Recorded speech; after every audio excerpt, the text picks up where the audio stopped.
We start off with one of the more well-known ones on this upper layer, that of the Antikythera Mechanism, or what some call an ancient Greek computer. This mysterious artifact was discovered in 1901 in the Antikythera shipwreck off the coast of the Greek island of the same name, and is described as the oldest known example of an analog computer used to predict astronomical positions and eclipses decades in advance. This device, which is often cited as one of the most important archaeological finds in history, was found in the remains of a wooden frame case. It had been found originally in one piece, but later separated into 3 main fragments, before eventually breaking down into 82 separate pieces. 4 of these fragments contained gears with neat triangular teeth like the inside of a clock, the largest being about 5 inches in diameter, with a ring divided into degrees like a protractor you used in school. Pieces of wood found on the fragments suggest that it was housed in the wooden case. It looks sorta like a clock, and the case would have a large circular face with rotating hands. On the side was a knob or handle for winding the mechanism back or forward, but instead of seeing the time, you would have one hand for the sun, one for the moon, and one for each of the 5 known planets at that time, that of Venus, Jupiter, Mars, Mercury, and Saturn. A rotating black and silver ball also showed the moon phase. It is also believed that the device had 37 mesh and bronze gears, which allowed it to follow the movements of the sun and moon through to the zodiac, which allowed the predictions of eclipses. Inscriptions explained which stars rose and set on a particular date. There were also 2 dial systems on the back of the case, each with a pin that followed its own spiral groove, like the needle of a record player. One of these was a calendar, the other showing the timing of the lunar and solar eclipses. One inscription reveals that the mechanism once displayed a fiery red ball from Mars and a golden one for the sun, but these have been lost to the sands of time. Speaking of missing parts, it's also believed that a portion of this mechanism that was lost contained pieces which allowed the mechanism to calculate the positions of the 5 known planets. It was designed and constructed by Hellenistic scientists who had gotten much of their knowledge about the stars from Middle Eastern scholars. The actual year it was created is uncertain, although it's most often speculated to have been built in 87 BC, or between 150 and 100 BC, or 205 BC. The last one makes the most sense, because recent research suggests that the initial calibration date of the device fell between 178 and 204 BC. Regardless, it had to come sometime before 70 BC, since the shipwreck occurred after that. It's really kind of difficult to put into terms just how far ahead of its time this machine really was. There wouldn't be another one matching its complexity until astronomical clocks came along in the 14th century. For context, that would be like a piece of technology now becoming lost and not being reproduced again until the 36th century. With so little known, there's still a ton of mystery surrounding it. Who or what group actually designed and built it? Where was the workshop located? And yeah, we know it was clearly an astronomical calculator, but for what purpose? Was it just an educational tool? An instrument to be used by astronomers? Or perhaps just a display? And finally, the question of the advanced knowledge it would have taken to have built this mechanism has left many to wonder where the Greeks acquired the ability to make it, which of course has led to much speculation about ancient aliens.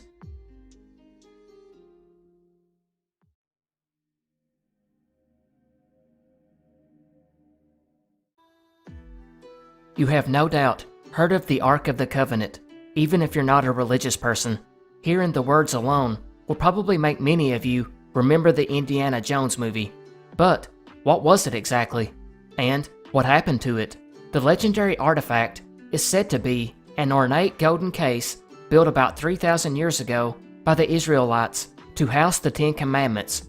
From the biblical description, it is fairly large, about 4 feet long, 2 feet high and wide, covered in pure gold, and topped with 2 large golden angels called a mercy seat, and it was carried using poles inserted through rings on its sides.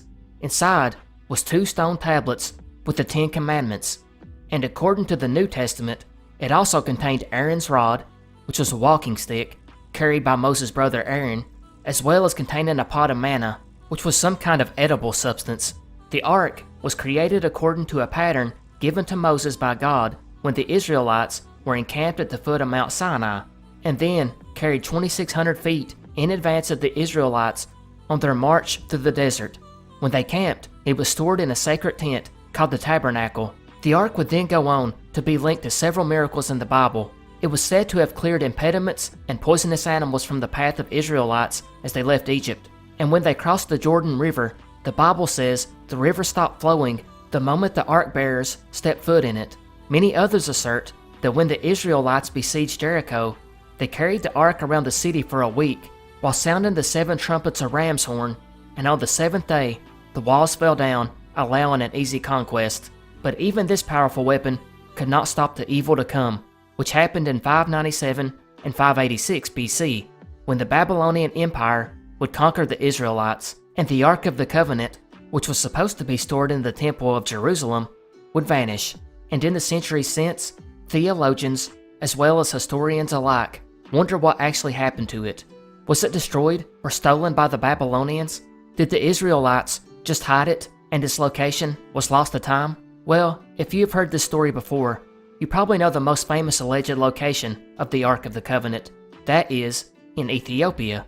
To be more specific, the town of Axum, in a cathedral called St. Mary of Zion. A story called the Kebra Nagast, which is like the national epic of Ethiopia, tells us that before the Babylonians were able to destroy Jerusalem, the Ark found its way out and down into Ethiopia, where it was hidden and remains under guard to this day. How this happened is a bit mysterious. It seems that Emperor Menelik I of Ethiopia left a forgery at the temple in Jerusalem, and with divine assistance was able to smuggle it out of the country and back home with him, which sounds like a logical story, right? Well, except for whatever reason, the church authorities have one man who is now the sole guardian of the Ark, whom changes every time the guardian dies. This one guardian is the only person allowed to see the Ark, which means it's impossible for an outsider to study and verify its authenticity, assuming that it's really there, which leads to my next point. British scholar and historian Edward Ollendorff claimed he actually got to examine the Ark in 1941 while he was there as a British Army officer. He stated it was nothing more than an empty wooden box that dated back to the medieval period. So there goes that. So if it's not Ethiopia, where to look next? Let's stay in Africa, because it's here the Lemba people of South Africa and Zimbabwe have claimed that the Ark was carried further south past Ethiopia by way of Yemen and was hid in a deep cave in the Dumga Mountains. This comes from the fact that the Lemba people have their own legend that has been passed down from their ancestors that tells a very similar story to that of the Ark of the Covenant. In their version, an object called the Voice of God that was a similar size to the Ark of the Covenant was carried on poles by priests and was not allowed to touch the ground. This artifact was also used as a weapon of great power, able to sweep enemies to the side. Unfortunately, their legend also states that after the Ark was with the Lemba people for some time, it self-destructed. So yeah, let's move on. After this, the theories are a little less known and reported, albeit maybe a little more believable. One claim is that the Ark was actually hidden in a maze of tunnels beneath the first temple of Jerusalem before the Babylonians destroyed it in 586. However, that theory cannot be tested because that location is now the site of the Dome of the Rock shrine, which is sacred in Islam. Another theory states that the Ark was never moved to Jerusalem until much later, probably during the reign of King Josiah between 640 and 609 BC. This is further backed up by 2 Chronicles 35:3, which tells us that King Josiah told the Levites to put the holy box in the temple that Solomon built and not to carry it from place to place on their shoulders like they used to. Of course, you also have to mention off-the-wall theories that it found its way to Rome or to some faraway place like New Guinea. Some also cite that it was taken to several different places by the Knights Templar, including that of the United States. Finally, an even crazier theory is that the Ark story was not even written until the 8th century AD, when an independent writer penned a text called Ark Narrative. It's believed that story was then taken and put into the Bible much later on. And one last observation, assuming they do find an artifact that fits the description, how does one determine it's the same one from the Bible?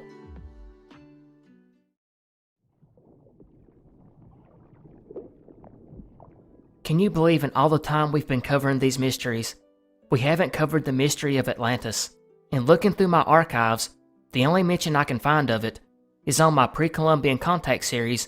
In that video, I did cover the theory that Atlantis was actually in South America, or possibly even further north in America. But we've never actually taken a look at the other Atlantis theories, so let's get to it. But before we do, just what was Atlantis? Well, I would guess all of you know this, but just in case you have been living under a rock, Atlantis was this alleged ancient civilization that was destroyed. It was written about by the Greek philosopher Plato, and it was probably his most famous story. According to him, the founders of Atlantis were half god and half human, and they created a utopian civilization, which became a naval power that ruled the western parts of the known world. The country was made up of islands, separated by wide moats and linked by a canal that ran to the center. These islands contained gold, silver, and other precious metals, and an abundance of wildlife, while the great capital city lay on the central island. As the people of Atlantis became greedy, petty, and morally bankrupt, the gods became angry because the people had lost their way, and after an ill-fated attempt to conquer ancient Athens, a punishment by the gods was sent down one terrible night, which consisted of fire and earthquakes, causing Atlantis to sink into the sea. And that story has basically led to centuries of speculation about where Atlantis was, assuming that it was real. And that is a big if. So before we actually discuss where it may have been located, let's discuss the possibility of it being real. We know that Plato said that Atlantis existed about 9,000 years before his own time, and he also claimed that the story had been passed down by priests, poets, and others. Yet, Plato's account of Atlantis is the only writing ever found that documented the place, which is kind of weird, as you would think that maybe these other writings would eventually pop up, or, at least, other people from ancient times would have cited these writings. Secondly, is the fact that Plato was a philosopher, and it's widely believed by most scholars that Atlantis is nothing more than a fictional island made up by Plato to convey his philosophical theories. Even his student, Aristotle, believed that to be the case. It's about a morally spiritual people in a highly advanced civilization that became greedy and petty, nothing more than an allegory, while others cite that Plato drew inspiration from contemporary events like the failed Athenian invasion of Sicily, or the destruction of the Greek city-state Helike, which was destroyed by a tsunami. Even events like the Sea People's invasion, or the late Bronze Age collapse, might have been the inspiration. But what if Atlantis really existed? Although most scientists doubt this, it is worth noting that floods and volcanic explosions have happened frequently throughout history, so it's not out of the realm of possibility. We do know Plato said the island chain lay beyond the Pillars of Hercules, which we know today as the Straits of Gibraltar, and that it was larger than Libya and Asia Minor put together. Now before we discuss possible locations, let me just point out, you can pretty much pick up a world map and point to a random location, and chances are someone has already put out a theory that Atlantis was there. I mean, that's how popular this mystery is. Tons of theories have been put out over the centuries, but we'll try to look at the most popular ones. The one location that has been suggested the most, and basically since the beginning, is that it is not out in the Atlantic Ocean at all. Instead, it is actually somewhere in the Mediterranean, laying in or near islands such as Sardinia, Crete, Sicily, Cyprus, and Malta. And then there's other theories that it wasn't islands at all. Some have speculated that Atlantis is somewhere in Turkey, or the Sinai Peninsula, or even in northwestern Africa, like Morocco. The second most postulated theory is the obvious, that it's somewhere in the Atlantic Ocean. I mean, just going by the names alone gives an indication that Atlantis would set in the Atlantic. Two of the earliest islands, thought to be the legendary civilization, was the Canary Islands, as well as the Madeira Islands. But these are far from the only ones.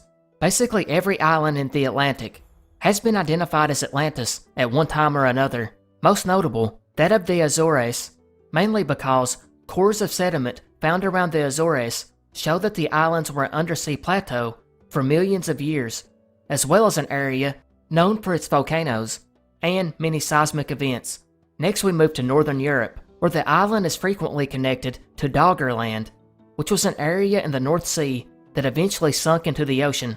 Another theory is that Atlantis was actually based on Stone Age Ireland, and if it really existed, it would most certainly be found there, while researchers for the National Geographic in 2011 would cite a new theory that Atlantis was actually in the southern Spain wetlands and had been destroyed by a tsunami, and they stated they in fact had evidence for this. Of course, this has largely been dismissed by mainstream scientists, claiming they have a misinterpretation of results found by a previous investigation in the area. Moving on to the craziest theory, we have Antarctica. Basically, the theory revolves around the idea that many millennia ago, areas like Antarctica and Siberia were not frozen. They actually had mild climates, whereas Europe and Northwest America were covered in ice. This led to Antarctica becoming the most advanced marine civilization in the world. They had advanced to metallurgy and invented architecture, technology, art, and high-level science, while the rest of the world were thousands of years behind them in the Stone Age, and everything was all good until a comet or asteroid about 6 miles in diameter struck near Florida, causing a series of instantaneous global transformations. One of these was the rotation of the Earth's axis changing, suddenly shifting the poles thousands of miles away from where they had been. Of course, the biggest danger would have been the resulting tsunami that would have engulfed Atlantis/Antarctica, and when the flooding eventually ceased back down, Atlantis would resubmerge as the newly shifted southern pole, now a frozen wasteland. Luckily, some of the survivors would have left in fleets of massive ships before the tsunami hit, and they would go out into the world and help the Stone Age peoples advance. Of course, there's zero in the way of actual evidence for this one. Finally, as mentioned previously, many of the early scholars tried to link Atlantis to the New World. You can find more about that theory in the first part of my pre-Columbian contact video. There are many other theories out there, but these make up the core of the Atlantis location mystery.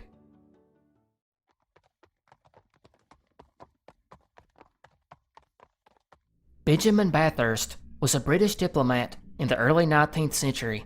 He started his career at a very early age and was on a fast path up the political ladder, which might have been why, in 1809, the 25-year-old from London would be asked to go to Vienna, Austria, as an envoy on behalf of the Secretary of Foreign Affairs, Henry Bathurst, of whom he was related to. Benjamin's mission was to assist in the reconstruction of the alliance between Austria and the UK, and to try and encourage Austrian Emperor Francis I to declare war on France, which it eventually did that April. Unfortunately, for the Austrians, it didn't go quite as planned, and they had to sue for peace, following their defeat at the Battle of Wagram just 3 months later. It's this background setting that our mystery really begins, because after Austria's defeat, an armistice would be finalized that October, and Bathurst was no longer needed in Vienna, so London would recall him back home. And Bathurst, he had a reason for concern. Napoleon was extremely irritated that the UK had sent a diplomat to try and coerce Austria into declaring war, and Bathurst had long assumed that Napoleon particularly held a grudge against him, which he really just based on his own speculation and had no real evidence to support it, so maybe he was paranoid. But after the war, many people came up to Benjamin and told him of the danger that lay ahead. This only heightened his fear that Napoleon would try to arrest him on his journey back home. There are conflicting sources. Some say Bathurst hesitated for some time on how to get back safely, and eventually decided to go to London via Berlin and through the north of Germany, where he would then board a ship back. Other sources say that Bathurst was directed by London to take that same route. Regardless, he took the fake name of Coke and pretended to be a traveling merchant, along with his secretary, who pretended to be his courier. Benjamin would also carry pistols and kept firearms in the back of the carriage, and on November 25th, 1809, around noon, he arrived in Perleberg. He stopped for refreshments and requested fresh horses for the journey to the next station. He then had dinner at the inn. He knew that the next few hours would be the most dangerous, as French troops were not too far away, so he would ask the host where the Prussian troops were staying and who was in command of them. The host would tell him that the officer's name was Captain Klitzing and told Benjamin where he could be found. Bathurst would go across town to find this German captain and ask to speak to him. It was then he would tell him that he was a traveling merchant and he felt endangered on his way to Hamburg and requested a guard at the inn. Bathurst was noted to be extremely shaken up Unable to even hold his cup of tea still, the captain laughed at him, but lent him a couple of soldiers for protection. He would then go back to the inn and began writing and burning papers. At 7 p.m., he dismissed the lone bodyguards and requested the horses be ready by 9 p.m., as he felt it was safer to travel overnight. He then stood outside the inn, watching his suitcase be put on the carriage. Since it was November, at 7 p.m., it had already been dark for a good 2 hours. Across the street hung a lone oil lantern that emitted a faint bit of light, while the man looking after the horses held a lantern up at the front of the carriage, while the carriage driver adjusted the harnesses of the horse. Bathurst would walk to the front where the two men were and would be seen in the lantern light. Meanwhile, the landlord stood in the doorway with Bathurst's secretary, who paid the account, and with the horses set and the driver ready, the valet stood at the carriage door with his cap in hand, ready to wish Bathurst a lucky journey back. But Bathurst never came. A little confused and a little bit annoyed because of having to wait in the cold wind, his secretary naturally assumed that Bathurst had went back to his room at the last minute for something, so they asked the host to go get him. But strangely, Bathurst was not in the room either. With all this going on, other merchants would get out into their carriage and leave. It took a little time before everyone realized this was a serious matter, but it occurred to his secretary that maybe he had went back to Captain Klitzing to ask for guards to attend the carriage, so he would send word to the captain, who informed him they had not seen the merchant, aka Bathurst, again. Klitzing actually felt a bit of remorse at laughing at Bathurst's concerns earlier, so he sent soldiers to seize the carriage, put the secretary in it with a guard, and take it further down the road where it was watched all night, while also leaving a guard at the inn. The next morning, a massive search was launched.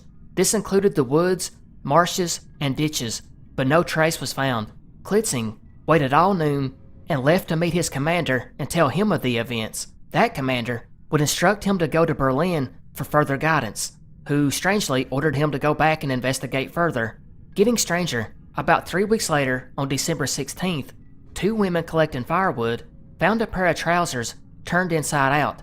They observed that they were stained on the outside, as if someone had been laying in them on the ground. In the pocket was a paper with writing on it. It was a half-finished letter from Benjamin to his wife, stating that he was afraid he would never make it home, and blamed it on a man named Count d'Entraigues. Also found in the trouser were 2 bullet holes, but strangely, there was no blood at all, and it's very doubtful that he was wearing these when shot. And that ends the story of Benjamin Bathurst. But the mystery remains. What actually happened? Not surprisingly, there are numerous theories. Believe it or not, one theory was that he actually made it to the north coast and got on a ship which was then lost at sea. Another cited that his valet murdered him and escaped. But let's go back to the man actually mentioned in the letter, allegedly written by Bathurst, that of Count d'Entraigues.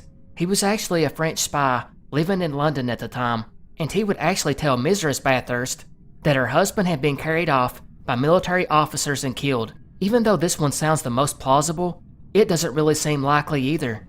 First of all, how did no one notice him being abducted from the front of the carriage? Secondly, there were no sightings reported of French troops in the area. There was also the fact that bloodhounds were employed to find Bathurst, and they never picked up a scent. Wells were checked, homes in the area were searched, gardens turned up, and not one clue. And remember those merchants that left the inn at the time all of this was going on? Yeah, they were ran down and investigated too, and nothing. Another rumor then started to circulate, and that was Bathurst had committed suicide. That rumor would take a bizarre turn when just a month and a half after his disappearance, a Hamburg newspaper would dismiss the suicide claim and state that the missing merchant, known as Coke, was not a merchant at all, but actually Sir Benjamin Bathurst, an ambassador of England, and that he had not killed himself. He was totally fine, just missing, which makes this whole scenario even weirder. Another bizarre wrinkle in this is Bathurst's missing fur coat. It was eventually traced down to a home nearby which belonged to the Schmidts. The son, named Augustus, would be questioned after a witness spotted Benjamin sneaking off down the alley toward their house, where he allegedly requested that Augustus's mother fetch him some gunpowder, which he then paid for and left. Later on, it was confirmed Augustus was not actually home that night of the disappearance, and some speculated he may have robbed and murdered Bathurst. But how did he lure him away from the front of the carriage without anyone noticing?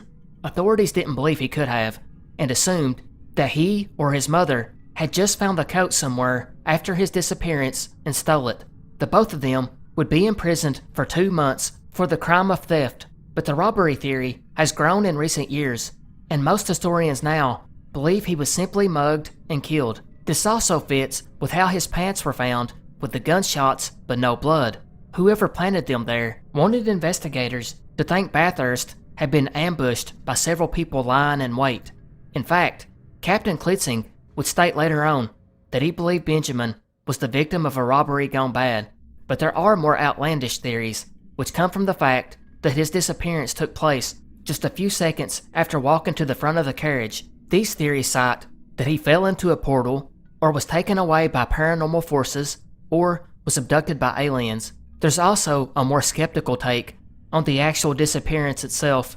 Some people now allege that the story of him walking to the front of the carriage is greatly embellished, and that he was probably nowhere near the area where they claimed he vanished from. Finally, we come to the last obvious suspect, that of Napoleon himself. In Prussia, pretty much everyone believed that Napoleon was responsible.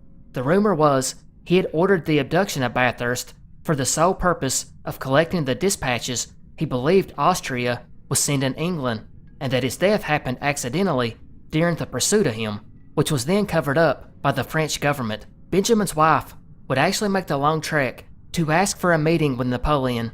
He would send word through his officers that he, on his word of honor, knew nothing more than what he had read in the papers, and that's probably true.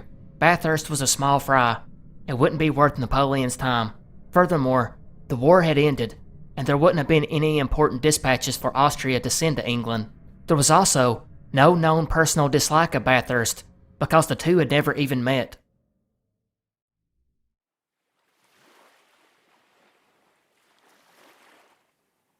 The Bermuda Triangle is another one that no doubt you have heard about. Strangely, I have not covered this one either, but in case you have not heard of it, the Bermuda Triangle is a region in the North Atlantic Ocean bounded by the islands of Bermuda, Cuba, Jamaica, and Puerto Rico. Despite it being such a famous area, it's actually not an officially recognized location by anyone, and as such, does not appear on world maps. Actually, the name didn't even come into use until 1964, when a writer in a magazine cited that the region had destroyed hundreds of ships and planes without a trace.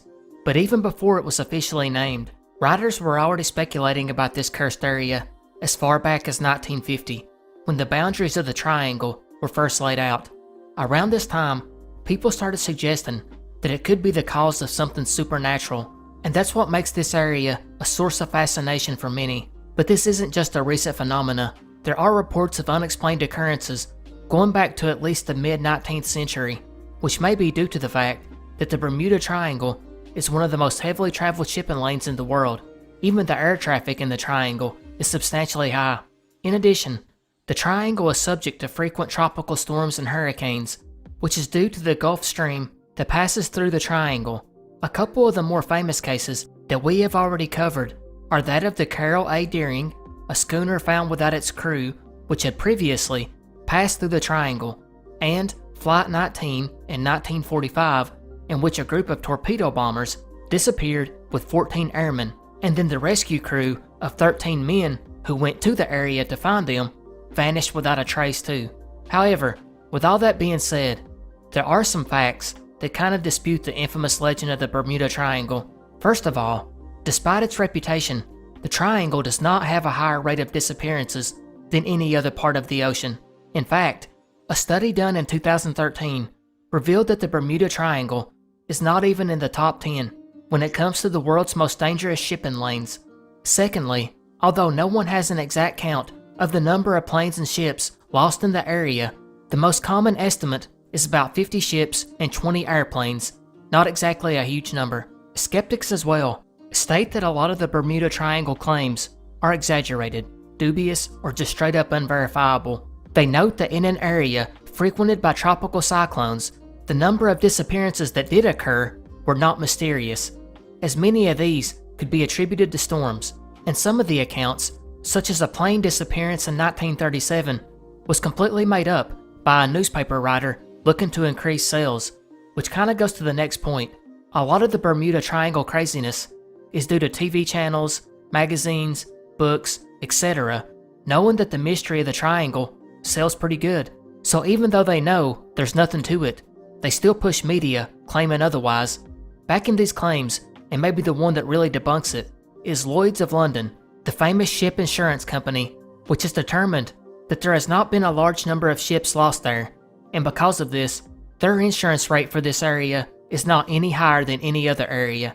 The US Coast Guard has taken it one step further and stated that it's somewhat more mysterious that there aren't more disappearances when you consider the amount of traffic, but there are still a number of people that believe it, and one of the most common theories by them is the leftover technology from Atlantis interferes with the aircraft and ships somehow.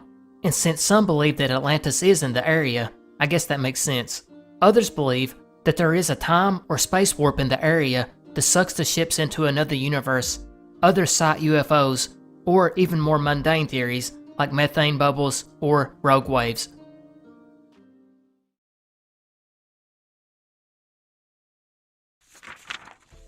Cain's Jawbone is a murder mystery puzzle published in 1934 by a man named Edward Mathers. The novel, which has a cover depicting a murdered man's legs on a library floor, is about 100 pages long and is deemed as one of the most difficult word puzzles ever created. Actually, it's been close to a century since its release, and only 4 people have solved it.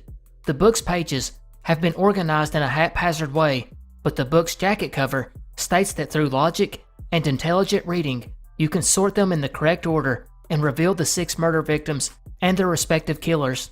But considering that there are 32 million different combinations, you sort of see why very few have solved it. Making it harder is the book is filled with meandering sentences and references to lesser-known novels and specific 18th century French murder trials of all things. When the puzzle was first published, it came with a cash prize to the first person who could crack it, and it's somewhat strange that, in 2019, when 2 men found the text and decided to republish it, it would lead to the 4th person cracking it that same year. Even then, no one paid attention. It wasn't until a TikTok user in San Francisco picked up the puzzle at her local bookstore in 2021 and started posting videos about her attempts to solve it that this went viral. Her first video got almost 7 million views, and puzzles sold out on Amazon within hours. Within a month, it had sold 325,000 copies. It also spawned several online communities dedicated to cracking it. Still to this day, only 4 have officially solved it, although I did see a Redditor who stated to have found the solution.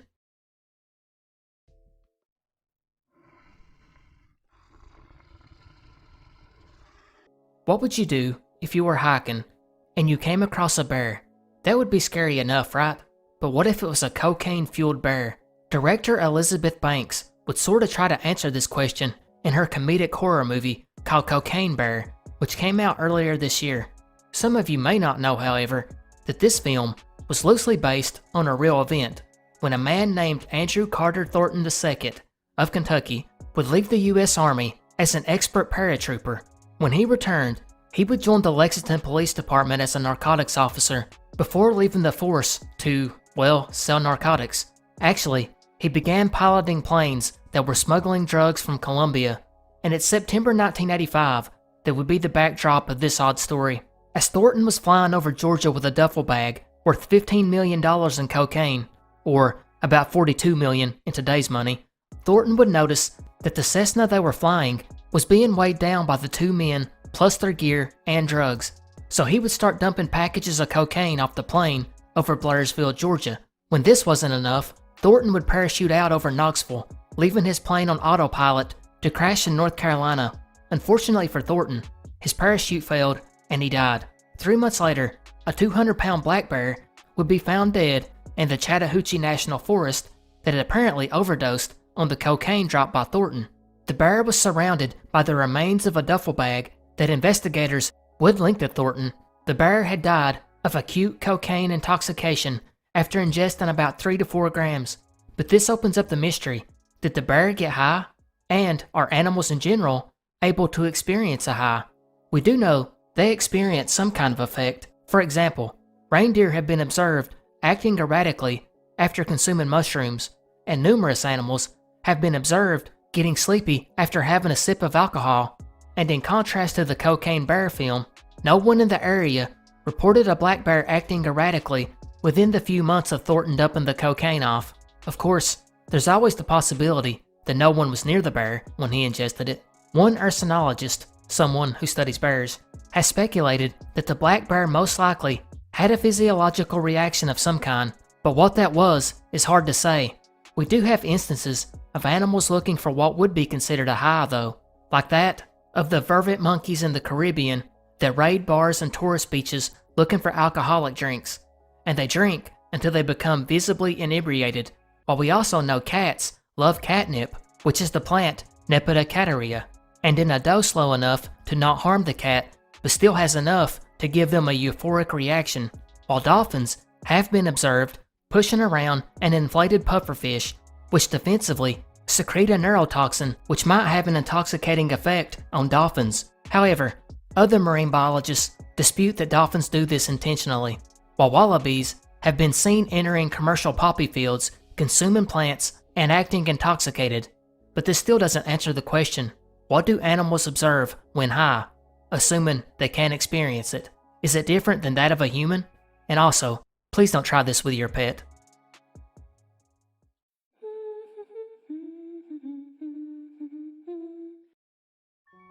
In the middle of July 1842, an Englishman by the name of Dr. J. Griffin, a member of the British Lyceum of Natural History, would arrive in New York. And Griffin, well, he brought something interesting with him. He had a mermaid, which he claimed he had caught near the Fiji Islands in the South Pacific. News of Griffin's arrival, along with the news of the mermaid, was quickly circulated among the press and made its way throughout the country. Reporters would even go to Griffin's hotel demanding to see it, and he would give them a small glimpse of it, fully convincing them that it was real. Not long after this, P.T. Barnum, the biggest carny in history, visited the offices of the major newspapers in New York, where he explained he had been trying to convince Griffin to display the mermaid in his museum. Unfortunately, Griffin was hesitant to do so, and Barnum, who had just happened to have prepared an advertisement in advance for an exhibition of the mermaid, which contained the woodcut of a typical European mermaid, was now useless since Griffin wouldn't make a deal with him. So Barnum would give the woodcut out to the newspapers who decided to print it. Barnum would also distribute 10,000 pamphlets, which he no longer needed, with depictions of the seductive mermaid around the city. This soon became a hot topic in New York, and Griffin agreed to display the mermaid for a week on Broadway. It ended up being a hit with the people, which led to it being displayed a little bit longer, and was then finally displayed at Barnum's American Museum for a month. Griffin would even be asked to give lectures to the crowd. If this story sounds a little bit too fishy, pun intended, that's because it is. First of all, Dr. J. Griffin was actually a man named Levi Lyman. Secondly, he had not randomly met P.T. Barnum. They were actually associates. There was also no such place called the British Lyceum of Natural History. And what about the beautiful mermaid? It was nothing like the beautiful bare-breasted pictures that Barnum had been passing around the city. Instead, it was like this small abomination. It would actually be revealed later that it was the top half of a juvenile monkey sewn into the bottom half of a fish.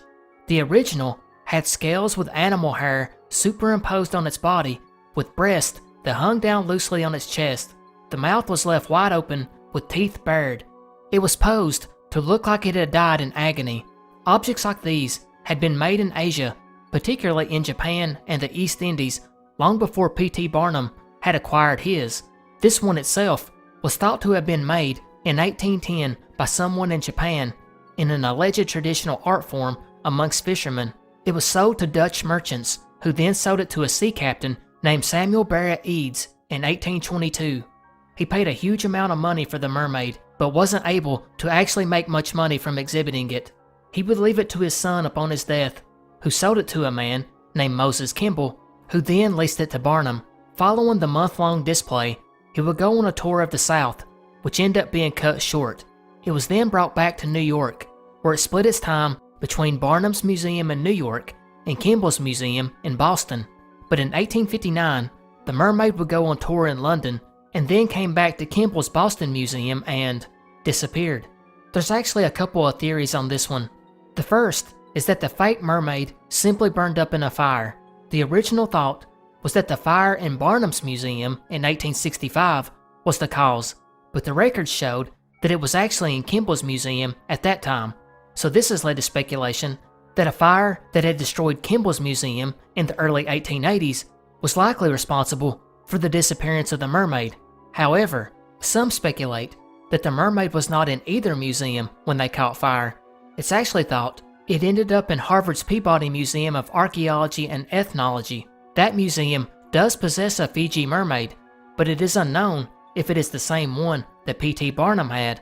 Apparently, Kimball's heirs donated a fake mermaid to them in 1897, and Harvard records show that the Kimballs donated it before his museum was consumed by the fire. The problem is, the one they received had a small head with no breast, different than the one Barnum's was described to be. So we're left with the mystery. Does Harvard have the original mermaid? If so, why does it not match the early descriptions? Or did the mermaid burn up in a fire? Or did something else happen altogether?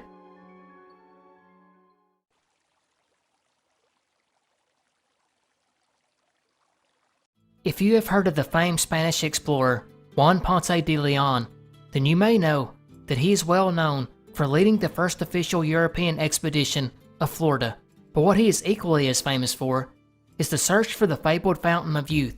But did he really look for this mythical spring? And just where did this legend come from? Surprisingly, tales of the Fountain of Youth, which are said to restore the youth of anyone who drinks from it, have been around for thousands of years. Even Alexander the Great was said to have come across a river of paradise in the 4th century BC. Similar legends have been recorded in Japan, Polynesia, and England.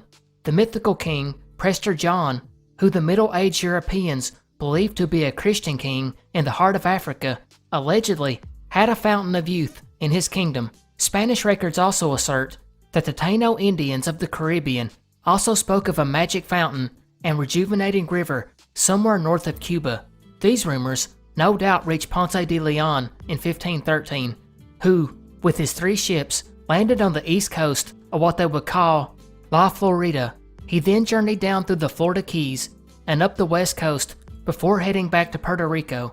8 years later, he returned to the southwestern coast in an attempt to establish a colony, but was mortally wounded by an Indian arrow that had been poisoned with sap from a manchineel tree. No log of either of these voyages survived, and no archaeological evidence has ever been found. However, we do know the expeditions occurred because of the letters back and forth between Ponce de Leon and King Ferdinand, as well as the letters to the new king, Charles, which are well documented. But strangely, in all of these letters, Ponce de Leon never once mentions the Fountain of Youth, nor do either king mention it. Even stranger, it was only after he died that the stories began.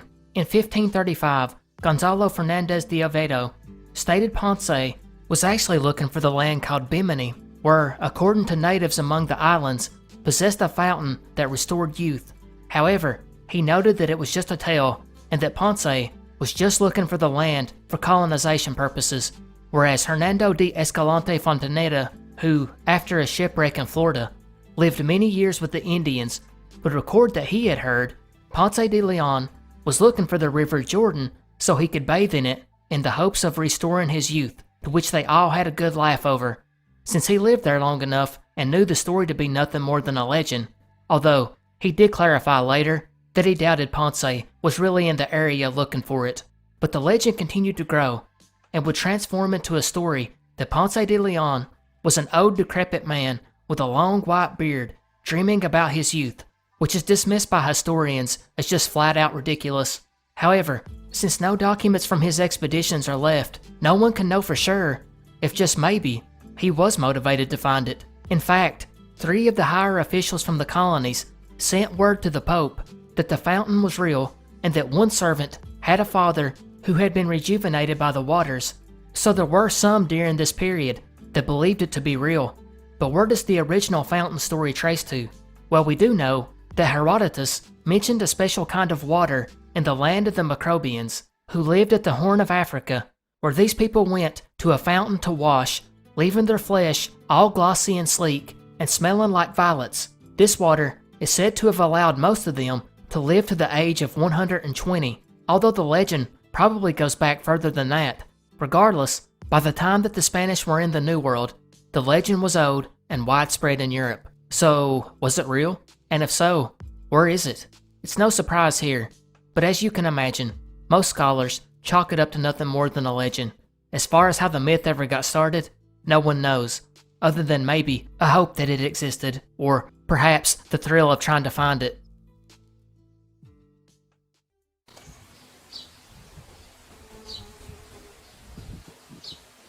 The Hanging Gardens of Babylon are quite famous for being one of the 7 wonders of the ancient world, along with it being one of the ancient world's most beautiful attractions. So it's somewhat weird that we barely know anything about it. We do know they were described as a remarkable feat of engineering, with an ascending series of tiered gardens containing a wide variety of trees, shrubs, and vines, resembling a large green mountain constructed of mud bricks. It was said to have been built in the ancient city of Babylon in present-day Iraq. The name derives from the Greek word meaning overhanging, which has a broader use than the word hanging does in English. It actually refers to the trees being planted on a raised structure like a terrace. The approach to the garden sloped like a hillside, and the several parts of the structure rose from one another tier on tier. Earth was then piled on these and was thickly planted with trees of every kind. The water was then raised in great abundance from the river, although no one outside could see it. As mentioned, these gardens were composed of several floors, each with a terrace of about 400 feet, and they were supported by vaults and pillars of brick. An immense staircase made of marble connected the terraces, where water was brought from the river Euphrates by a system of hydraulic screws. Herodotus claimed that the outer walls were 56 miles in length and wide enough to allow 2 4-horse chariots to pass one another. The craziest part was the water. Babylon barely received any rain and had to be irrigated from the nearby Euphrates, which meant that the water had to be lifted into the air so that it could flow down through the terraces, watering the plants at each level. This was an immense task given the lack of modern engines and pressure pumps, which means they came up with some kind of engine that pumped water from the Euphrates. Although we know it was Babylon, its exact location is unknown. Actually, it's one of the only 7 wonders where the location has not been established. One account says it was built alongside a grand palace known as the Marvel of Mankind for King Nebuchadnezzar II, who ruled between 605 and 562 BC, which was said to have been built for his wife, the queen, because she missed the green hills and valleys of her homeland. This was later confirmed by a priest in 290 BC, in which he described the gardens. We also have Diodorus Siculus, an ancient Greek historian who consulted the 4th century text of Cleitarchus, the historian for Alexander the Great. Diodorus says instead it belonged to a Syrian king, and that the garden was in the shape of a square, with each side about 400 feet long. The garden was tiered, with the uppermost gallery being about 75 feet high. The walls were 22 feet thick and made of brick. The bases were deep enough to allow root growth for the largest trees, and the gardens were irrigated from the nearby Euphrates via a complicated irrigation system, which then watered the plants on stone balconies to prevent the water from seeping through the terraces. And speaking of Alexander the Great, according to Strabo, the Greek historian, Alexander intended to repair the gardens, but he died before that could happen. Still, that means it had fell into pretty bad shape by the 4th century BC. This was followed up by the Roman historian Quintus Curtius Rufus, who stated that the gardens were on top of the citadel, and again, he lists the garden as being built for the queen who missed her home. The last of the classical sources to speak about the gardens was that of Philo of Byzantium, writing in the 4th and 5th century AD. He would praise its engineering and ingenuity of building vast deep areas of deep soil, which had tremendous mass so far above the natural grade of surrounding land, as well as the irrigation techniques. Unfortunately, and strangely, there are no existing Babylonian texts that mention the garden, and there's no archaeological evidence that actually support that it ever existed, which has left us with three basic theories on the gardens. The first, they were entirely mythical, and all the descriptions found by the Greek and Roman writings represented a romantic imagination of an Eastern garden. This largely comes from the fact that there's no documentation in any Babylonian sources, and there are many records of King Nebuchadnezzar's works, yet his long and complete inscriptions never mention a garden. However, the gardens were said to still exist when later writers described them, and some of these writers had even visited Babylon, so it's hard to say for sure.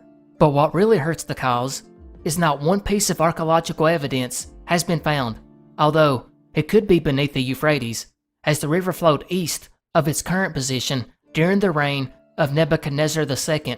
For the second theory, we have that the gardens did exist in Babylon, but were destroyed around the 1st century AD or in the 2nd century BC, most likely by an earthquake, and we just haven't found the remnants yet. Or, the third theory, the legend refers to a well-documented garden of the Assyrian king, Sennacherib, who built his capital city of Nineveh on the river Tigris, near the modern-day city of Mosul, and archaeological digs there have found traces of a vast system of aqueducts attributed to Sennacherib by an inscription. Its 50 miles of canals, dams, and aqueducts were used to carry water to the palace in Nineveh, where the Archimedes screw that was referred to by various writers was used to raise water to the upper levels of the gardens. One argument going for this too was that only one of the ancient historians actually named Nebuchadnezzar as the king who had built the gardens. All of the rest of them named a Syrian king. Secondly, King Sennacherib stated that the garden was a wonder for all peoples. Finally, the descriptions of the garden fit pretty closely to the descriptions of the hanging gardens of Babylon, especially considering it was a year-round oasis in a dusty summer landscape with marvels of water engineering. There were fruit tree orchards, pines, almond trees, date trees, olive, oak, pear, fig, grapes, you name it, and it was here. And judging from the paintings, writings, and characteristics of the area, Babylon would have had all of these as well. Lastly, there's another theory, well, that just isn't widely believed. That is, it was actually nothing more than rooftop gardens spread throughout the city, which gave the impression of one huge garden, which I find hard to believe.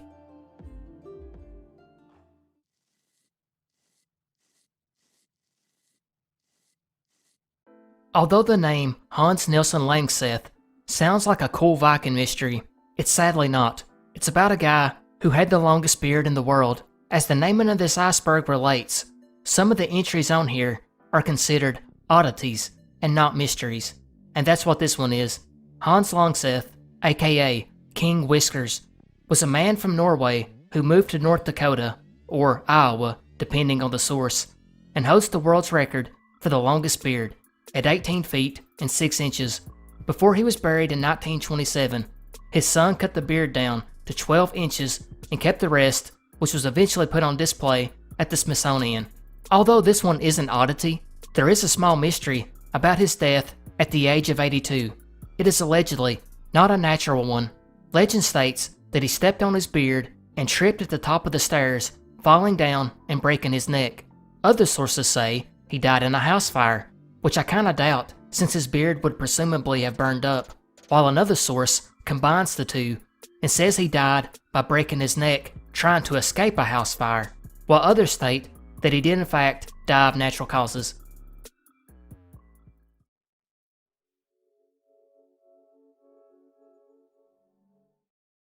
In 2011, a series of packages coming into the United States would capture the attention of the U.S. Customs and Border Protection, who would intercept and inspect the packages. They found that every one lacked the correct customs documentation and also had shipping labels that were false and misleading. The contents had been labeled as ceramic and clay tiles, when in reality, the objects included were ancient tablets from an ancient Sumerian city. These tablets dated back between 2100 to 1600 BC and were mostly legal and administrative documents. Bulla, or bulle for plural, is an inscribed clay, soft metal, wax, etc. that was used in a commercial and legal documentation as a form of authentication. These, which were also found, are so small they can fit into the palm of your hand. In total, the haul ended up being 5,500 artifacts. But from where and to who? That's the interesting part. The artifacts were from Iraq, but the packages were marked from Turkey, a country that doesn't have the same importing requirements as Iraq. Likewise, artifacts sent from Israel were also marked from Turkey. And just who were these items shipped to? Some artifact smuggling ring? Some rich collector? Well, no, not exactly. It was sent to Oklahoma City, the home of Hobby Lobby. Hobby Lobby's president would actually state they were unaware that these were illegally smuggled, and that the company should have exercised more caution and carefully questioned what they were buying.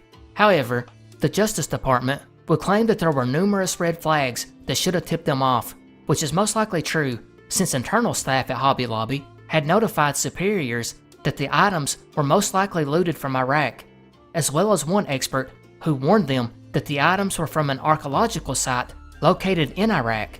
Not to mention, Hobby Lobby did not even want to personally meet or communicate with the dealer who got them the artifacts, who advised the company to instead wire them the money to 7 personal bank accounts connected to 5 different individuals, which probably should have been a tip-off.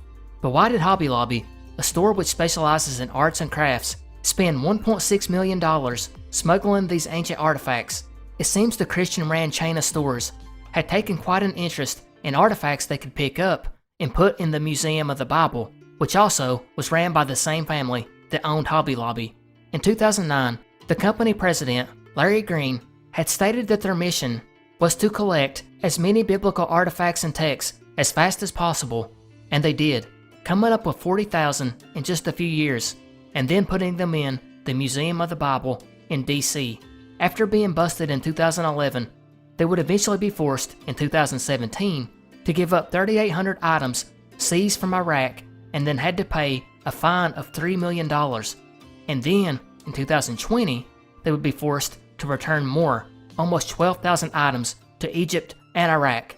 One of these, the Gilgamesh Dream Tablet, which contained part of the Epic of Gilgamesh, and by 2021, Iraq reclaimed 17,000 total looted artifacts held by the Museum of the Bible. I'm not sure on this one what the mystery is, but I think it's just how many items Hobby Lobby illegally smuggled and got away with. Or maybe the mystery is just the whole artifact smuggling thing in general. How many ancient prized possessions have been smuggled and lost?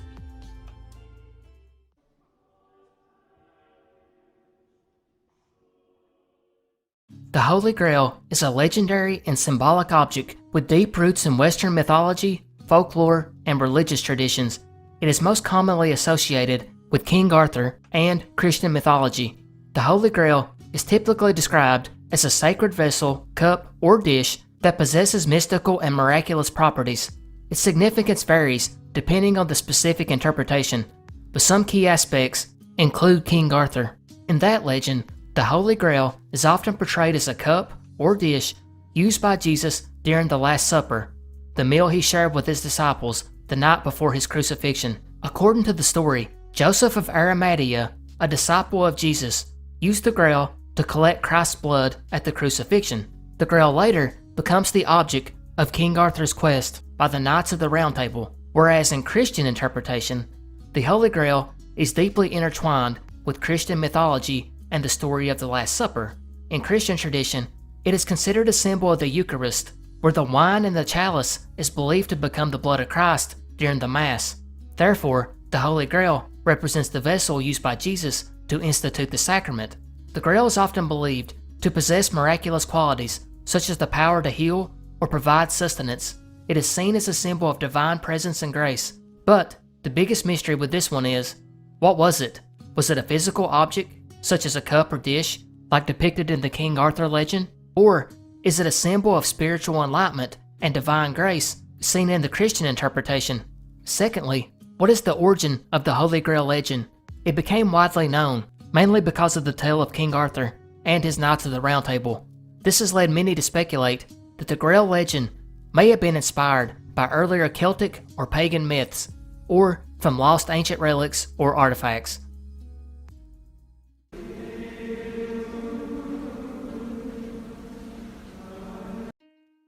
Sticking with the religious theme, indulgences are a concept in Catholic theology and practice related to the forgiveness of sins.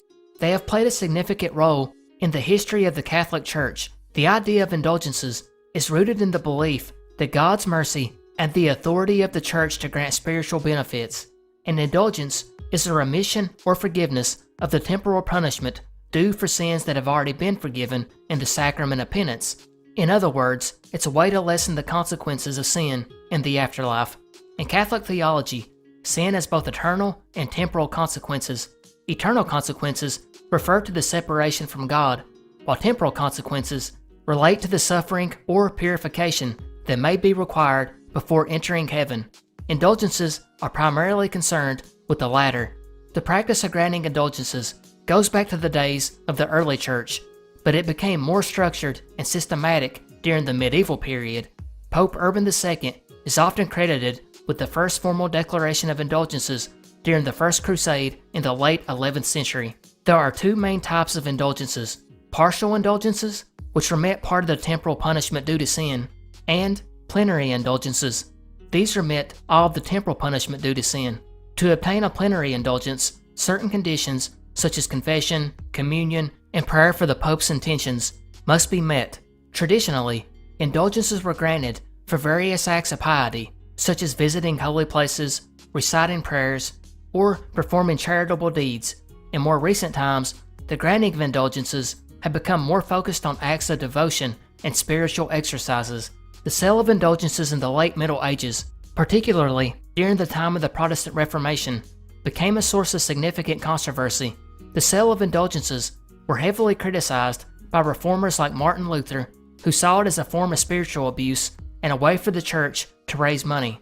The Second Vatican Council, from 1962 to 1965, brought about significant changes in the Catholic Church, including a re-evaluation of the practice of indulgences. The Council emphasized a need for more balanced understanding of indulgences and an encouraged focus on the spiritual benefits rather than a mechanical approach. Today, the concept of indulgences still exists in Catholic theology, but it has evolved and is understood in a more spiritual and symbolic manner.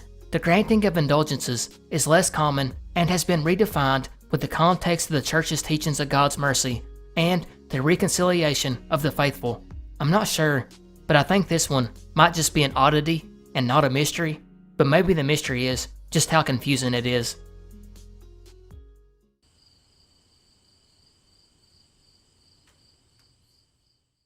On October 7th, 1949, 26-year-old Jean Spangler of Los Angeles, California, would leave her home around 5 p.m. The young actress was originally from Seattle and had appeared in bit parts of several movies in the late 1940s, and would soon be on her way to becoming a household name, but not because of a movie role. When Jean left her home that day, she would leave her daughter with her sister-in-law Sophie and said she planned to meet her ex-husband to discuss a late child support payment, and then was going to work at a night shoot for a movie. 2 hours later, Jean would call home and spoke with Sophie as well as speaking to her daughter.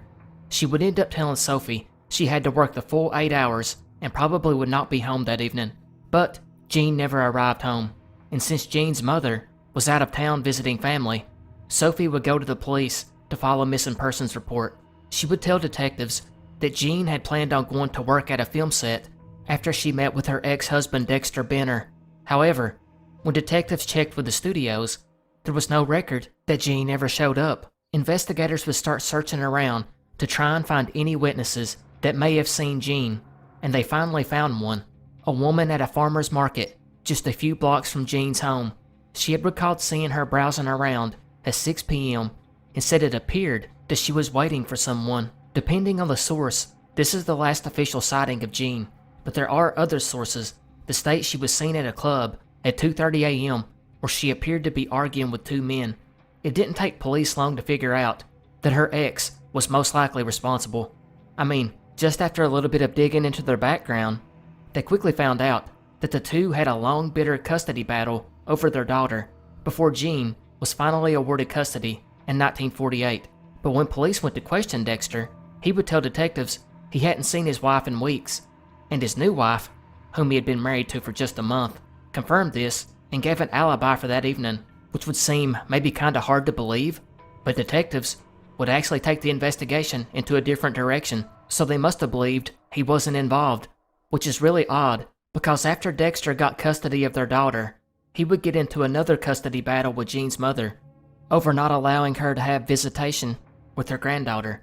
Eventually, he fled to Florida, where he spent the rest of his life. So for someone that sure seems suspicious, it's odd he was never seriously pursued. But maybe that's because, 2 days later, Jean Spangler's purse was found near the entrance of Griffith Park, about 6 miles from her home. Both of the straps on one side of the purse were torn loose like it had been ripped from her arm. 60 police officers and over 100 volunteers searched the 4,000 plus acres of the park, but found nothing else. Since Sophie told police that Jean had left the home with no money, robbery was ruled out. Suspiciously, there was a note in her purse addressed to a guy named Kirk, which read, "Kirk, can't wait any longer. Going to see Dr. Scott. It will be best this way, while Mother is away." And weirdly, that sentence ended in a comma, which led investigators to think she was abducted while writing it. This Kirk, though, was never located, nor was Dr. Scott. None of Jean's family or friends knew anyone by those names.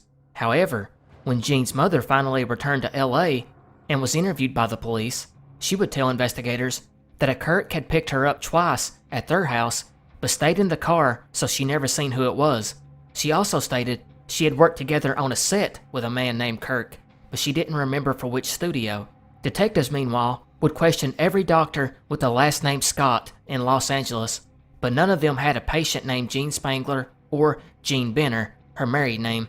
Detectives would then find out she had once been involved with an abusive man named Scotty, but her lawyer would tell police she hadn't seen him in 4 years. The park would be searched again the following week, and this time, a volunteer's dog dug up a LA County Jail uniform which had been buried in a shallow hole, but nothing else. And here's where we get to the theories. And the first one is a doozy. Around the time Jean disappeared, she had just finished a small part in the movie Young Man with a Horn, starring Kirk Douglas, which led to a ton of speculation that the Kirk mentioned in the note was the famous actor.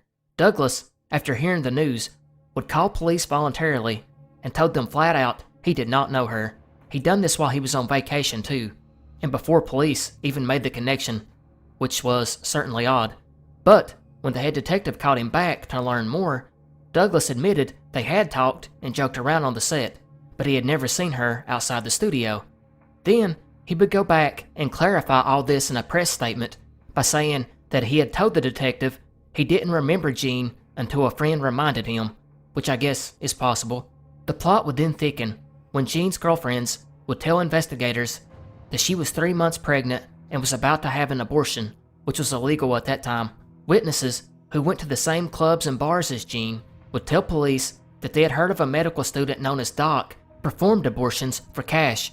They tried to find this man, but were never able to, if he even existed.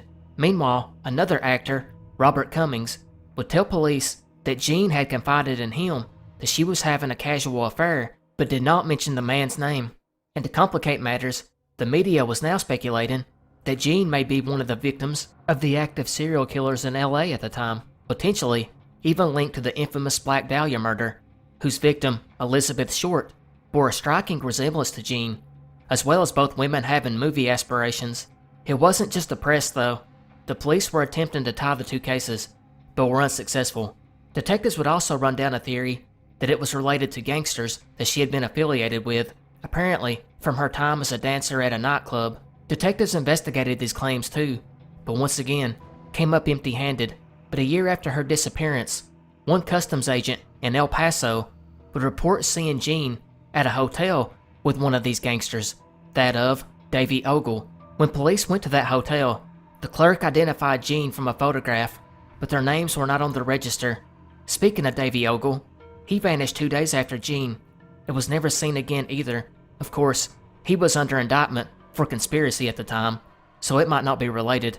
And an FBI informant later on told law enforcement that Ogle had been murdered by a crime group for talking to police. However, it should be noted that Jean's sister would testify that neither her nor Jean were acquainted with Ogle. With that being said, there were a few sightings over the next 2 years of Ogle and Jean in Southern California, Phoenix, and Mexico City. All these led to nothing too. The case would eventually go cold, and for the opposite reason most cases go cold. This one had too many clues pointing in different directions. It was really hard to determine just who could have done something to her with so many potential suspects. Was it the famous actor Kirk Douglas? Or did a botched abortion by Dr. Scott cause it? What about her ex-husband? Or did she run off with a gangster? Or could it have been the same man that was responsible for the Black Dahlia murder?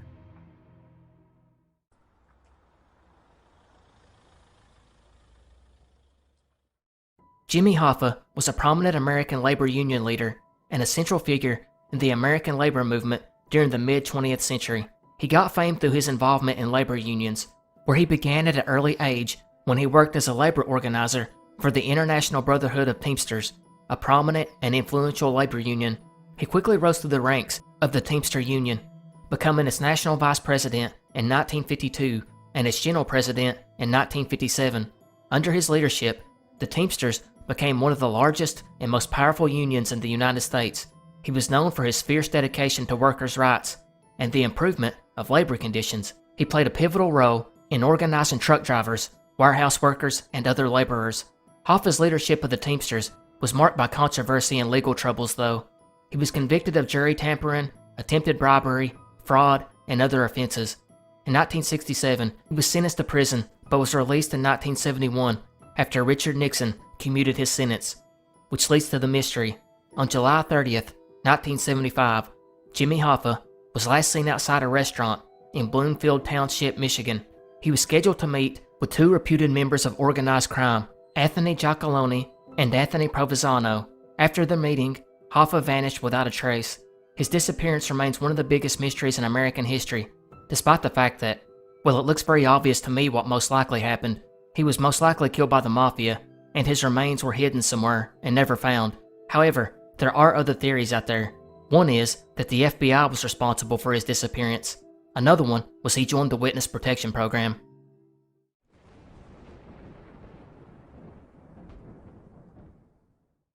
The Kennedy family curse is a term used to describe a series of tragic and untimely deaths, accidents, and misfortunes that have affected members of the Kennedy family, one of the most prominent and politically influential families in American history.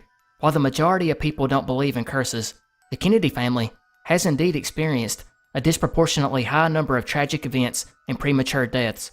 Having 2 assassinations in one family alone seems a bit rare, but yet that's what happened to both John and Robert Kennedy, the most prominent tragedies in the Kennedy family, with JFK's coming in Dallas, Texas in 1963, and then his brother, RFK, just 5 years later, in LA. But that wasn't even the start. The true beginning of this was in 1941, when Rosemary Kennedy, the eldest daughter, was thought to have suffered from lack of oxygen at birth. Her family sent her to an intellectually disabled school, but by her early 20s, she began to have violent mood swings, and her mental illness was harder to hide.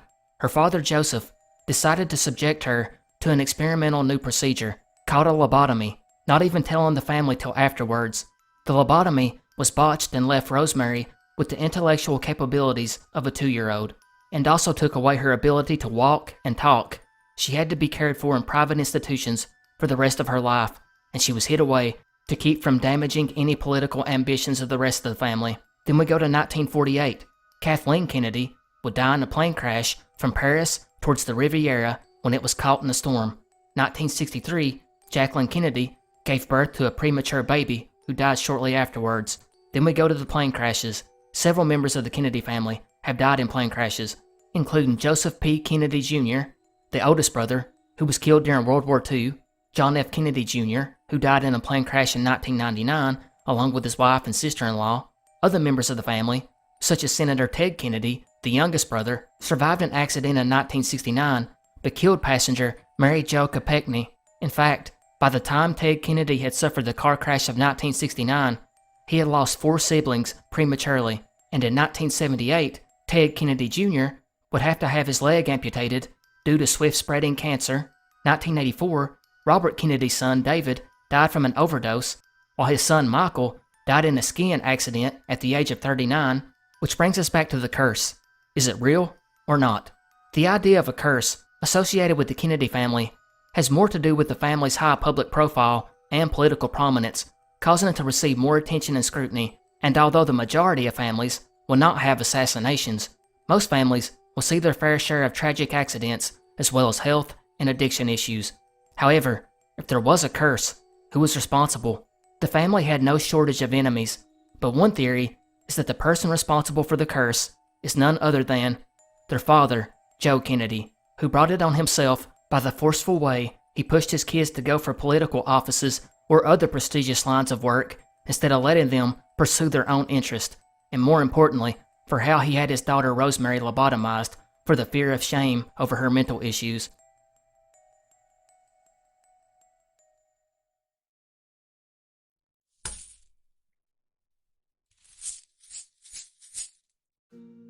King Midas is a figure from Greek mythology, best known for the story of his Midas touch. He was the ruler of Phrygia, an ancient kingdom in what is now modern-day Turkey. He is often portrayed as a wealthy and powerful king. He is most famous for his wish that everything he touched would be turned to gold. This wish was granted to him by the god Dionysus as a reward for his hospitality to a drunken Silenus, a companion of Dionysus. While initially excited by his newfound power, Midas soon realized that it was a curse, as it turned everything, including food and loved ones, into unfilling gold. The story of King Midas is meant as a moral tale, which warns against greed and materialism. And while he is a figure from Greek mythology, some historians and archaeologists believe that there may have been a real King Midas. Although the stories about his golden touch and other mythological aspects are, of course, legendary in nature. Which brings us to the first part of this mystery. Did he really exist?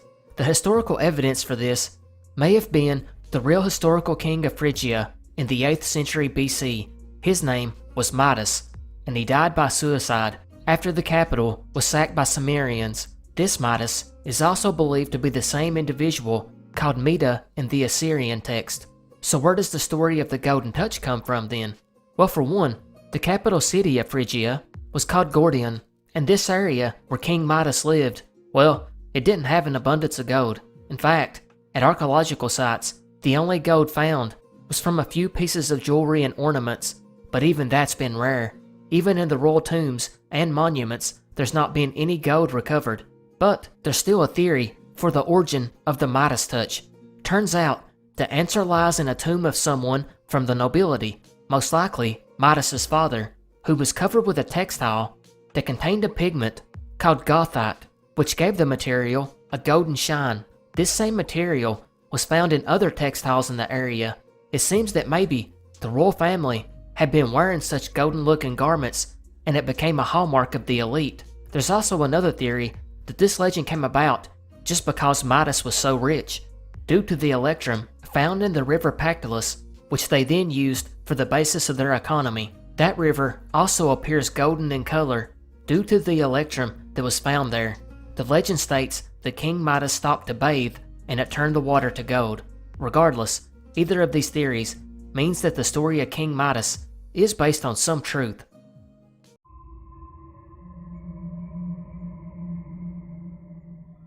King Tut is no doubt the most widely known pharaoh of ancient Egypt, and this is probably due to a couple of reasons. For one, his tomb was not discovered until modern times, when in 1922, excavators led by Howard Carter would unearth it more than 3,300 years after King Tut's death. Secondly, is the fact that it had not been plundered by grave robbers, and it lay largely untouched until its discovery. And this tomb was luxurious, consisting of more than 5,000 burial goods that were laid to rest with him.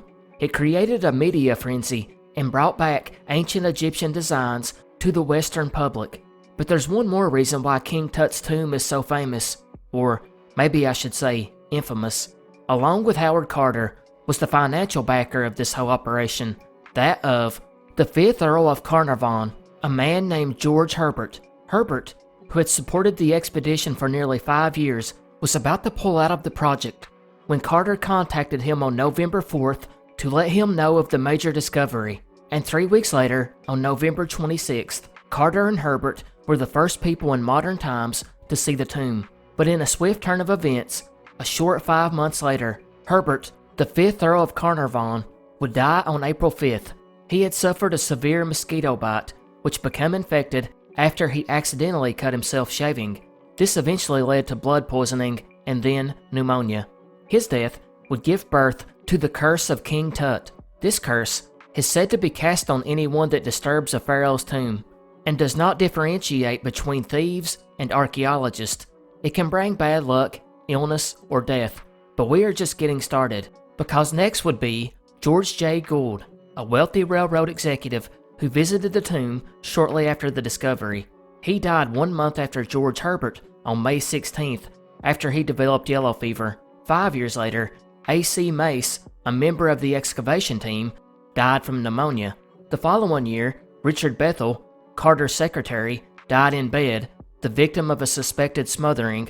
Sir Bruce Ingham, a friend of George Carter, was given a gift by him, which came from the tomb, but not long after, his house burned down, and then he was hit with a flood during the rebuild.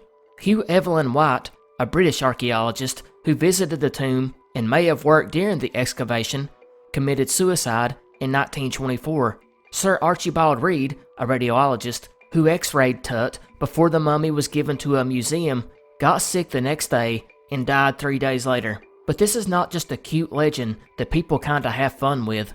Since the mid-20th century, a bunch of authors and documentaries have tried to portray the curse as being real in the sense that it brings scientifically explicable causes of death, such as bacteria in the Earl's case, going as far to say that the tombs house pathogens that were dangerous or even deadly to people with a weakened immune system, like Lord Carnarvon.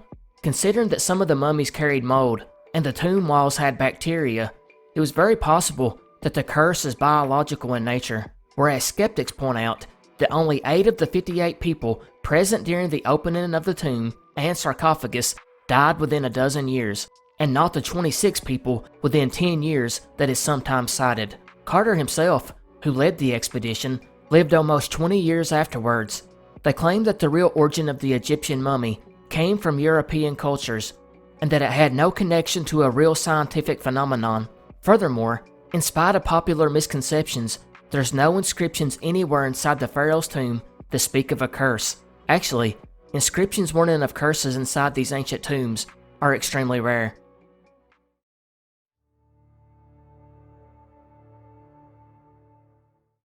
Chances are, if you have watched any news programming in the past decade, you have no doubt heard a pundit proclaiming the end of civilization is just around the corner. This end they are talking about is always caused by the other end of the political spectrum, and is always melodramatic and told only to rile up the viewers of the program. But what if our society really collapsed? How would this play out? Actually, we know a little bit about this for one reason, that being the Bronze Age. The Bronze Age is one of the most important times in the development of human civilization. It lasted from around 3300 BC to 1200 BC, and marks the beginning of the use of bronze, which is produced by smelting copper and alloying it with tin arsenic or other metals. This was an upgrade from the Stone Age, which, obviously, used stones for everything, from tools to structures. The Bronze Age is also notable because writing started popping up in some areas, as well as the early beginnings of urban civilizations. And in spite of these facts, it's not what the Bronze Age is remembered for. It's actually remembered more for its devastating collapse, which happened suddenly. It occurred in just a short 50 years between 1200 and 1150 BC. It affected northern Africa, southeastern Europe, and the Near East, particularly Egypt, Libya, the Balkans, the Aegean, Anatolia, and the Caucasus. As mentioned, it happened suddenly, but it was also violent, disruptive, and crushed the economies of many of the powers at the time. It took these rich early cities and turned them into nothing but small isolated villages. The wide-ranging trade network that had been set up, which largely moved bronze back and forth, was cut off. And not only were the trade relations cut off, but so were diplomatic relations. Writing systems vanished, and maybe most eerily, there was widespread devastation and large-scale death. This was the Dark Age before the one that would occur after the collapse of Rome. But what caused these advanced civilizations to just seemingly collapse within a span of 50 years? Well, that's the mystery. No one knows for sure, but there's multiple theories. But for the sake of simplicity, we'll break it down into 3 categories, that being invasions, internal disruptions, and climate. Let's start with the invasions, because according to this theory, the fall of the Late Bronze Age can be squarely put on the shoulders of one people, a mysterious people, that of the Sea People, which we covered in an earlier mystery iceberg. These nomadic tribes of invaders most likely came from somewhere in southern Europe, Asia Minor, or even the Mediterranean islands. Historians don't have a great idea who they all were or where they came from. There's very little evidence outside 7 ancient Egyptian texts, but they have always been thought as the main reason for the sole collapse of the Bronze Age. And if we go back to the bronze trading system, in which basically every civilization relied heavily on trade, the main thing was that bronze required copper and tin for production. For some peoples, like the Mycenaeans, this meant they would import tin from England, Spain, or Afghanistan while getting their copper from Cyprus. Depending on where you was in the trading circle, affected where you got your goods. But the key thing in this is, this trade network was very vulnerable. Once it was invaded or collapsed in one area, then the rest of the societies would also begin to collapse. So if the invasion theory is right, that means the Sea Peoples, who are theorized to have sailed around the eastern Mediterranean and raided Anatolia, Syria, Phoenicia, Canaan, Cyprus, and Egypt in particular, were so disruptive that collapsing one or more of these trade nodes in the network caused the rest of the societies linked to them to collapse as well. Another angle in this invasion theory might be that a group of people called the Dorians. According to the Dorian invasion theory, the Dorians, who are just as mysterious as the Sea Peoples, came from a place that is yet to be identified, but was probably somewhere in the mountainous regions of Greece, and invaded and replaced the dialects and traditions in southern Greece. They're mostly known for their isolationist military state of Sparta. It's thought that their invasion brought down basically every civilization in Greece, which then had a cascading effect on the rest of the known world. However, some historians group the Dorians with the Sea Peoples, whereas some people claim that the Dorians came after the Bronze Age collapse altogether. The second theory we listed as internal disruptions. This one is particularly caused by the aforementioned invasions. These invasions, which put a strain on trade, would then in turn put a strain on the other societies. It could also lead to famines and political instability, which then leads to rebellions. This one was only made worse because a kingdom may be at the point of collapse, and then a large portion of their population migrates to a neighboring kingdom, which then puts a strain on their resources, especially food. This is further backed up by the tomb robbing during this time period, in which the main thing stolen was food. In fact, in recent years, the Sea Peoples have been seen more as a symptom of a severe famine and not the cause. This is kind of validated by the depictions of the Sea Peoples in Egypt, in which it shows ox carts with them, indicating the Sea Peoples may have been refugees. Finally is the uptick in ironworking, which led to less of a demand for bronze, which again caused economic disruptions. The last theory was the all-encompassing climate and/or climate change. A theory that has gained momentum in recent years is that abrupt temperature shifts during this time frame led to crop failures on an unprecedented scale, leading to a crisis. Among these temperature shifts came droughts, which also could have caused famine, and famine leads to civil unrest. A 2023 study of tree rings in the region showed 3 consecutive years of drought between 1198 and 1196, and with the increase in surface temperature brings along the spread of diseases, which could have led to a pandemic. And this doesn't even take into account a series of earthquakes that hit in rapid succession, which led to widespread destruction and again, the decline of trade. And since this was a society who lived by candlelight, the earthquakes could have knocked these over, leading to many highly flammable wooden buildings burning down. However, in recent years, earthquakes as a cause has been played down. Volcanoes are another climate one, particularly that of an eruption in Iceland in 1159 BC, which is thought to have led to famines in the time period, and is even thought to have caused a volcanic winter. So as you can see, there's many theories. Some historians believe that not one factor caused it, and that it was all these things happening at once that caused the decline of the Bronze Age. All in all, it was not a good time to be around.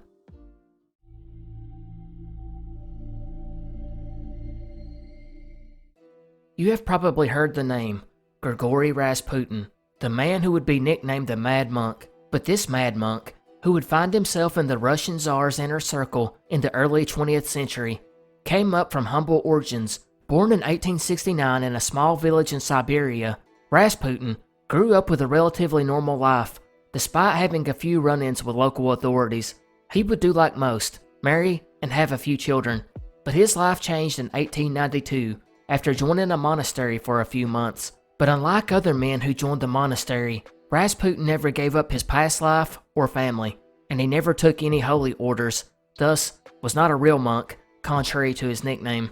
However, because of his religious zeal and his captivating charisma, he soon got the attention of some Russian Orthodox clergymen, which then led to him being discovered by some senior members of the imperial family, that of Nicholas II and his wife Alexandra.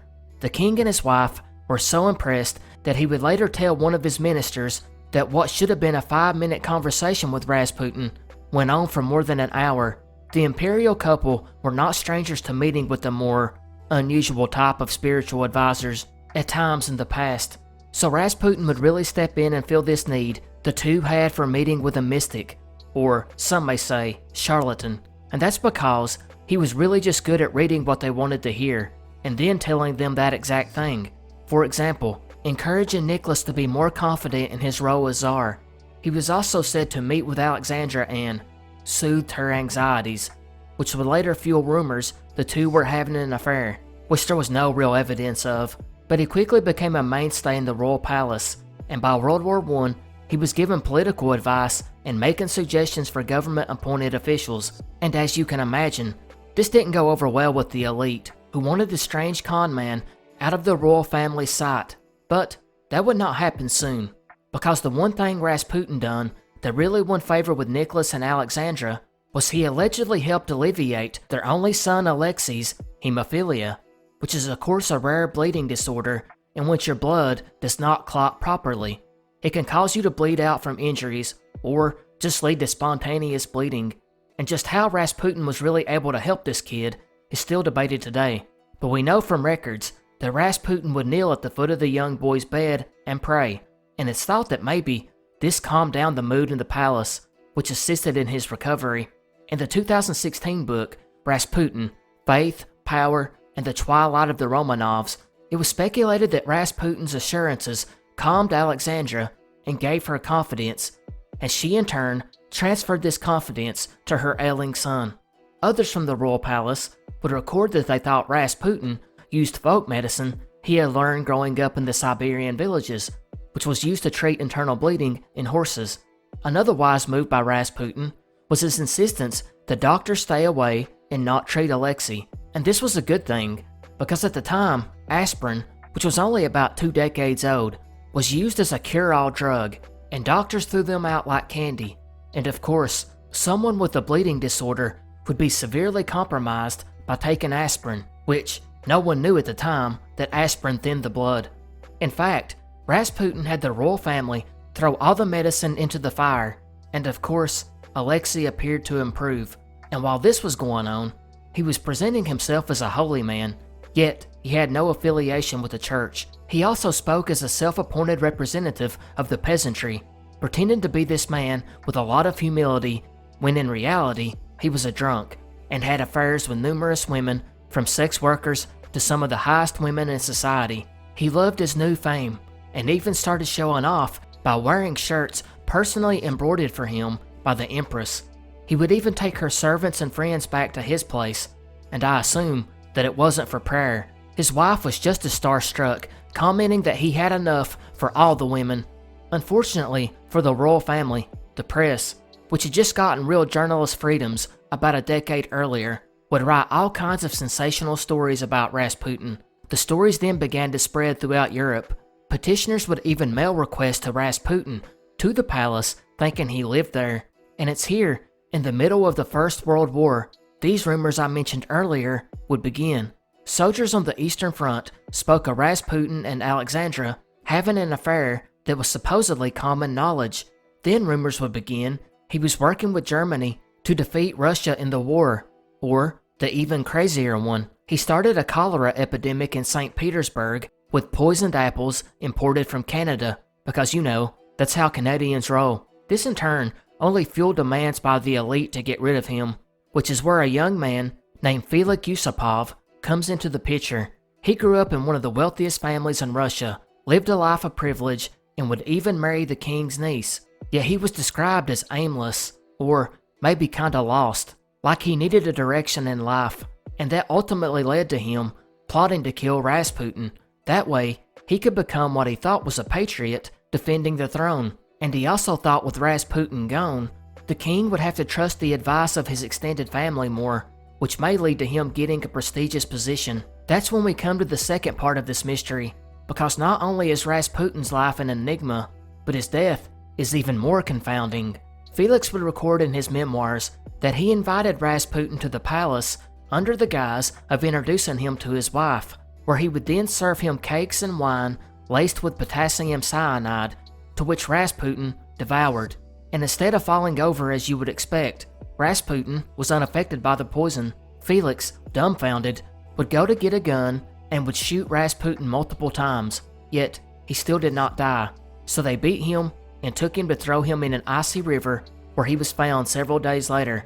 This only caused the aura of mysticism around Rasputin to grow even more. But is it true? Well, it was coming from Felix, who seemed desperate for attention, and according to Rasputin's daughter Maria, it wasn't true. She downright said Felix's account was a lie, because she claimed her father didn't even like sweets. Furthermore, the real autopsy contradicted Felix's claims, because there was no poison found in his body, nor was there any water in his lungs. Instead, he died from a gunshot wound to the head. She would claim Felix made up the story to enhance his reputation. However, there are many conflicting accounts, with some still believing that Felix's account was accurate and Rasputin miraculously survived multiple gunshots as well as poisoning, only to drown afterwards. One investigation even found evidence, such as a brown boot retrieved from the frozen water and blood on the bridge railings from where Rasputin was said to have been thrown from.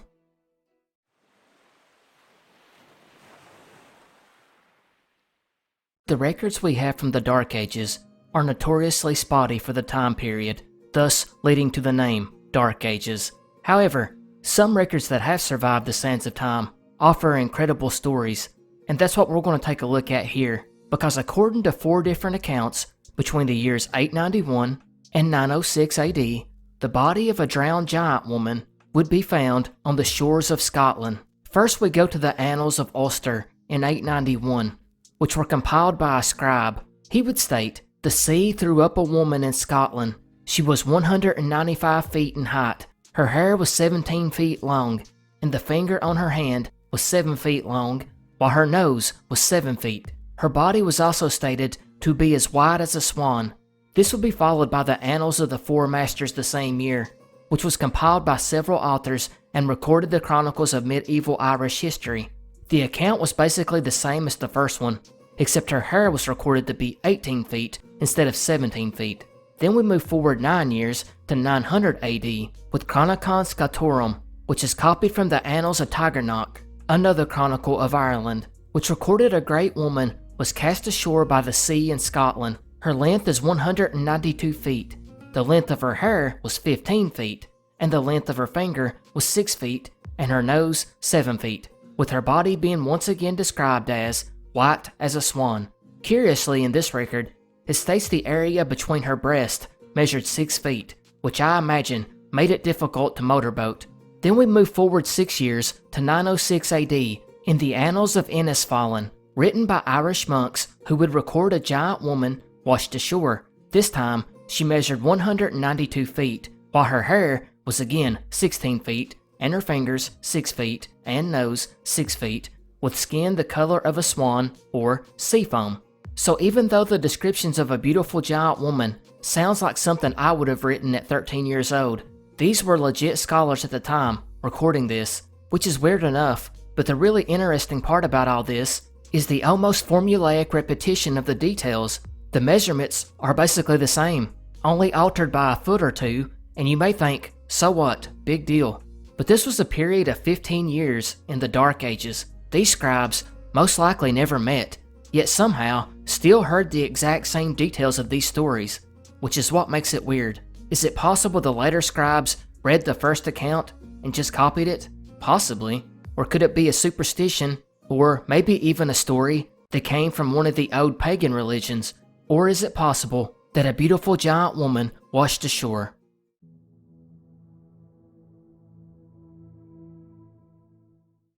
Lizzie Borden is a name you have all heard before, known especially from the childhood folk rhyme, which mentions taking an axe and giving 40 whacks.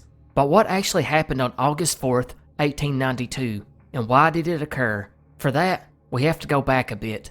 Lizzie grew up in Fall River, Massachusetts, in a wealthy family in an affluent neighborhood.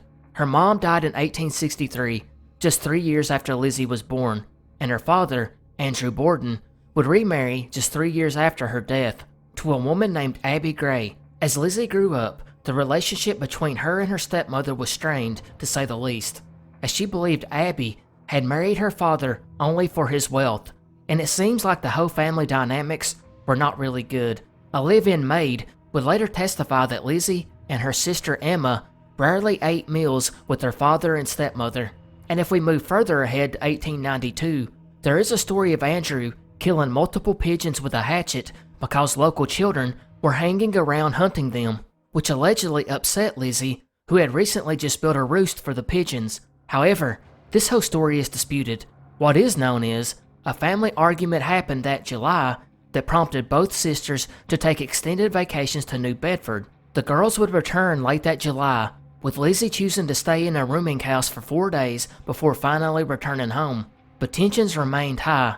Andrew had been gifting out real estate to various people in Abby's family. Finally, after Abby's sister received a house, the sisters demanded rental property, which was then given to them. It was actually the home they had lived in until their mother died. He sold it to them for $1, but they would turn around a few weeks later and resell the property for $5,000, or about $170,000 in today's money. Then, John Morse, Lizzie's uncle, visited and stayed for a few days to discuss business matters with Andrew, which has always been speculated that it was about a property transfer, which could have made the already tense situation worse. John slept in the guest room, and the next morning, Andrew, Abby, John, and the maid went to the sitting room and chat. John then left to town, intending to return at lunch. Andrew then left at 9 a.m. to go for a walk. Abby then went upstairs between 9 and 10:30 a.m. to make the bed. Somewhere in that time frame, she would be struck on the side of the head with a hatchet just above her ear, causing her to turn and fall face down on the floor, causing bruising to her nose and forehead. It was here the killer then struck her multiple times, delving 17 more blows to the back of the head, killing her. Later investigations would show she had been attacked while facing the killer. Andrew returned from his work around 10:30 a.m., and his key did not appear to work on the door, so he knocked. The maid would then go unlock it, to find it jammed, leading her to drop a cuss word, and it's here the maid, Bridget Sullivan, would hear Lizzie laughing. Although she did not see her, she thought it was coming from the top of the stairs, which would be a big deal considering that Abby was already dead and visible to anyone standing on the second floor. Although Lizzie denied being upstairs and stated that Andrew had asked where she was, and Lizzie had replied that a messenger had delivered Abby a summons to visit a sick friend. The maid would then remove Andrew's boots and helped him into slippers before he lay down on the sofa for a nap, which contradicts the photos where he was wearing boots. She then went down to her third-floor room before Lizzie at 11:10 a.m. called for her. "Maggie, come quick. Father's dead. Somebody came in and killed him." She rushed up to see Andrew slumped on the couch in the downstairs sitting room, struck 10 or 11 times with a hatchet-like weapon. One of his eyes had been split cleanly in two, suggesting he was attacked while he slept. His wounds were also still bleeding, indicating it was a very recent attack. The family physician would arrive shortly to pronounce both victims dead, with Andrew's death being estimated at 11. The investigation began, and Lizzie told detectives she heard a groan or scraping noise, or maybe even a distress call before walking in. 2 hours later, she stated she had heard nothing and walked in the home, not realizing anything was wrong. When asked about where her stepmother was, Abby would also tell the same story about her getting a note to go visit a sick friend. She also stated she thought Abby had returned and asked someone to go upstairs to look for her. A neighbor would then walk halfway up to find Abby lying face down on the floor. Officers who interviewed Lizzie reportedly did not like her attitude, as she seemed calm and poised. She also changed alibis. Police, however, still did not check her for blood. They did do a cursory search in her room, but later admitted it wasn't proper cause Lizzie said she wasn't feeling good. 2 hatchets, 2 axes, and a hatchet head with a broken handle were found downstairs. The hatchet head was suspected of being the murder weapon, as the break in the handle appeared fresh, as well as the dust and ash on the head, which appeared to have been deliberately applied to make it look like it had been laying in the basement a while. Now, one thing we didn't mention, the family had been sick for days leading up to these murders, so because of this mysterious illness, the victims' stomachs were tested for poison, but none was found, although supposedly Lizzie had asked a local druggist about cyanide in a diluted form, but her defense was she was looking for something to clean her furs, despite the medical examiner stating it did not have antiseptic properties. Now at this time, a woman named Alice Russell entered the picture. She was Lizzie's friend and decided to spend the night with the sisters the night after the murders. Police were stationed around the house to watch, and at one point during the night, one officer spotted Lizzie and Alice with a kerosene lamp and a slop pail. He saw both women leaving the cellar, after which Lizzie returned alone, but he was not able to see what she was doing, but she was bent over a sink. John Morse, the uncle, finally left the home the next day and had to be escorted out by police. The next morning, Alice would find Lizzie tearing up a dress and putting it on a fire because she claimed it was covered in paint. It's never been determined if that was the dress wore on the day of the murders or not. Lizzie would appear at the inquest, where her testimony and behavior was erratic. Sometimes she refused to answer a question, even if it would have benefited her. She gave contradictory stories and different accounts, such as saying that she was in the kitchen reading a magazine when her father arrived home, then saying she was in the dining room doing some ironing, then saying she had just came downstairs. The testimony was later blamed on the morphine she had taken to calm her nerves. The trial began the following year, and it got huge press coverage. The focal point seemed to be that hatchet head found in the basement, as the prosecution could just never prove that it was the weapon. There was also no bloody clothing. Of course, that might have been because the dress was burned up in the fire. There was also the issue of just where was Lizzie during the murders. The maid says she left Lizzie and her father around 10:58 a.m., while Lizzie stated she left after this and went to the barn for 20 minutes to half an hour, and at least one witness stated seeing her leaving the barn at 11:03 a.m., and at 11:10 a.m. would be when Lizzie called for the maid. The judge would also strike down the incident of Lizzie attempting to buy cyanide as being too remote to connect to the case, and with that, it only took an hour and a half for the jury to acquit Lizzie Borden of the murders. So if not Lizzie, then who? There are a few other theories, such as John Morse, Lizzie's uncle and Andrew's former brother-in-law. He apparently rarely ever spoke to the family after his sister died, but for some strange reason, he just happened to spend the night before the murders. Detectives also noted he had provided an absurdly perfect and over-detailed alibi and was considered a suspect for a period. Another theory was a man named William Borden, who was suspected of being Andrew's illegitimate son, and that he was extorting money from Andrew to keep the secret hushed. However, it was proven later on that he was not Andrew's son. Another thought was that Emma, Lizzie's sister, was responsible, although she had an alibi being 15 miles away. Some believe she secretly returned to the residence to kill the two before returning back to Fairhaven to receive the telegram informing her of the murders. Others postulated that it was just a random intruder that did it for any number of reasons. Others suspected Bridget, the maid. She had been asked to wash all the windows, one of the biggest and hardest household tasks, while still suffering from food poisoning on a blisteringly hot day, and maybe that had driven her over the edge. Or maybe it was Andrew's constant penny pinching. But even if Bridget did do it, many suggest Lizzie knew and just kept quiet about it, being in no great state of upset over the deaths of two people she despised.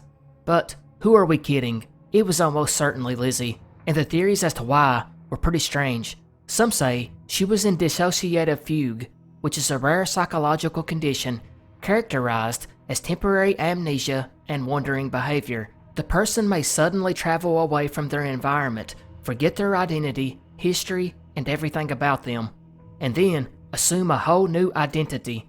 Others claimed she had been abused by her father, which caused her to finally snap. However, incest was a topic that would have never been openly discussed, and taking the fact that the evidence collection basically didn't exist then, it couldn't be proven. However, the local papers did heavily imply this was the case. Another theory was that Lizzie was having a romantic rendezvous with her lover, Bridget, the maid. When Abby walked in and caught them and was horrified, Lizzie reacted by killing Abby with a candlestick. She then confessed to her father when he returned home, but he reacted the same as Abby had. So in a rage, she would kill Andrew with a hatchet while Bridget disposed of the hatchet afterwards. And this one might not be that far-fetched, because in Lizzie's later years, it was heavily rumored that Lizzie, who lived alone, was a lesbian. However, Bridget would end up marrying a man later on and moved away. Allegedly on her deathbed, she gave a confession in which she stated she changed her testimony in order to protect Lizzie.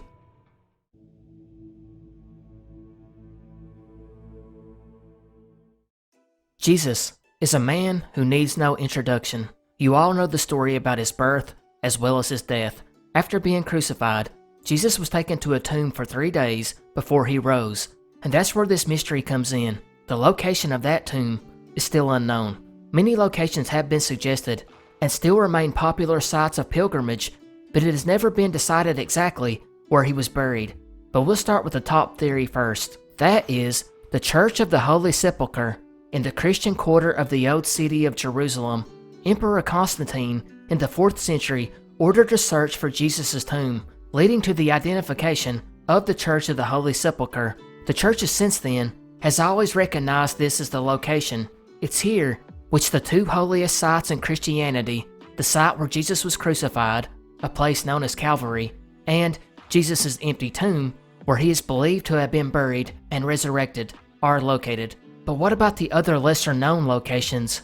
The Garden Tomb is another one, which is a rock-cut tomb in Jerusalem that was found in 1867 and is also considered to be the tomb of Jesus. It's been dated as going far back as the 8th or 7th century BC, however. Another is the Talpiot Tomb, which was discovered in 1980 in East Talpiot neighborhood, 3 miles south of the old city in East Jerusalem. It was found with 10 ossuaries, which are boxes with skeletal remains. 6 of these boxes had inscriptions, one which has been interpreted as Yeshua bar Yehoseph, or Jeshua, son of Joseph, but the inscription is partly illegible and its translation is disputed. It's widely believed by scholars that this Jesus, if that is his name, is not the Jesus of Nazareth, since he had a son named Judas, as well as the tomb showed signs of belonging to a wealthy Judean family. Then we get a little bit more out there. The Rosa Bao is a shrine located in Srinagar, an Indian city. It translates to tomb place, and locals believe a wise man is buried here named Yusuf, and according to a man named Mirza Ghulam Ahmad, known as the leader of the Ahmadiyya movement within Islam, the man in this tomb was actually Jesus. Another place is Mount Cardu René-le-Château, which is located in southern France. This hilltop village has been the focus of several wild claims, such as being the home of the Ark of the Covenant, or the treasures of the Knights Templar, or Holy Grail, and of course, Jesus' tomb, but it's widely seen as pseudo-history. Another is the Shugborough inscription, which is located in Staffordshire, England, and we have discussed it before. It's one of the top uncracked ciphertexts, but even crazier is the claim that it's actually a village in Japan called Shingo. Here, there is a spot called Kiristo no Haka, which translates to Tomb of Jesus, and it's at this location that Jesus, along with Jesus' last descendants, the family of Sujiro Sawaguchi, lie. According to the family, Jesus did not die on the cross at Calvary, but instead, his brother Iskari took his place on the cross, while Jesus fled across Siberia and into northern Japan, where he then changed his name to Torai Tora Detenku, became a rice farmer, married a 20-year-old Japanese woman named Miyuko, and raised 3 daughters in what is now Shingo. While in Japan, It is asserted he traveled, learned, and eventually died at the age of 106, where his body was exposed on a hilltop for 4 years. According to the customs at the time, his bones were collected, bundled, and buried in the mound, which is now said to be the grave of Jesus Christ.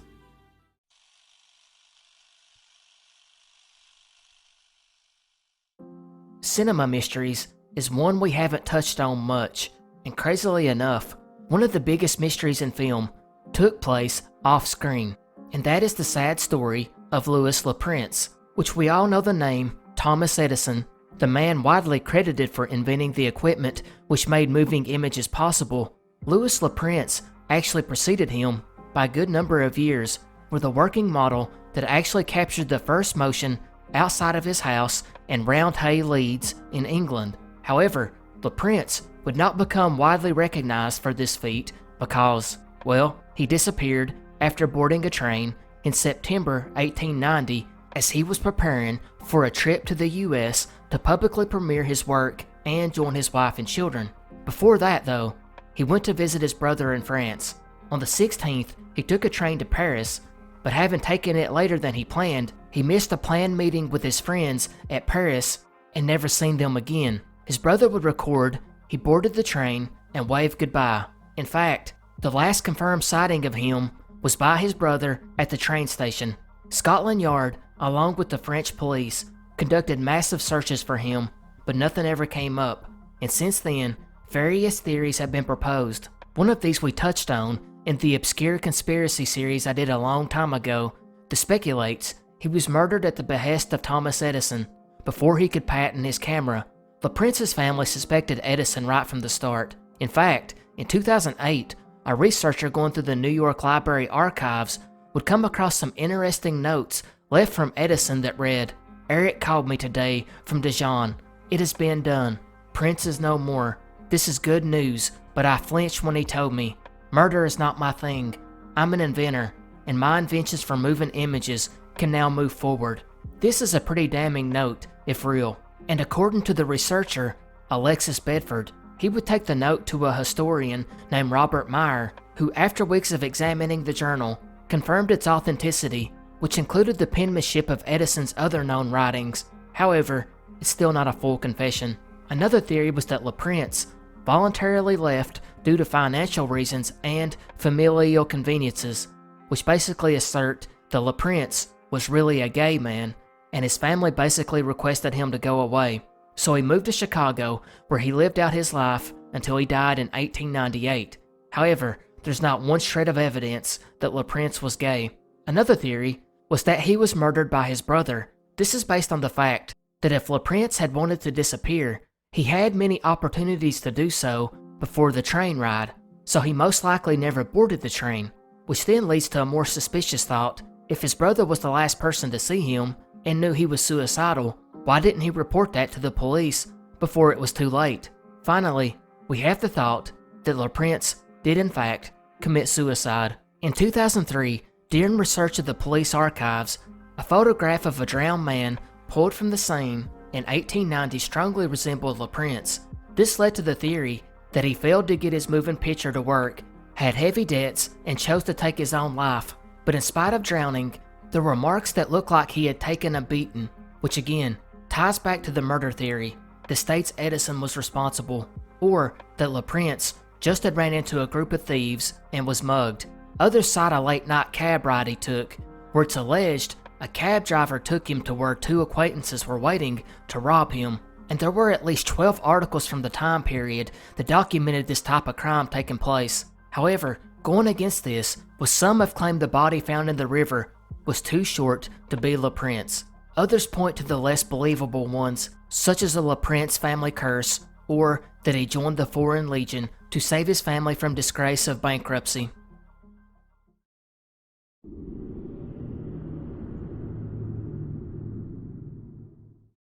The Mary Celeste was an American merchant ship found adrift in the Atlantic Ocean off the coast of the Azores on December 4th, 1872. The captain and crew were all missing. However, the ship was still seaworthy and the provisions were still good, and the load of alcohol they were transporting was still in the hull. The ship's captain was a man named Benjamin Briggs. and he had a high standing in the profession. He also picked a very experienced and talented crew.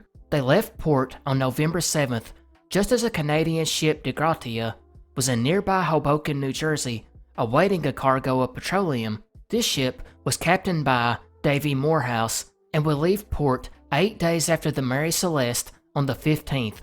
By December 4th, Captain Morehouse was made aware of a vessel about 6 miles away heading towards them. The ship was moving erratically and the sails didn't look right. Morehouse suspected something was wrong, so they pulled closer. They would note that they saw nobody on deck and no one replied to their signals. The 2 men would be deployed in a smaller boat to investigate, and it was here they realized it was the Mary Celeste. They would climb aboard and found the rigging was damaged and ropes hung loosely over the sides. The sails were partially set and in poor condition, and some were missing. The ship's lifeboat was also missing. There was a little bit of water in the hold, but definitely not an alarming amount. They found the ship's log, and it revealed the last entry had came 9 days earlier. They also noted the ship's papers, along with the captain's navigational instruments, were missing. There were no signs of fire or violence, and it seemed like an orderly departure occurred. Captain Morehouse would decide to bring the ship to Gibraltar, as he would be awarded a substantial share for the salvage. Investigations would happen soon, and well, there were many theories. The early inspection ruled out any weather event, citing a vial of sewing machine oil found upright in place. There were also a couple of stains found that they thought might be blood, particularly one railing that had bore a deep mark possibly caused by an axe, as well as some staining on the captain's sword. The going theory was that the men of the crew got into a drunken frenzy and killed the captain and first mate, and then made the ship look like it had been in a collision before fleeing in the lifeboat. He also thought that Morehouse and his crew were hiding something. However, this fell apart when it was determined the stains found on the sword and ship were not blood, and ever since then, well, opinions vary. It's probably not something like insurance fraud, just for the fact that Briggs left his son Arthur behind, and it's hard to imagine he would have done that if he planned to disappear permanently. Pirates have been bandied about, but why didn't they steal the cargo?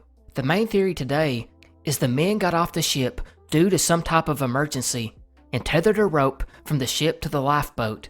The rope then either broke or came undone, leaving the men to drift aimlessly. There's even some conjecture that the men were afraid the ship's cargo of alcohol was about to explode, or perhaps a candle fell and with the fumes caused a fireball that frightened the sailors but done no damage to the ship. But this overlooks the obvious. Why would you tie yourself to a ship that might explode or sink? Furthermore, Captain Briggs was experienced and probably wouldn't do that, as he would know a ship with some damage was still safer than a lifeboat. Other things like underwater earthquakes have also been proposed, as well as the crew running aground and getting onto the lifeboat, only to have the ship be blown back out to sea.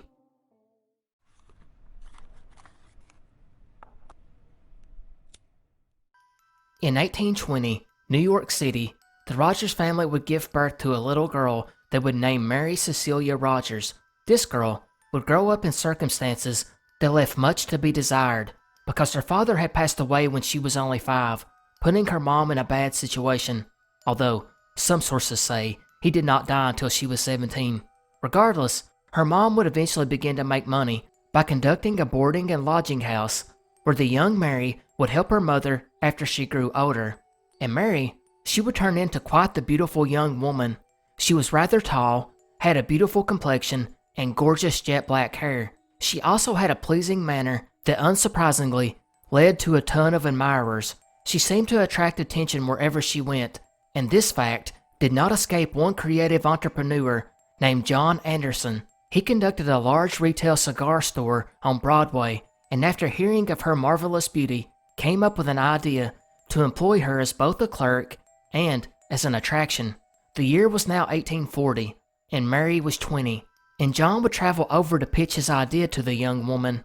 And considering Mary had never worked away from home before, her mom was pretty reluctant to permit her to accept the position, as she knew that some of the young men who frequented John's cigar store were not the most upstanding young men around.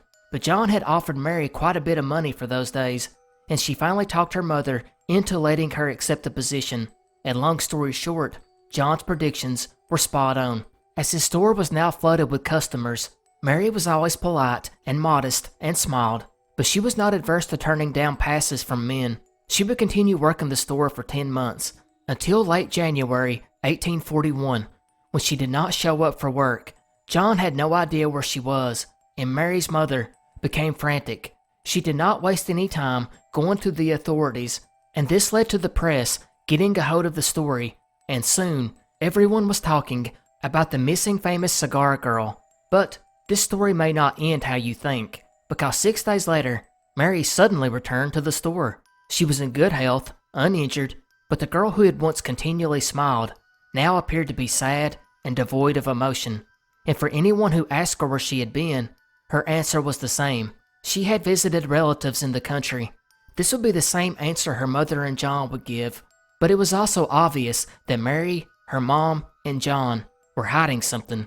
This whole thing was weird, because at first, her mother reported to have found a suicide note, while the newspapers would eventually write the whole thing off as a hoax, stating that Mary had went to visit her friend in Brooklyn, and many accused John of staging the whole thing to drive up revenue for his tobacco shop. But days later, a rumor began to swirl. It was said that Mary had been seen with a tall, handsome naval officer during the time she was supposed to be in the country. These rumors would eventually get back to her about a week after she returned, and she immediately resigned from the cigar shop and went back to her mother's home. It was here that, strangely a month later, it was announced that Mary was engaged to be married to a man named Daniel Payne, a young clerk who resided in her mother's lodging house. And from here, this strange story only gets more bizarre, because at 10 a.m. on July 25th, Mary would knock on the door of her fiancé and inform him she was going to spend the day with her aunt, to which he replied, "All right, I'll call for you tonight." Then Daniel would spend the rest of the day from home, but instead of calling for her, he instead went home alone. This was due to one fact. It had came a furious thunderstorm that evening, and the rain came down in buckets. Daniel assumed there was no way she would want to walk home in this vicious storm. He would even stop and talk to her mother and explain the situation, and her mother thanked him for not bringing her home in those conditions. But the next day, the storm would subside, and Mary still had not came home. Her mother assumed she would return at some point that day, but as the hours dragged on, she became alarmed. As Daniel made it home that evening for dinner, her mother would inform him that Mary had still not arrived. Now Daniel was alarmed, and he didn't even wait for the meal to get finished. He turned right around and headed toward Mary's aunt, where she was supposed to be. But to his fright, he learned Mary had never been there at all. He would return to tell his future mother-in-law this, who of course remembered several months ago when Mary disappeared. But this time, Mary had wore very light clothing. It did not seem reasonable she could have remained away after the storm let up, but her disappearance would be reported again, and this time it caused a greater media sensation than the first time. For several days, there was no trace to be found, but sadly, before long, fishermen setting their nets would find her terribly mutilated body floating near the shore. Her face had been beaten to a pulp and was terribly swollen. Around her waist was a fastened cord. To the other end was tied a heavy stone. Her neck was tied with a piece of lace torn from her dress, tight enough to have strangled her. On her wrist were the marking of cords that had sunken deeply into her flesh. Light kid gloves were found on her hands, and her bonnet hung by its ribbons around her neck. Her clothing was badly torn, and the coroner suggested she had been killed by more than 2 or 3 persons, and she had been brutally violated. Her fiancé Daniel was interrogated immediately, but his alibi was good, and he was dismissed. A week went by, and there was absolutely no traction whatsoever. The police began to take a beating in the papers. Authorities were left with no other choice but to announce a large reward for a tip leading to the arrest and conviction. In addition, the authorities promised complete immunity to anyone having guilty knowledge of the crime, other than the killer himself. I assume this means someone who helped in destroying evidence or something like that. The next day, detectives got their first break. The coroner received an anonymous letter from someone who claimed to have seen Mary on Sunday in Hoboken, but had not came forward because of what he termed motives of perhaps criminal prudence, which I'm not sure what that means. He claimed he had seen her and 6 rough-looking men bringing a boat onto shore. He remembered because of how odd that a girl of Mary's beauty was in the company of these thugs, but she had went willingly, as he noted her laughter as they came ashore. All of them would get out on the beach and walk into the woods. It wasn't long after that a second boat was spotted. This time, 3 handsomely dressed men were rapidly pulling the boat across the river. One of them jumped ashore and met with 2 other men who were sitting on the beach.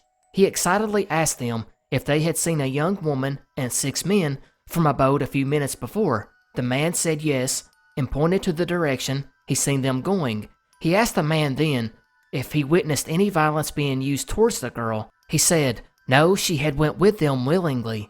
The other men made no comment, went back to his boat, got in, and left back across the other side to New York. The writer of this account was never discovered, but the letter was printed in the newspapers, and the 2 men that had been sitting on the beach that were approached and questioned did come forward and confirmed the whole story. They both knew Mary in passing, and said the woman who entered the forest with the 6 men did resemble her, but it was at such a distance they could not be 100% sure. It would be several weeks after this that the next tip came in, when a stagecoach driver named Adams stated that on that fatal Sunday, he had seen Mary arrive in Hoboken at the Bull's Ferry, accompanied by a tall, well-dressed man of dark complexion, and went with him to a roadhouse nearby.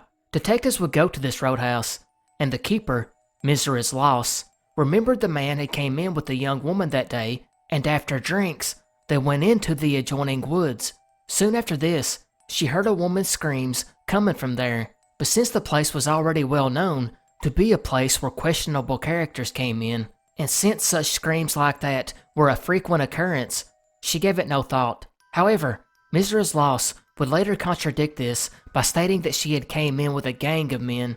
It would be the children of Mrs. Loss, however, that would actually find the spot where the assault and murder had taken place, when 2 months afterwards, while playing in the woods, they found a petticoat, scarf, umbrella, and handkerchief marked with the initials M.R. The scene showed a terrific struggle had taken place, and a broad track that seemed to have been made by a body was seen going through the bushes towards the river. The items found were conclusively identified as Mary's. For what it's worth, Mrs. Loss would give a deathbed confession stating that Mary died from a failed abortion attempt, which goes against everything the coroner found.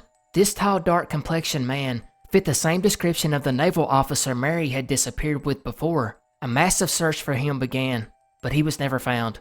It was believed at the time that Mary's mother knew way more about that man than she chose to tell. Daniel never recovered and committed suicide near where his fiance's body was found. The mystery would be immortalized in a short story called The Mystery of Marie Roget, which Edgar Allan Poe based the story on. It was the first murder mystery ever based on the details of a real crime. As far as theories go, of course, the tall, dark-complected man was obviously suspected. But what about her being sided with the gang? Was this his gang? Did they help in the cover-up? What about the guy who rushed ashore looking for her? Could that have been Daniel? Why didn't he speak up? Some actually point out that Daniel's suicide note suggested his possible involvement with the murder. Others suggest her boss John could have been responsible, or her former fiancé, Alfred Crommelin, who was also in the area at the time, and was the one who would eventually identify her body.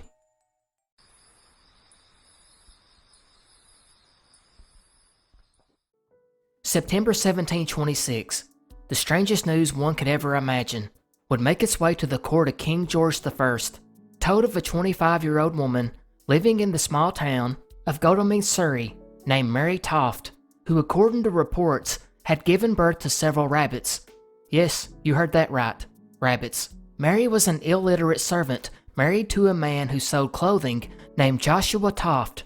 Despite the two having just suffered a miscarriage the previous month in August, Mary had gotten pregnant again just a month later, and by the 27th of September, went into labor. Her neighbor Mary Gill and mother-in-law Ann Toft would attend to help her, so they must have been stunned right off the bat to see Mary give birth to something resembling a liverless cat. The family, horrified, would call on the help of an obstetrician named John Howard, who made it to the Toft home the next day, where he would be presented with more animal parts, which the mother-in-law Anne had taken from Mary during the night. Howard, I can only imagine, was confused, but probably smelled a hoax.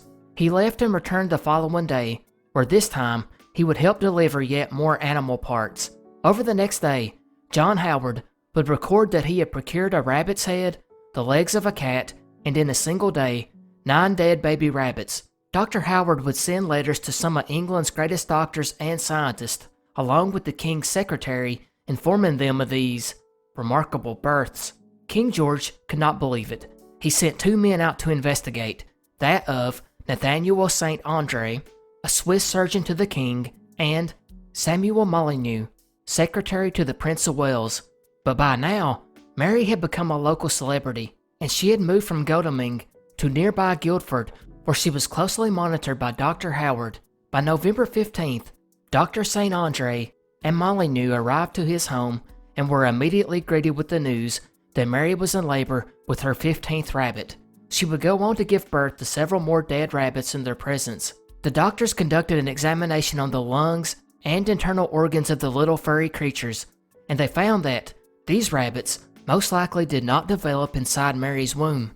Dr. St. Andre, on the other hand, was convinced the case was genuine.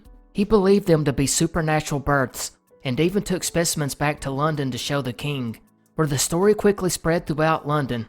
The king then decided to send a German surgeon, Cyriacus Ahlers, and his friend, Mr. Brand, to investigate further, and again, the German doctor would witness Mary give several rabbit births.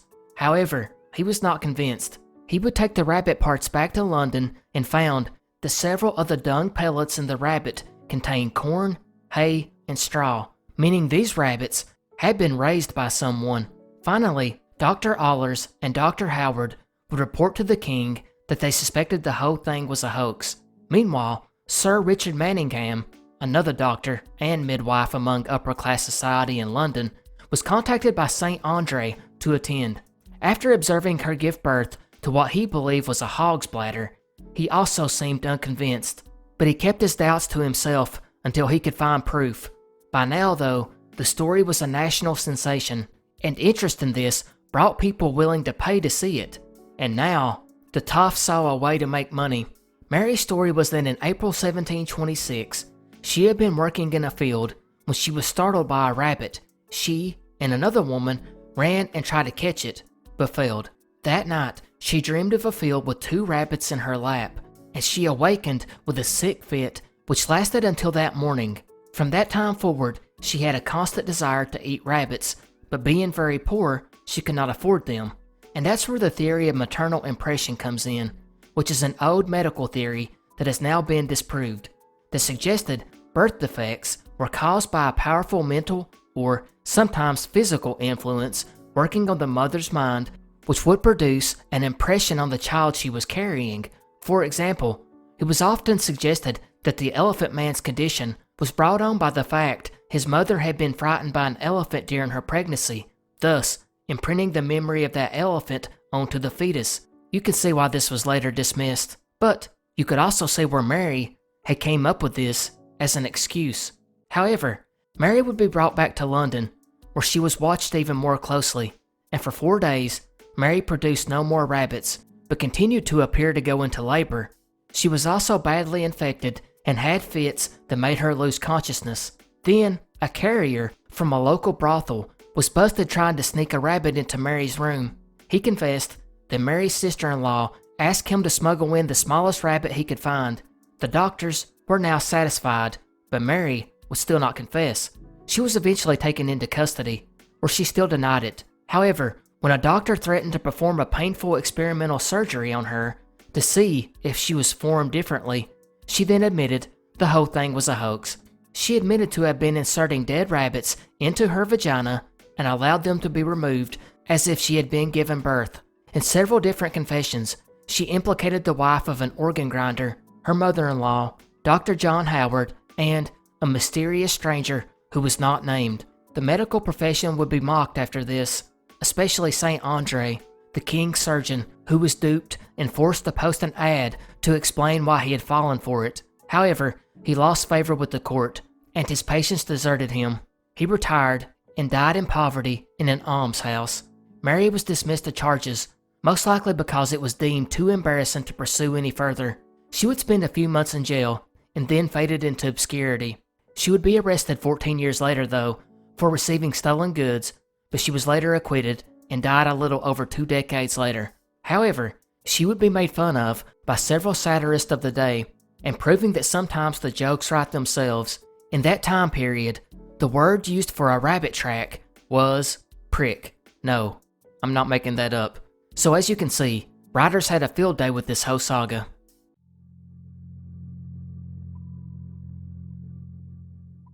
The name Rockefeller is one that's closely linked to wealth and power in America, with their fortune being made in the oil industry in the late 19th and early 20th centuries, starting the company Standard Oil, which would later become Exxon and Chevron, and later being closely linked to, or controlling, J.P. Morgan Chase Bank.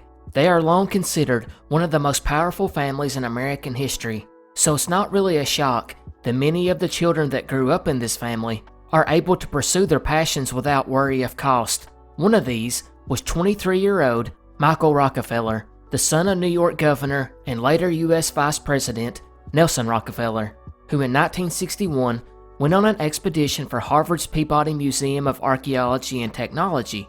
Now this excursion was to Dutch New Guinea to study a tribe called Dani. It's here where a documentary would be filmed by Robert Gardner called Dead Birds, where Rockefeller would be the sound recordist. While there, Rockefeller would spend his time engaging and studying their culture. Letters back home spoke of his excitement in doing so, but that excitement would change on November 17th of that year, when Michael and Dutch anthropologist Renee Wassing would get on a 40-foot canoe and head out into the water. They were about 3 miles out when their pontoon became swamped and overturned.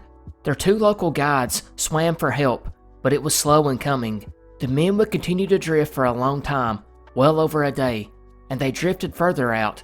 Now, they were about 14 miles away from shore, but Michael had enough and told Renee, "I think I can make it," and took off swimming to shore.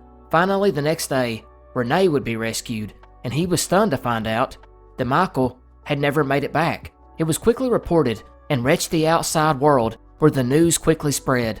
Of course, there was a massive search to find him, which included helicopters, ships, and over 1,000 native canoes. People naturally assumed that in his attempt to swim to safety, he drowned or possibly died due to exhaustion or the elements, while some speculated he could have been attacked by a shark or saltwater crocodile.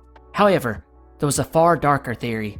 Headhunting and cannibalism were still present in some areas of New Guinea in this time period. Some began to fear that maybe an exhausted Michael did make it to shore, only to be killed and eaten by the tribes from a village called Otsinep. Some even speculated that he had survived and was taken captive, or possibly had even began living with them and became somewhat of a demigod.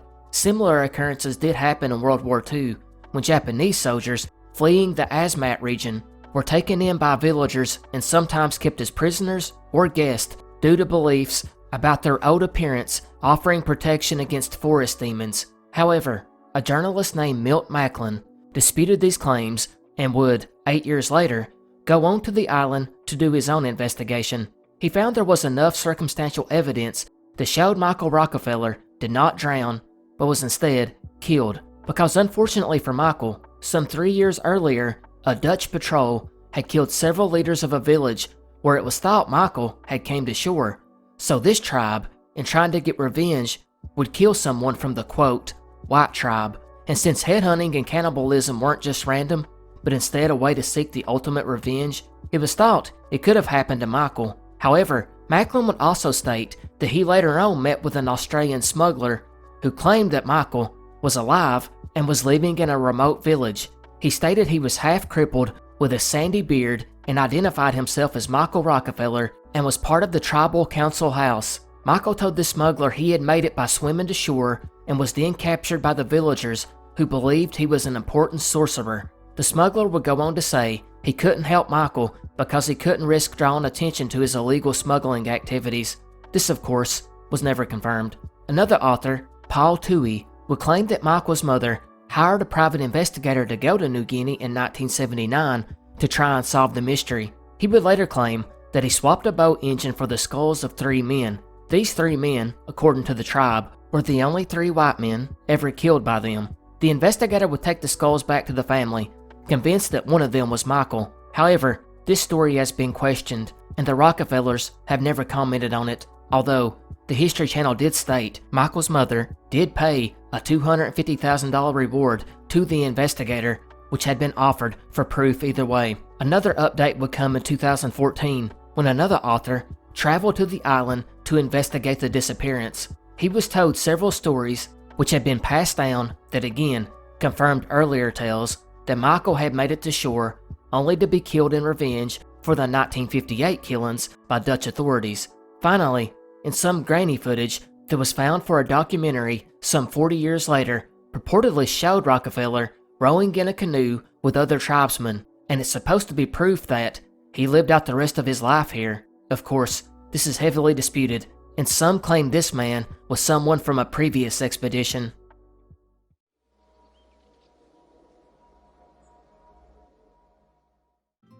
Easter Island, aka Rapa Nui, is an island way out in the southeastern Pacific Ocean that is mostly known for the nearly 1,000 huge stone statues called moai, which were created by the early Rapa Nui people. Although it's unsure, the Polynesians are believed to have first inhabited the island either in 800 or 1200 AD, where they then built a thriving culture as evidenced by these enormous statues. It's believed these stone giants were built between 1250 and 1500 AD. Nearly half are placed at Rano Raraku, where the main quarry was, but hundreds of them were transported around the island's perimeter. They were all built to have overly large heads, looking more like living faces. The tallest one was over 33 feet high and weighed about 90 tons, while the heaviest one was about 95 tons, although one unfinished sculpture was found that, had it been completed, would have been 69 feet tall and weighed about 170 tons. They have heavy brows and elongated noses with a distinctive fish hook-shaped curl from the nostrils. The lips are thin and the ears are also elongated. The jaw lines stand out and the torsos are heavy, and on some of them, the collarbone is subtly outlined.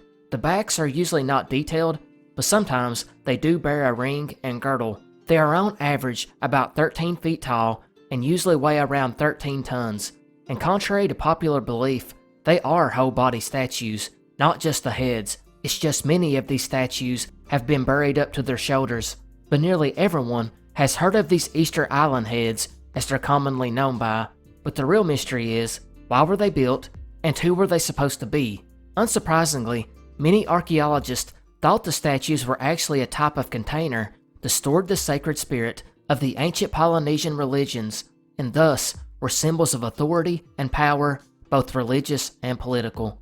While some archaeologists believe the statues are a literal representation of their ancient ancestors, and that the statues face away from the ocean and towards the village as if they were there to watch over the people, except for 7 of these, which face out to the sea to help travelers.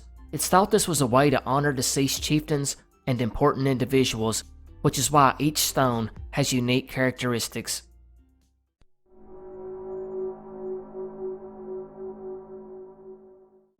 In 1981, 43-year-old Natalie Wood was working on her way to come back to Hollywood. The actress had begun her career as a child at the age of 8 and then transitioned into young adult roles. As a teen, she was nominated for Best Supporting Actress for her performance in Rebel Without a Cause, and would then be nominated for Best Actress for her performance in West Side Story. But during the 70s, she would take a break after having 2 daughters, one with her second husband, Richard Gregson, and one with her first husband, Robert Wagner, whom she remarried after her second divorce from Gregson. She appeared in only 2 films in the 70s and would pop up here and there on television shows. But it was now, in 1981, she was set to come back in a film called Brainstorm, which featured Christopher Walken, a man who needs no introduction. And it was on November 29th that during a break from production of the film, that Natalie and her husband, Robert Wagner, and Christopher Walken would all take a boat trip to Santa Catalina Island off the coast of California on Wagner's 50-foot-8 yacht, which was captained by a man named Dennis Stavern. And it's here that Natalie would tragically drown. However, The circumstances around her drowning are still mysterious, and many of the details around it are unknown. For example, how did she even enter the water? Her body was found around 8 a.m. the next morning, about 1 mile from the boat, and this is made more suspicious because Natalie vanished sometime around 11:05 p.m. when they all realized that the yacht's dinghy was missing. But it took almost 3 hours for someone at 1:30 a.m. to finally call the shore, and then the Coast Guard would be called 2 hours after this at 3:30 a.m., which is a very strange timeline. Around 8 a.m. was when Natalie's body was finally found. Then, the inflatable dinghy was found beached nearby. When questioned, Wagner would state Natalie was not with him when he went to bed, which was made stranger by the fact that Natalie was found with bruises on her body and arms, as well as an abrasion on her cheek, but no indication of how these injuries had occurred. The captain would tell detectives that Wagner and Natalie had argued that evening, which Wagner denied, although, in his memoirs later on, he would admit they indeed had been arguing before her disappearance. The autopsy also revealed that Natalie's blood alcohol content level was 0.14, and there was also traces of a motion sickness pill and painkiller which increased the effects of alcohol, although a witness from a restaurant later came forward and stated that they were all very drunk. Regardless, the coroner ruled her death as accidental drowning and hypothermia, speculating that her drinking led to her slipping while trying to reboard the dinghy. However, one thing against this was, Natalie was terrified of the water and had been her whole life, and people that knew her said there was no way she would have ever left the safety of a yacht on a dinghy. Further complicating the matter were witnesses who heard the woman screaming for help during the night. Other witnesses also reported hearing loud arguments between Natalie, Wagner, and Walken. But if we go back to the captain, Dennis Davern, remember I said he came forward to state that Natalie and Wagner had been arguing? Well, he did, but not until 2011, which is a little late, but did lead to the case being reopened. He alleged that Natalie had been flirting with Christopher Walken, which enraged Wagner. He would also claim Wagner prevented the captain from turning on his searchlights or notifying authorities, and Davern plainly stated Wagner was responsible for her death. Natalie's death certificate was then changed from accidental drowning to drowning and other undetermined factors. Christopher Walken, however, was quickly dismissed as a suspect after this, and he's largely remained quiet about the whole affair, although he did state in a 1997 interview with Playboy that he thought the dinghy was smacking up against the yacht and keeping her awake, so she went to move it so she could get some sleep, only to fall in her drunken state, which seems consistent with the investigators' findings. Many people now believe, though, that Wagner murdered her, while others think he was trying to teach her a lesson since he knew she was scared of the water and inadvertently caused her death. And in 2018, the 88-year-old Wagner was officially named a person of interest.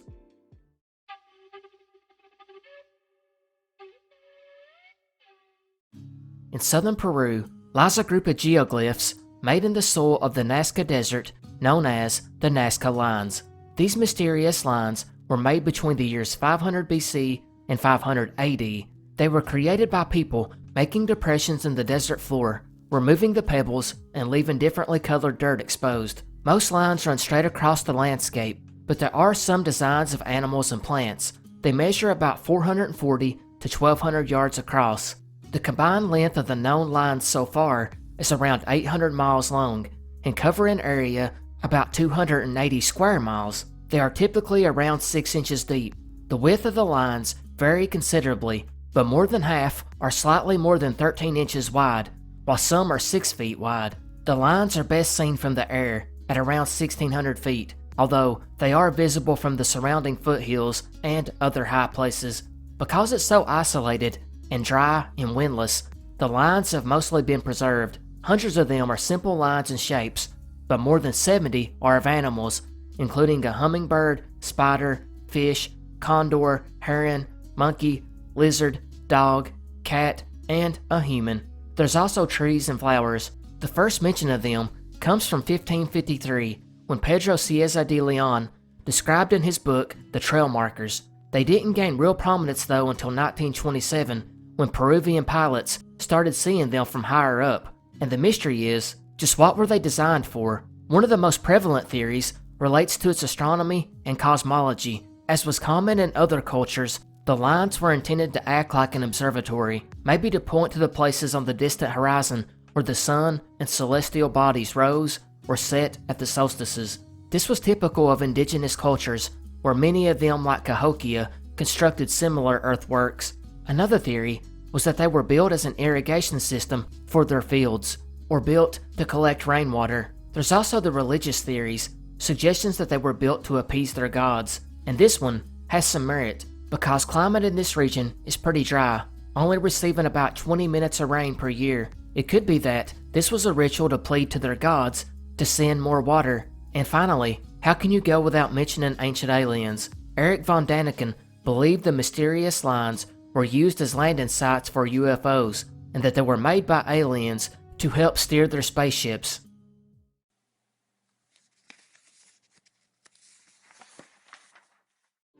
Between the years of 1946 and 1956, one of the most important discoveries in archaeology was made, one that held great historical, religious, and linguistic significance, because they include the oldest surviving manuscripts of entire books later included in the biblical canons, as well as some not considered canon. I'm of course talking about the Dead Sea Scrolls, which were found in a series of 12 caves near the Dead Sea, actually only about 1.5 miles away from the Dead Sea. The scrolls were housed in jars, and although not all have been identified, they generally fall into 3 groups. About 40% of the copies of text are from Hebrew scriptures, 30% of the text were ultimately not canonized, like the Book of Enoch, while the rest are manuscripts of previously unknown documents that explore the rules and beliefs of certain groups within Judaism at the time. So with this being such a historical and religiously important find, archaeologists must know the origins of the scrolls, right? Well, no, although there are a few theories. The main one is that the scrolls were produced by a sect of Jews living nearby at Qumran, called the Essenes. They were a group of mystics who flourished between the 2nd and 1st century BC. Actually, this was the most accepted theory until the 1990s. It's proposed that they were composed and hidden in the nearby caves during the Jewish revolt against the Roman Empire, sometime between 66 and 68 BC. There are some arguments that support this theory, such as finding 2 inkwells and plastered elements thought to be a table found during the excavation of Qumran, which showed evidence that some form of writing was done here. We also have Pliny the Elder's account, who described a group of Essenes living in a desert community near the Dead Sea at the time. Another theory is really just kind of a variation of the Essene theory that basically states that it was indeed a small sect that wrote all of these scrolls, but it wasn't the Essenes. Possibly, it was a group of priests called the Sadducees. Some take a different route altogether and insist the early Christians were the authors behind the text, using the fact that James the Just, Jesus' brother, and Paul the Apostle corresponds to some of the events recorded in these documents. Finally is the Jerusalem theory, which states the scrolls actually were the product of Jews who were living in Jerusalem and then hid the scrolls in the caves near Qumran while fleeing the Romans during the destruction of Jerusalem. Some postulate it could have came from the library of the Jewish temple in Jerusalem, while some think they came from multiple libraries across Jerusalem. Proponents of this theory point to the diversity of thought and handwriting as evidence.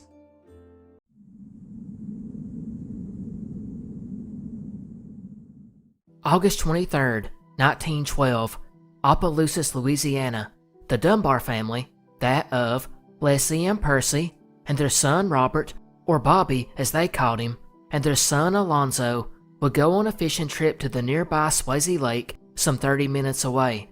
And it's on this fishing trip that one of the more enduring early 20th century mysteries would occur, when 4-year-old Bobby Dunbar would disappear. And because this case is so old, and because of the early conflicting reports, how he vanished is not even certain. But the news was huge at a time in 1912 when things were still fairly slow. World War I was still 2 years away, and the case of a little boy that seemingly vanished into thin air caused quite a stir, with basically every newspaper covering it. Everyone was following the story and kept an eye out for Bobby. Massive searches were carried out all over the area and state, and there just wasn't much to go by. Basically, all they found was a set of bare footprints and Bobby's hat leading out of the swamps to a railroad bridge where there had been reports of a strange man lurking the area. so detectives naturally assumed he had been abducted.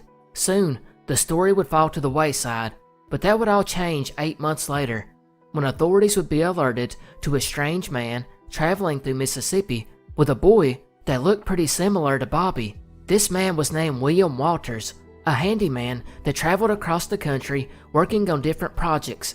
He mainly specialized in repairing pianos and organs. William was soon approached by authorities who began questioning him about the boy that was with him. William would tell authorities his name was Charles Bruce Anderson, although he was known by his middle name. Bruce was the son of a woman who worked for the Williams family. That woman's name was Julia Anderson, and according to William, she had just willingly granted custody of Bruce to go with him as a traveling companion, which makes this time period just seem so much more weird, and makes the decision of his alleged mother Julia to allow her son to randomly travel with this man seem questionable. But they did find Julia and ask her, and she confirmed that Bruce was her son, and she gave him permission to travel with this strange man. But police weren't buying William's story, and he was arrested, and Bruce, well, I guess Bobby now, was sent back home to the Dunbars to identify. And here's where the varying accounts continue. First, some newspapers would state that when this boy seen Leslie, he would shout "Mother" before rushing up and throwing his arms around her. Conversely, other papers stated that Leslie was unsure if it was Bobby, while Bobby, or Bruce, just cried, while others claimed that neither parent were sure if it was Bobby. Likewise, some papers reported that Bobby's brother Alonzo instantly recognized him and called him Bobby and gave him a kiss, while other sources stated Alonzo showed no signs that he recognized him. Regardless, this boy was left with the family, and the next day, after Leslie gave him a bath, she would positively identify him based on scars and moles that she found. So after this, the town threw Bobby a homecoming parade, and everyone would live happily ever after, except that's not what happened. Soon, Julia Anderson would leave her home in North Carolina to go to Louisiana to try and clear William's name, and assert that Bobby was Bruce and her son, which must have been difficult for her to do at this time, because Julia was an unwed mother, which was very scandalous at this time. But she told authorities she worked for William's family and had allowed him to take Bruce on a 2-day trip, but had not consented for him to be gone as long as he was. To test her, they brought Julia 5 different boys around the same age as her alleged son, including this mystery boy. When presented, this boy did not give any indication that he knew Julia. She would point to him though, and ask if this was the boy traveling with William, and authorities would not answer her, leading Julia to question herself and finally say she was unsure if it was Bruce. The next day, she would see the boy again, and he was told to strip down, and she now identified him as Bruce by the same scars and moles that Leslie had. Julia was 100% sure this was her son, but by this point, word had already leaked out that she couldn't identify him the first day. Plus, the papers were roasting her about being an unwed mother, because if she was an unwed mother, she obviously had no morals, and if she could do such a thing, she was probably lying about this, or at least, that's what the papers claimed. Even worse was Julia had 2 other children out of wedlock prior to this, but they had died young. This boy was presumably her only child, but unless Julia was willing to take it to court, there was nothing she could do, and since she was a poor farmhand, she could not fight a long legal battle, and the Dunbars could. She did return back to Louisiana to at least clear William's name in the kidnapping trial, and actually, residents from Poplarville, Mississippi, where he had been arrested, also testified. These witnesses would state under oath that William and this boy had been in town long before Bobby disappeared. But crazily, William was convicted and the Dunbars won custody. Julia would remain in Mississippi after the trial, having many children, becoming a nurse, and becoming a devout Christian, even helping found a church in the area. But she always spoke of the Dunbars kidnapping her son. 30 years later in 1944, one of Julia's children, who was working at his own business, would see a man walk in, and it was Bobby, or Bruce, who had came to see him, and the two conversed for a long time. Bobby/Bruce also dropped in on one of Julia's daughters, which, if he was Bruce, this would be his sister, and the two again talked for an extended period. He was like Bobby, or Bruce, had grown up and now wanted to meet his real family. Heck, when he did grow up and have his own children, He would at one point stop in Poplarville and tell his kids this was the family I was taken from. William, on the other hand, served 2 years in prison, was released, and then his lawyer had the conviction overturned. Decades later, the granddaughter of the man known as Bobby Dunbar would begin looking over all the evidence in hopes of proving her grandfather was indeed Bobby Dunbar. Her research, though, led her to believe it was Bruce Anderson, and a few years later in 2004, a DNA test on Bobby Dunbar Jr. revealed he was not related to at least one other cousin in the Dunbar family. I could not find if they tested against any other family members, since reportedly the family was already upset at their granddaughter for looking into this, as they did not want to be part of it. Regardless, this test probably confirmed what we already knew, but it also confirmed one long-held rumor that surrounded the case from the beginning. Heck, I don't even think it was a rumor, because some sources say that Julia and William told authorities the reason the boy was with him is because William's brother was Bruce's father. But since he was born out of wedlock, the family kept it all hushed and did not speak about it. So William was most likely spending time with his nephew, which just makes the whole thing even sadder. Although, having a child with you as a traveling handyman probably made it easier to get meals and shelter. But there are still a few mysteries that remain. First, the big one. What really happened to Bobby? As mentioned, because of the age of this case, and because of all the contradicting reports, that's not even for sure. But I'll list a few of the reports I could find. First, the one that stated the most. The family went camping and fishing to escape the summer heat, and Bobby simply wandered away from the family tent and was never seen again. Another source stated that he was watching a man shoot fish at the lake and disappeared on his way back to the family, while another source states he disappeared in the middle of the night, while another report specifically says he vanished from the tent in the middle of the night. To add to the confusion, one report states he vanished while in the water, and another one would state a family friend took Bobby and some other kids on a hike, and on the way back, Bobby was with the kids, but when they made it back, he had disappeared, while another report cites that he disappeared while with his brother and uncle, or he simply drowned in the swamp. And finally, Bobby was walking with both parents and simply vanished. Then the Dunbars didn't call police for several hours because they assumed he had to be nearby. So you can see why this case is crazy. We don't even know the details about when he vanished, but that still hasn't stopped people from theorizing. First is the one authorities came up with originally. The man witnesses seen on the railroad tracks acting suspiciously that day, abducted, and probably killed Bobby. Others suggest that he fell off the railroad bridge and drowned, and his body was never found, while even scarier theories suggest he was killed by an alligator or was inadvertently killed due to some dynamite being used in the area, which was then covered up, or maybe never even realized. There's also the suggestion that the Dunbars knew exactly what happened to him, possibly an accident due to the Dunbars not watching him close enough, or something more sinister, which might be why they decided to keep Bruce, because they didn't want any further investigation. The other unanswered question is, why didn't Julia identify Bruce right away? And why did Bruce not speak up? The latter question is answered easier. He was just a kid, and possibly scared. He would give one interview as an adult, where he would give details of the alleged kidnapping, although privately he questioned his identity to friends and family for the rest of his life. Julia not only took a beating in the press about her being an unwed mother, but also because, if it was her son, why could she not identify him? Why did she not report him missing when his uncle had not returned within a few days like he said he would? I cannot find the answer for this, but I'm going to read between the lines and speculate here, which you all know I don't do often. My feeling is that because of the stigma of her situation, that maybe the decision was made to let the uncle raise Bruce, and it's quite possible she did not even see Bruce that much. Of course, I have nothing to base that on. Finally, the biggest question is, did the Dunbars really not know that that was not their son? It's difficult to believe, but if they did, and kept him anyways, why?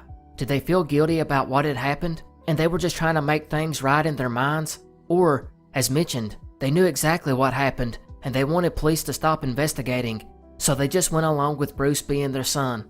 An awful story, all the way around.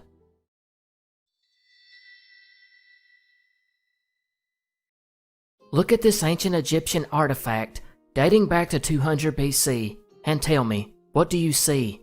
If you said bird, then congratulations, you agree with most scholars, who believe it to be more specifically a falcon. However, if you had the strange suspicion that it might be a glider, or perhaps airplane, or some kind of aircraft, then guess what? You believe what the scholarly community call a fringe theory.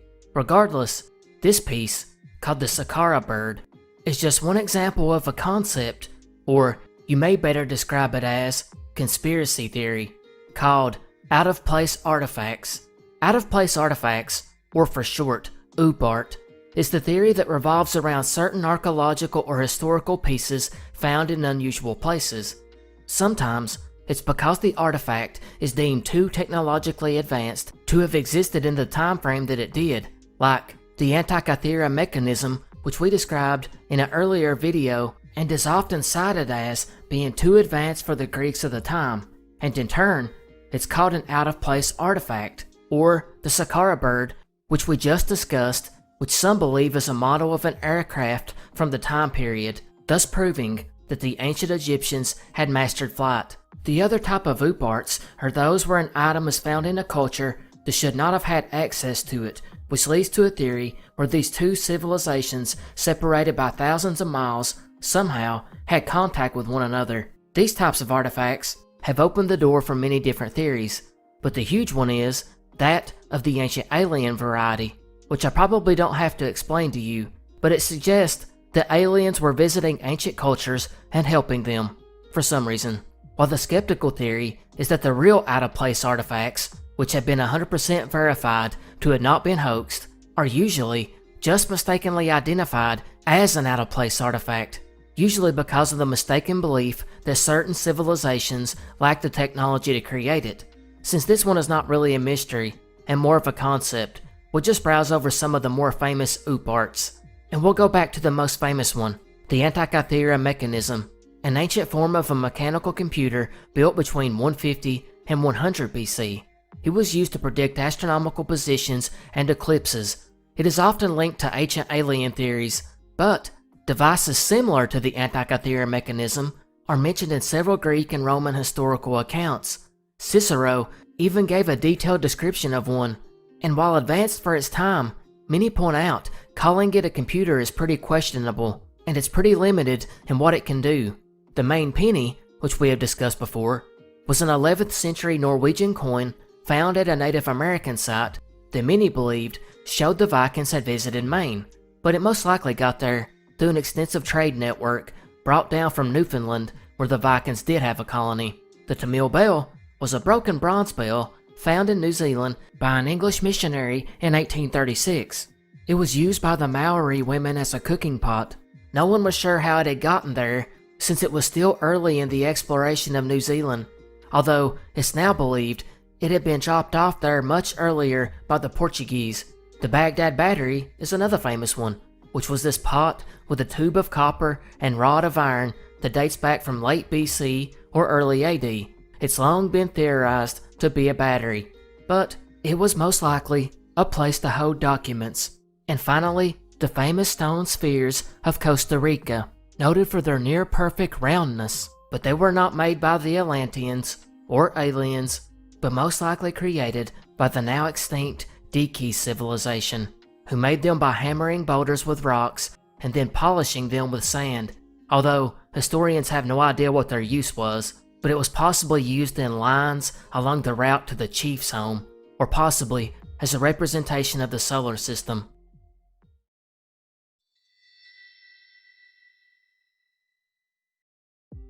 In 2001, a blockbuster film that would go on to have several other blockbusters would be released, that of Harry Potter and the Sorcerer's Stone, or known everywhere else outside the United States as Harry Potter and the Philosopher's Stone. And while we don't need to go into the plot, the film's name derives from this ancient alchemical idea known as the Philosopher's Stone, and although it's only seen in the first book and last book, it's mentioned throughout the series. But just what did author J.K. Rowling base this on? Why, a real legend, of course. The Philosopher's Stone is a mystical substance that is said to be capable of turning base metals such as mercury into gold or silver, It was a long sought-after goal of the earliest alchemists, and it traces its first mention back to 300 AD by a man named Zosimos of Panopolis, who wrote the oldest known books on alchemy, although some writers who have studied alchemy contend the history actually goes all the way back to Adam, who was given the knowledge by God, which was then passed down through the early biblical patriarchs, which resulted in them living hundreds of years. This leads us to the second part of the Philosopher's Stone's ability. It was believed that this powder or mixture that could be used to turn metal into gold could also be used to make an elixir of life, which provided rejuvenation and perhaps immortality. So you can see why so many alchemists were so obsessed with finding that mixture. But does this stone exist, and why was it a stone? The latter part is easier to answer. When the theory that some miraculous substance could turn metal into gold first came about, that miraculous substance was actually a stone. It was over time that the notion was dropped in favor of a powder, or possibly even elixir. This led to the alchemists, who were basically the early scientists, spending many of their days by adding and mixing different compounds, sulfur and mercury the most common two, trying to find the solution of creating gold. And while it seems laughable now, it is important to note that these alchemists who spent all their time fooling around with these different chemicals, well, we have them to thank for chemistry. In fact, it's here that alcohol was created. Nitric and sulfuric acid were discovered. New salts were obtained. The first system of chemical elements were cataloged. Arsenic was discovered, along with zinc and bismuth. The period also created some famous alchemists who would do several things for the world of science. Arnaldus de Villanova was a doctor, actually one of the best of the 13th century, who was heavily rumored to be an alchemist. He is the first one to introduce alcohol as an antiseptic. Paracelsus is known as the father of toxicology, and during his life in the 16th century, he invented chemical therapy and chemical urinalysis. He also reintroduced opium as a painkiller, and he spent most of his life trying to find the Philosopher's Stone, which he hoped he could use to heal people. But the most famous was French alchemist Nicolas Flamel, who spent his life researching it, and was said to be the only alchemist to successfully turn metal to gold and to create the elixir of life. Interestingly, Flamel, who is said to have died in 1412, would have a book published in his name 2 centuries later in 1612. That book documented his search for the Philosopher's Stone and told the story of Flamel coming across this mysterious 21-page book that he purchased in 1357, which he would then spend years trying to decode. He claimed that around 1378, he went to Spain for assistance in helping to translate it, and on the way back, he met a sage who identified the book as Book of a Brahmalan. With this knowledge, Flamel and his wife allegedly decoded enough of the book to replicate the recipe for the Philosopher's Stone, first producing silver in 1382 and then gold. And strangely enough, Flamel did come into considerable wealth at this time, and we know because he donated so much of it to charity. Even stranger were the several reported sightings of Flamel in the 17th and 18th centuries, where he would presumably be 400 to 500 years old, meaning he just possibly created the elixir of life as well. Of course, most historians believe the book was nothing more than a fictitious work written by an anonymous author using Flamel's name.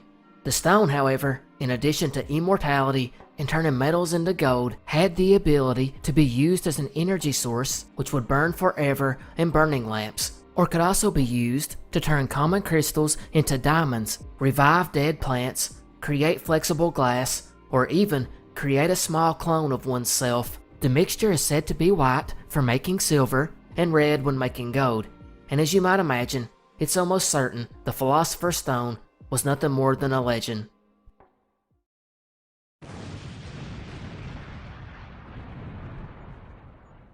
September 13th, 1848. Cavendish, Vermont. 25-year-old Phineas Gage was at his job leading a crew working on a railway bed for the Rutland and Burlington Railroad. At the time, the crew were using explosives to remove rock from the path. It was around 4:30 this fateful evening when Gage was using a 43-inch long, 13-pound iron tapping rod to pack the explosive powder into a hole in the rock, when suddenly it detonated. Gage was immediately thrown from the spot, where he landed on his back several feet away. His men reported seeing him lying while his arms and legs convulsed. As they ran over, it got even worse. There lay Gage with this huge hole in his head. Apparently, that 46-inch, 13-pound rod had entered his left cheek, near his low jaw, passed behind his left eye socket, penetrated the base of his skull, traversed upwards, and exited the top frontal skull, and was laying about 25 to 35 yards up behind Gage. The men must have been surprised to see he was still alive, but probably assumed he would not last long. But surprisingly, within a few minutes, Gage, after being helped up by his crew, stood just fine and began speaking and walking like nothing ever happened. Eventually, an ox cart pulled up to give him a ride to town, where he calmly rode a mile into a nearby inn. It's here he would wait to be seen by a doctor, who had to be summoned from presumably further away, because this doctor, a Edward H. Williams, would not show up for an hour. Williams would walk in to see something he simply could not believe. Gage would lean his head over, which now had this huge hole in it, and say, "Here's business enough for you." Bystanders at this point had gathered around, because of course, this was the early days of medical care, and this was just a local inn. But Gage began retelling the story of what had happened, and Dr. Williams was skeptical. He simply could not believe it at first. He thought Gage made up the story. Regardless, he would still treat the man. One of the first things Dr. Williams would do would be to note exactly what it was that he seen. He would document that there were visible pulsations in Gage's brain, which he could see through the inverted funnel-shaped hole at the top of his head where his brain tissue was sticking out. He would also note that during repeated vomiting, I assume Gage, not the doctor, Williams would observe small bits of brain matter fall to the floor, which is pretty gross. Remarkably, Gage survived and even reapplied for his foreman job later on, but some things had changed, obviously, and that's why it's on this list as an oddity, because Gage's case is one of the most important in the history of neuroscience. A lot was actually learned from this tragedy, because before this horrible accident, Gage was described by his employer as capable and efficient and had a good work ethic, as well as a dependable manager for his crew. And his crew all loved him and reported he was a good leader. But when he tried to get back to work after his recovery, people noticed a big difference. And we know this because another doctor would enter the scene, a John Martin Harlow, who would document Gage's life after the injury. He would note that the formerly laid-back and dependable Gage was now a volatile and unpredictable man. He cared for no one, and now used a lot of profanity, which he did not before.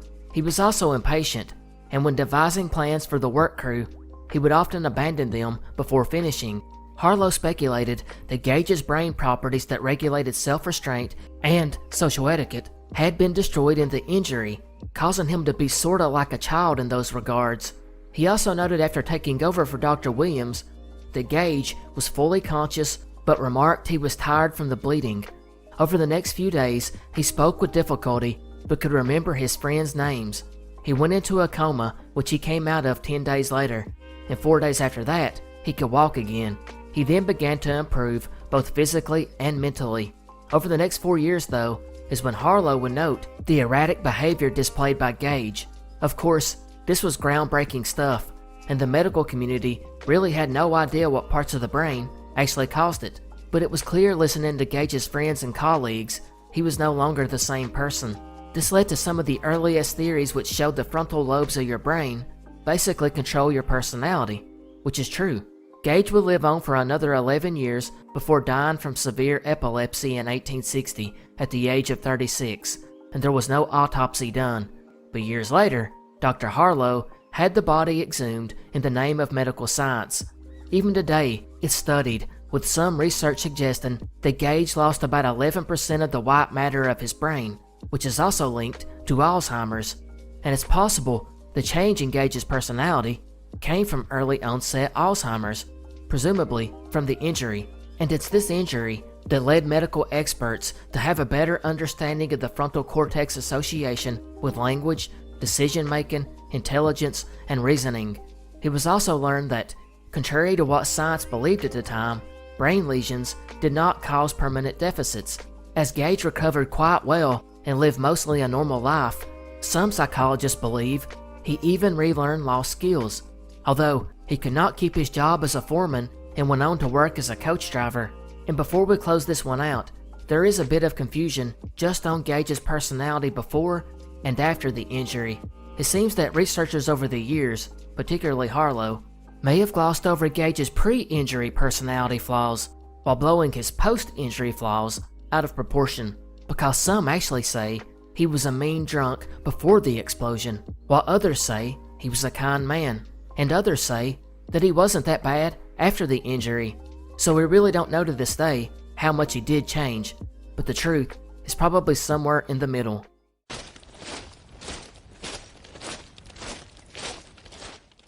January 7th, 1950, at the United States Military Academy, West Point, New York, Peter Haynes would report to his role of charge of quarters, where his duties included guarding the front entrance of the barracks, as well as answering phone calls for the other members of the company.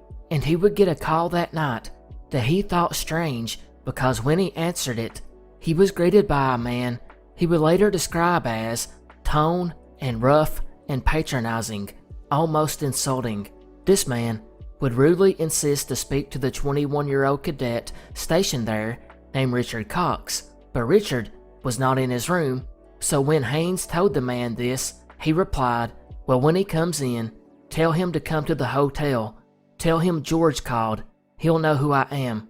We know each other from Germany. I'm here for a little while, and tell him I'd like to get him a bite to eat." He then hung up.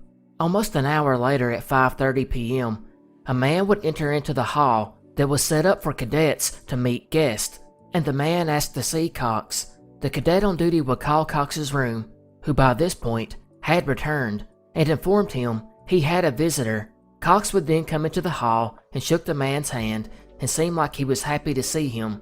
Cox then signed the departure book and presumably went to have dinner with him, although this is not what happened, because Cox would return later and tell his roommate they did not go eat, but instead drank whiskey while sitting in the man's car. He slept off the alcohol the next day, got up and went to the departure book and changed his return time from the previous evening from 7:30 to 8:30 to make it look like he had attended the cadet supper formation at 6:30 p.m. It would be the following day, before attending Sunday chapel service, Cox would mention this visitor to his roommates. He then told them he was a former U.S. Army Ranger who had served in the same unit as him in Germany. He said the man bragged about killing Germans in the war and even boasted about cutting their privates off afterwards. He also told him he got a girl pregnant in Germany and murdered her to keep her from having the baby. Although I could not find out if Cox actually believed these stories or not. Later that evening, Cox signed out a second time to go meet the mysterious man and returned at 4:30 p.m. But this time, he did not share details. Over the next 6 days, they apparently did not meet anymore, but one odd thing did occur. He would tell his roommates he hoped he wouldn't have to see the man again. But on the 7th day, Cox would attend a basketball game between Army and Rutgers, and it's at this game Cox was seen talking to a man who may or may not have been the stranger, which I'll come back to. But after this discussion, he would go back to the barracks and sign out to dine with this visitor again, and this time, he seemed disgusted or aggravated to have to do it. But what is so mysterious about this? Well, that's because after Richard left the barracks, he, nor this strange man, was ever seen again, which makes Cox the only West Point cadet in history to vanish. So obviously, whatever happened to Cox had to be related to this strange man, right? But just who was he? Well, going back to the beginning of the story, when Peter Haynes would answer the first call from the rude man, remember when he told Cox the man said his name was George? Well, he could not be sure of that, because he answered so many calls that night that he simply forgot, but he felt like that was the name. Likewise, Cox himself never revealed this man's name to any of his roommates or anyone in the barracks, so the George lead may have been nothing. However, since the man had visited the hall, he was viewed by several witnesses who described him as being just under 6 feet tall and weighing around 185 pounds. He also had light-colored hair and light complexion and wore a belted trench coat with no hat. But now let's get right back to that basketball game when Cox was spotted talking to the strange man that may or may not have been George.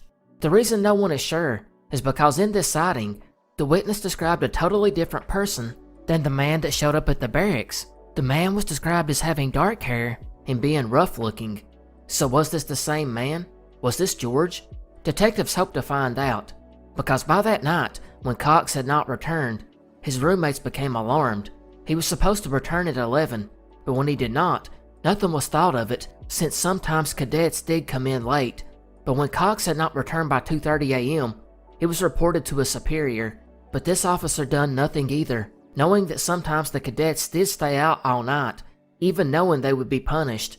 But by the next morning, the New York State Police were notified, along with the Criminal Investigation Division of the Army. The FBI would even be brought in later on. The grounds of West Point were searched extensively by helicopters and troops, while a nearby reservoir was dragged, and the banks of the Hudson River was searched. They even drained a nearby pond, and 3 days later, the public was notified in an appeal to find information. But over the next 2 months, there was not one lead. Meanwhile, investigators dug through Army records trying to find anyone that might fit George's description, and had a pass with Cox.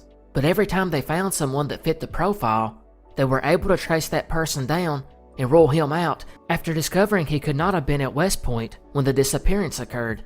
They also thought about connections he may have had in Germany, but his time there was investigated and it all appeared to be normal. They also thought that maybe he just deserted, since he had complained to his mother and girlfriend about life at West Point, but considering he left near the equivalent of $1,000 and 2 suits of civilian clothes, they ruled it out. Then more speculation came about. West Point psychologists assumed that with 2 single men meeting several times, they were probably gay, and the FBI actually looked into this. They even visited gay bars in New York with Cox's roommates to see if anyone could identify this George. They also asked the patrons at the bar if they knew Cox, and these tactics did not work either.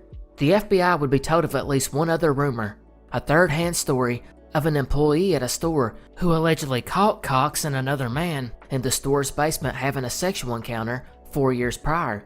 But outside of this, there wasn't any real proof or even any real first-hand accounts, and his family and friends dismissed the rumors that he was gay. And I know it doesn't necessarily mean he wasn't, but him and his girlfriend did have plans to marry soon. The case pretty much went cold after this.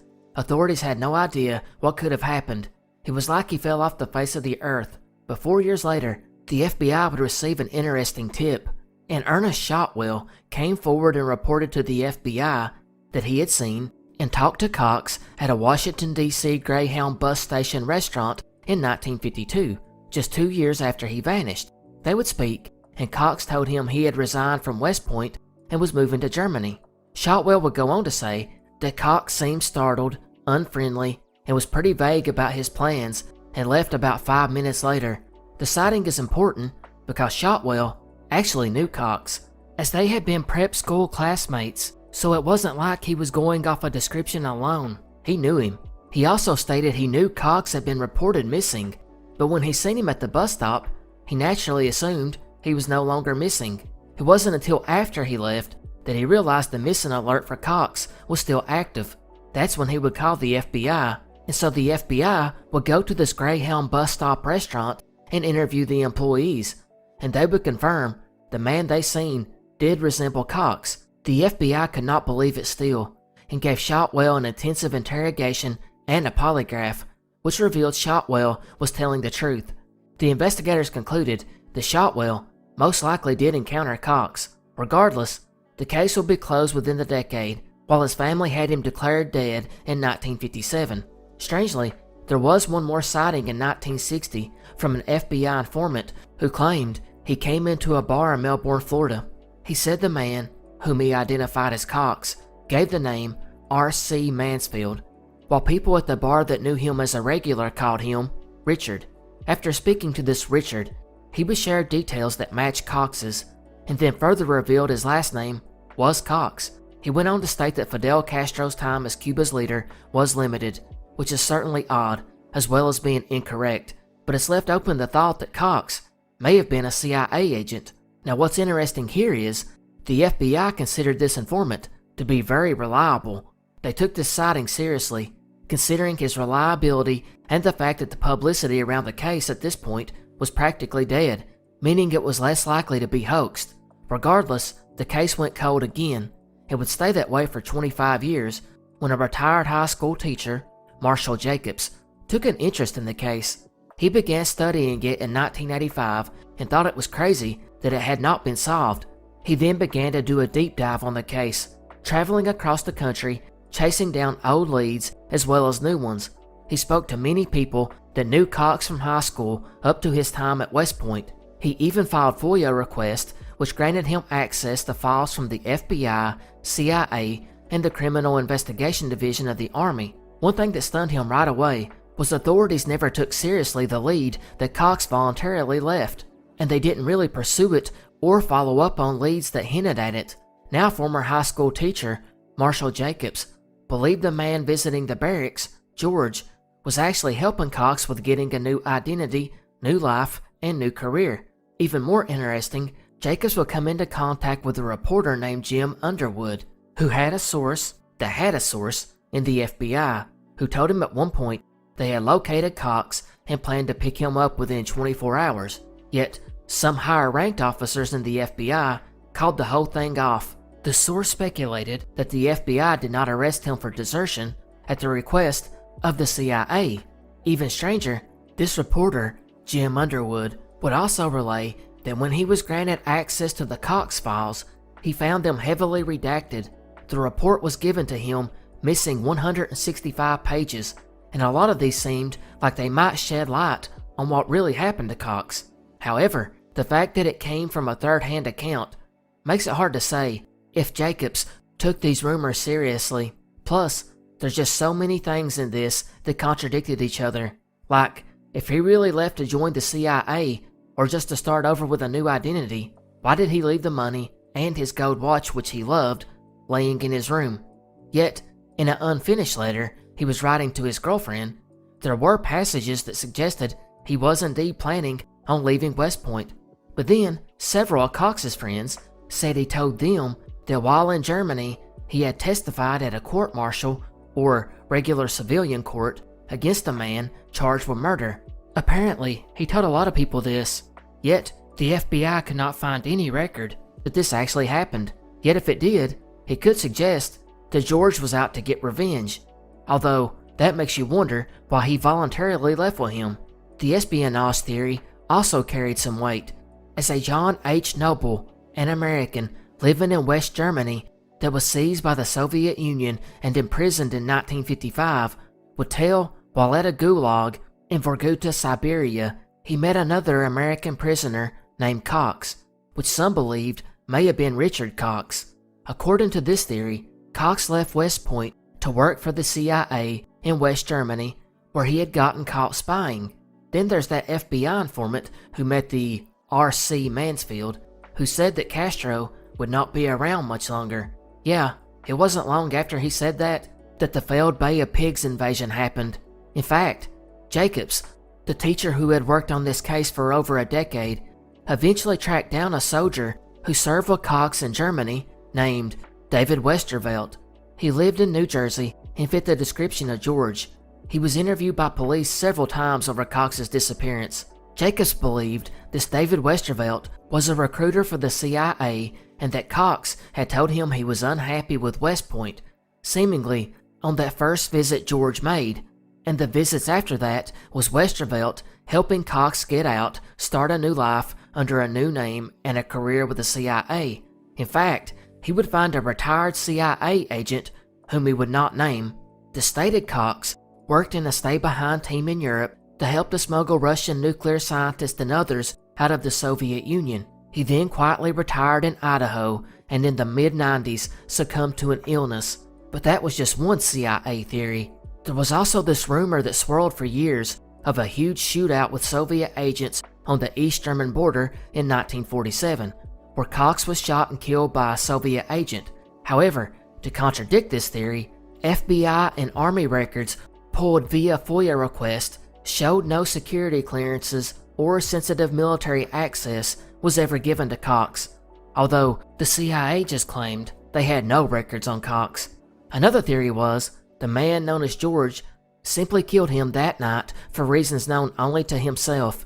In fact, if we go back to the beginning of the story, when Cox first went out to drink whiskey with George, there were some sources that stated Cox complained that this man made him drink whiskey, and then insisted they must meet the next day. This has led to another theory that George was actually blackmailing Cox, and then some kind of altercation happened that night, like Cox refusing to pay anymore and threatening to go to police, resulting in George killing Cox. There's also the theory that Cox got into contact with someone who would hook him up with a new identity.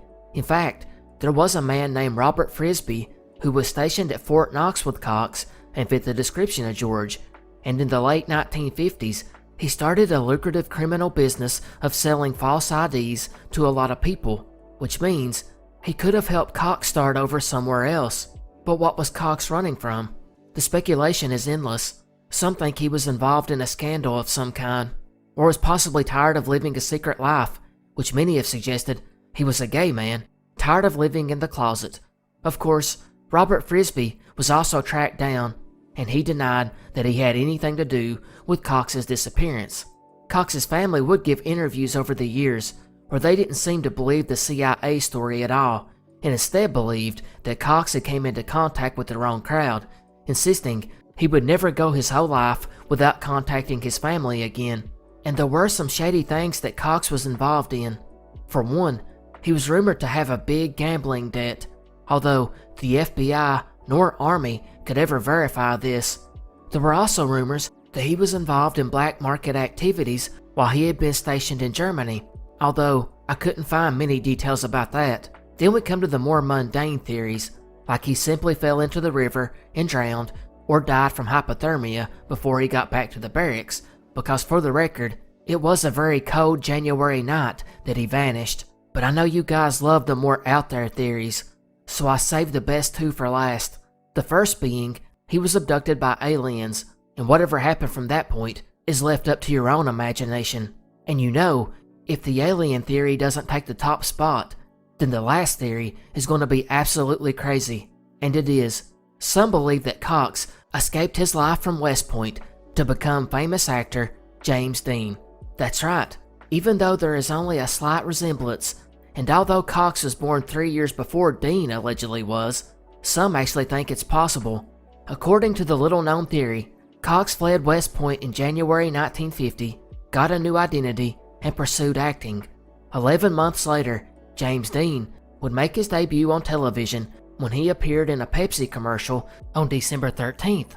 2 years later, Ernest Shotwell would see the man he knew as Cox at the Greyhound bus station depot, which many consider this to be the last official sighting of Cox. And then 3 years later, James Dean would die in a car crash after a quick but successful acting career. Then Cox was declared dead 2 years later. I know the theory is absurd, but I love it. But I'll leave it to you. What happened to Richard Cox? Murdered by a stranger known as George? Did he get a new identity and start a new life? Did he become a spy? Or did he spend his remaining years blazing a trail in Hollywood? Let me know in the comment section below.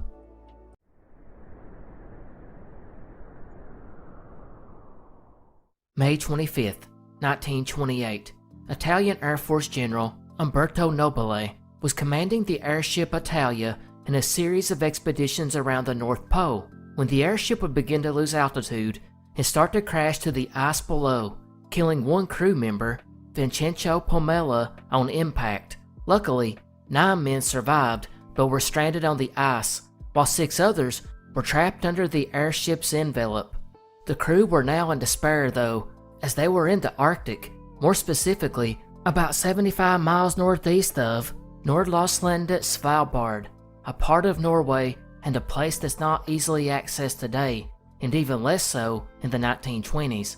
The survivors acted quickly and soon discovered that many of the supplies still lay intact, along with the shortwave radio, which crazily enough, they soon found a rear engine car that had been smashed onto the ice. They took the material from it and made a radio mast where they soon started sending out SOS signals. Now the reason for this crash is unknown to this day, and is still hotly debated, as it's a big mystery itself, but that's not the focus of this next entry. Because see, as the SOS went out and the news spread, many people would answer the call to go rescue these stranded explorers.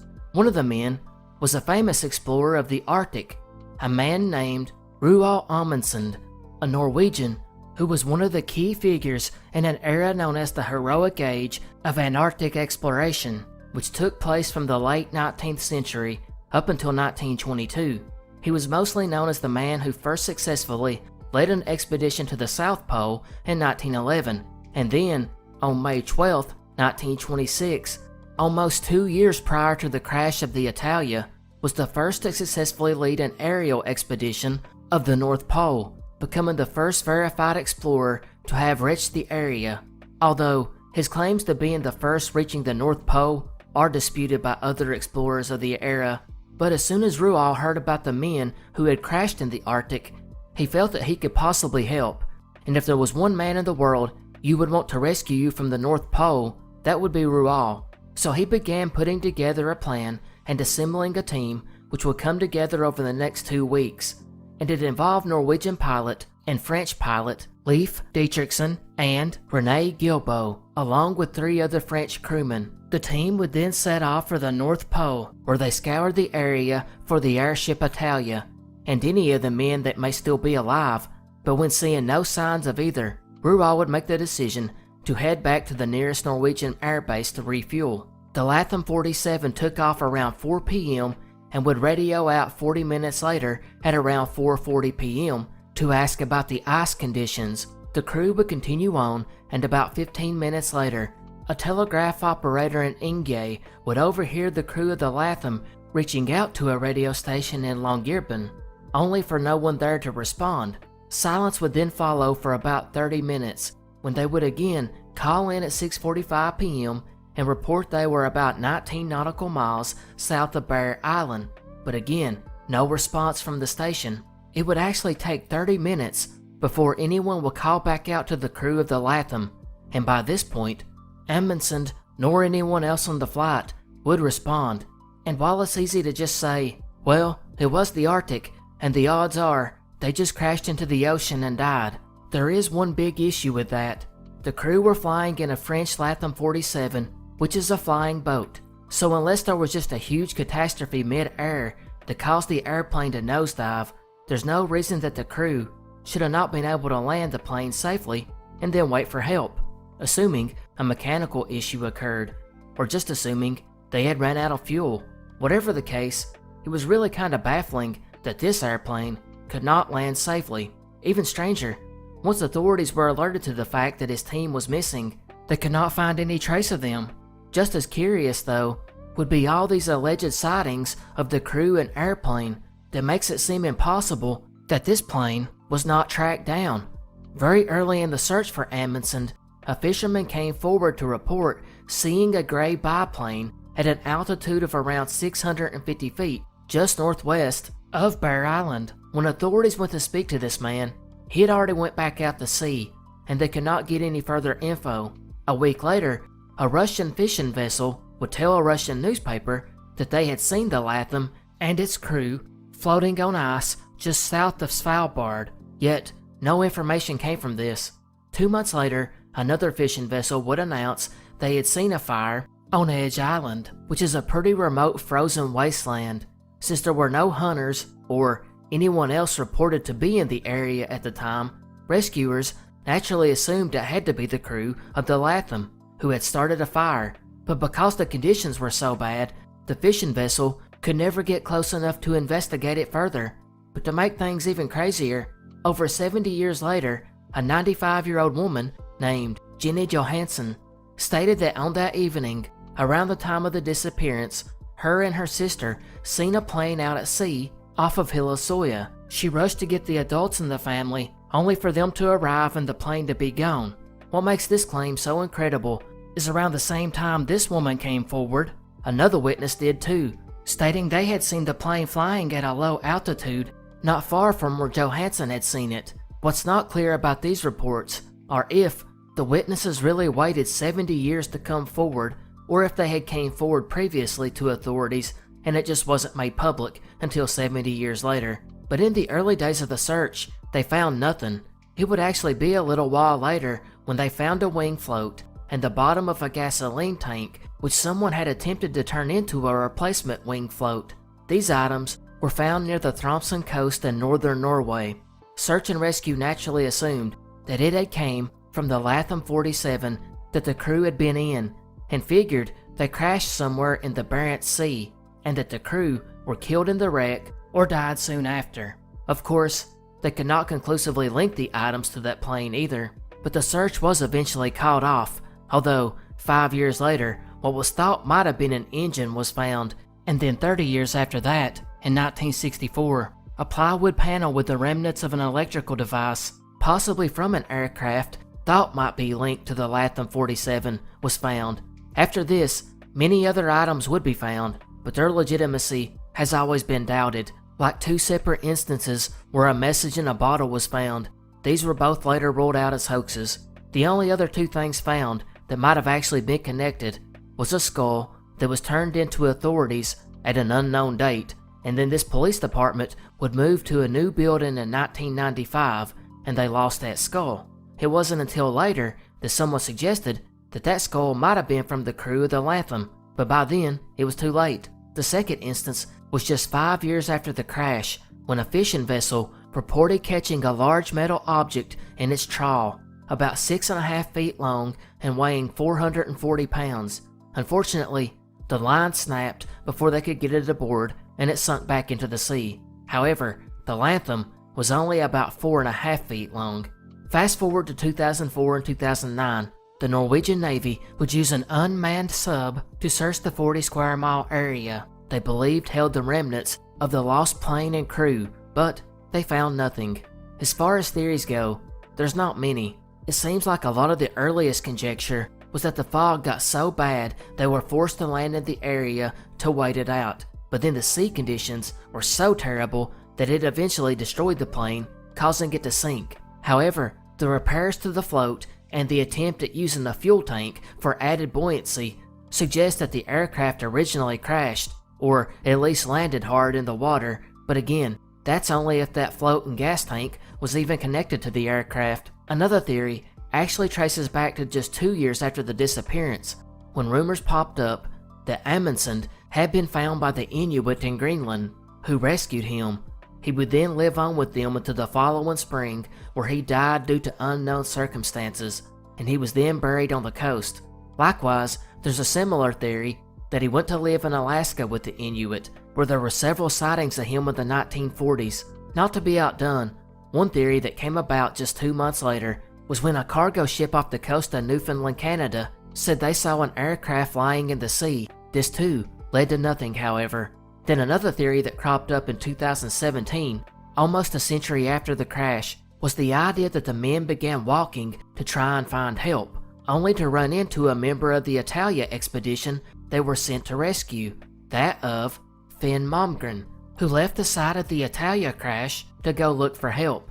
He was never found once the rest of the crew were rescued. This theory came from the fact that in 1936, a campsite was found that had items that possibly belonged to both the Italians and Norwegians. Finally, another theory cites that another famous polar explorer, Lincoln Ellsworth, rescued Amundsen, who then went to Mexico and spent the rest of his life there, living incognito.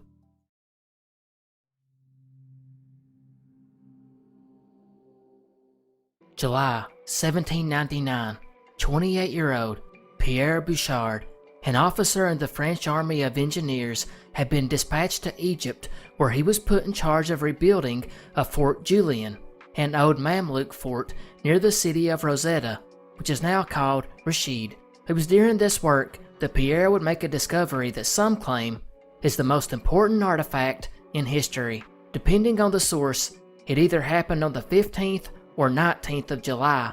While working, Pierre stumbled across what would be called the Rosetta Stone. It's hard to put into terms exactly how big of a deal this was, but right off the bat, without it, we would know basically nothing of the ancient Egyptians, other than what the Romans recorded. The Rosetta Stone is a basalt stone that is 3 foot 9 inches high and 2 foot 4 inches wide that is inscribed with 3 different writing systems, that of Greek, hieroglyphic, and Demotic, which is the ancient Egyptian script, and of course 2 different languages, Greek and Egyptian.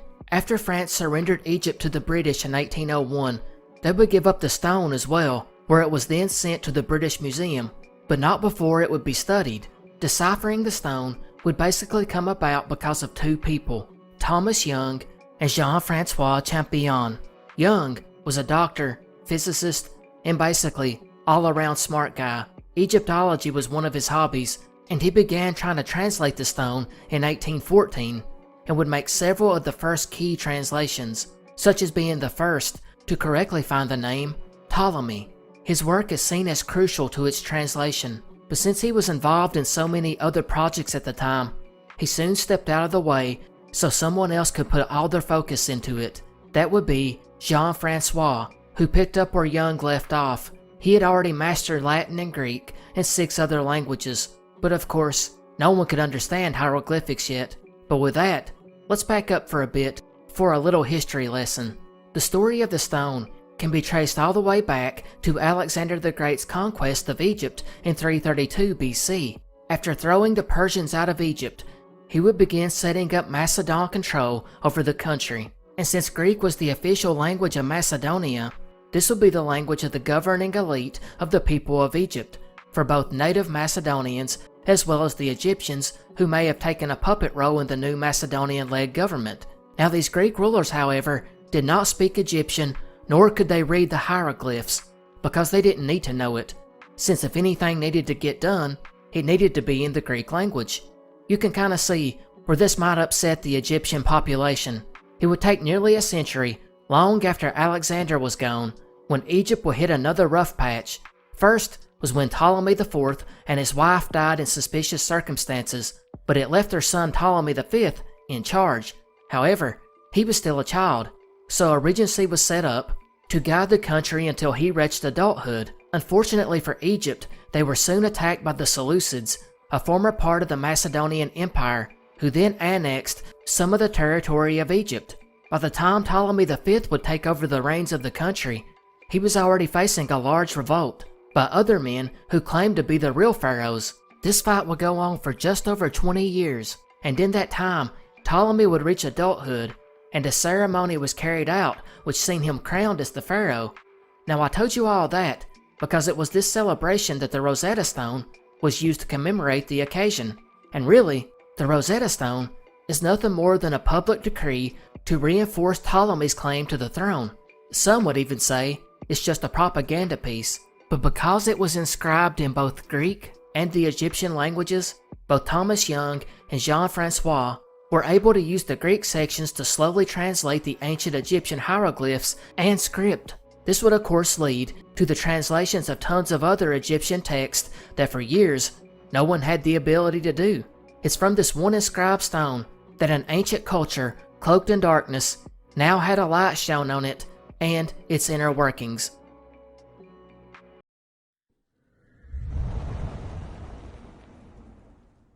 Saints. We have all heard of them, and even if you are not of the Catholic faith, you are probably at least somewhat familiar with the concept. But in case you aren't, a saint, often known as a patron saint, is believed to offer special protection, guidance, or the ability to intervene for a specific group of people, place, or activity. For example, St. Patrick, the patron saint of the country of Ireland, or one we discussed previously, St. Joseph, the patron saint of carpentry.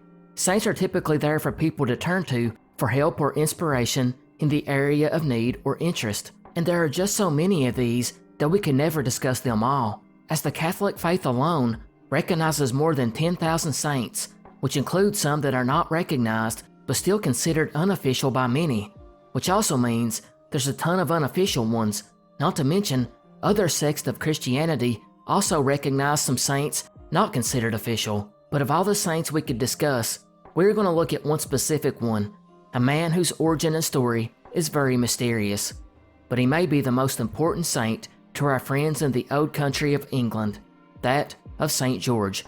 As mentioned, we know precious little about him, although there is a pretty steady line of thought that has not changed over time that links George to living around the 3rd or maybe early 4th century. He was of Cappadocian Greek descent and served as a Roman military officer, even making it to the elite unit of Praetorian Guard, who served as the emperor's bodyguard. And it's here his first deed would go down in legend, as the Roman Emperor Diocletian was in charge and continued on with the persecution of Christians that occurred from the 1st to 4th century. But George, well see, this really conflicted with his beliefs, because George had become a Christian, and he refused to recant his faith. Even when he was given the choice between that and death, George chose to become a martyr and die for his beliefs, and in some records, he would be beheaded on April 23, 303 AD. It was this act that led to George being labeled as one of the few so-called great martyrs, who are usually described as undergoing excruciating torture, performing miracles, and or converting unbelievers. And some accounts say he converted close to 41,000 people, so a big deal to say the least. Because of this, he would go on to become one of the most popular saints and heroes, especially once the Crusades began, and he has went on to become the patron saint for countries such as Bulgaria, Georgia, Ethiopia, and a few others. But most important to our story, England. And I guess it's important to point out now that these saints do not have to actually be linked to the countries they become connected with. Sometimes he can just be due to shared values, beliefs, or traditions. And although it's probably almost certain George never visited England, according to the story, George, who was still a soldier at this point, was said to have been traveling through the village of Uffington when he came upon a disturbing sight. It was here that he found that a dragon had descended upon the quite small town and began demanding tribute. This was anything from sheep and other livestock to trinkets. But soon, the poor village ran out of all this and could no longer keep the dragon happy. This led to them striking up a deal. They would hand over their children, who were chosen by lottery, and given to the dragon to devour as part of its tribute and to keep it from destroying the village. It was at this point the king's daughter's name was selected in the lottery, which you would think he could have arranged for that not to happen. Regardless, the king was now in a tough spot. Would he really have to sacrifice his daughter? Luckily, he did not, because George, who was now on the scene, was not having any of it.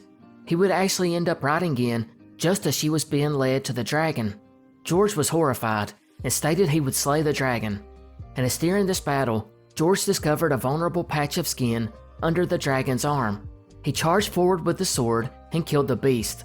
And it would be a millennia later, in 1327, that King Edward III would make George the country's official saint.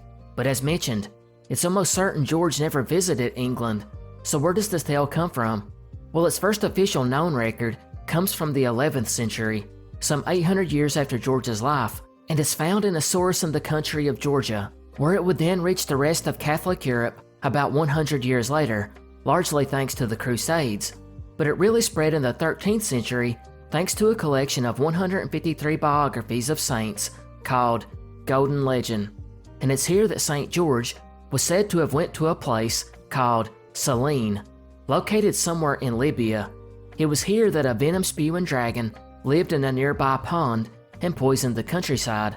To prevent it from poisoning the city itself, the people offered 2 sheep daily, then a man and a sheep, and finally, children and youths, which were chosen by lottery.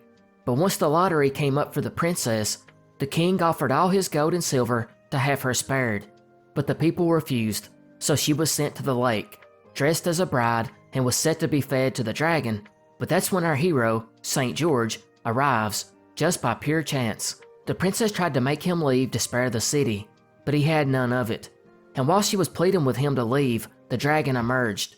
George made the sign of the cross and charged it on horseback, seriously wounding it with his lance. He then called on the princess to throw him her belt or rope that she was wearing. He then put this on the dragon like a leash and gave it to the princess, and it now followed her around like a weak animal.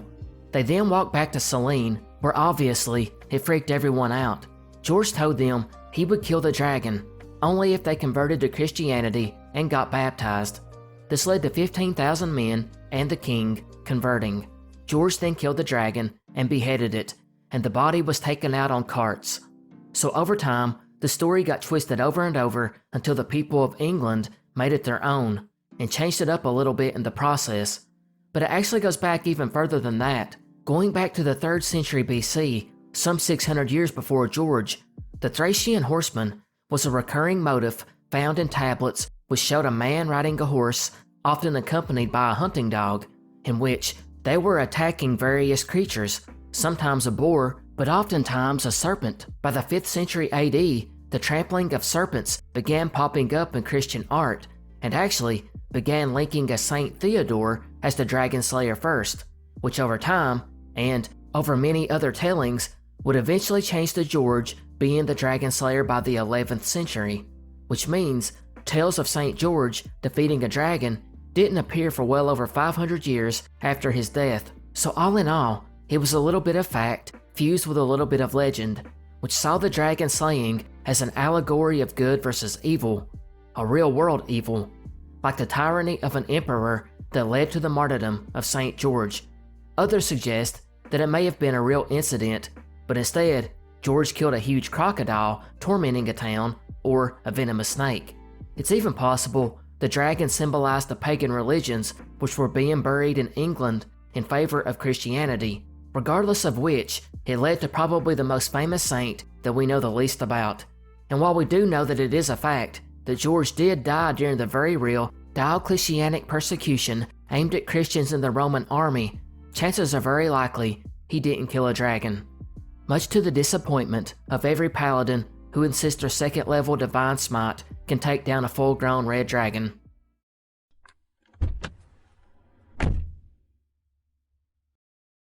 "10:30 a.m. on Valentine's Day, 1929.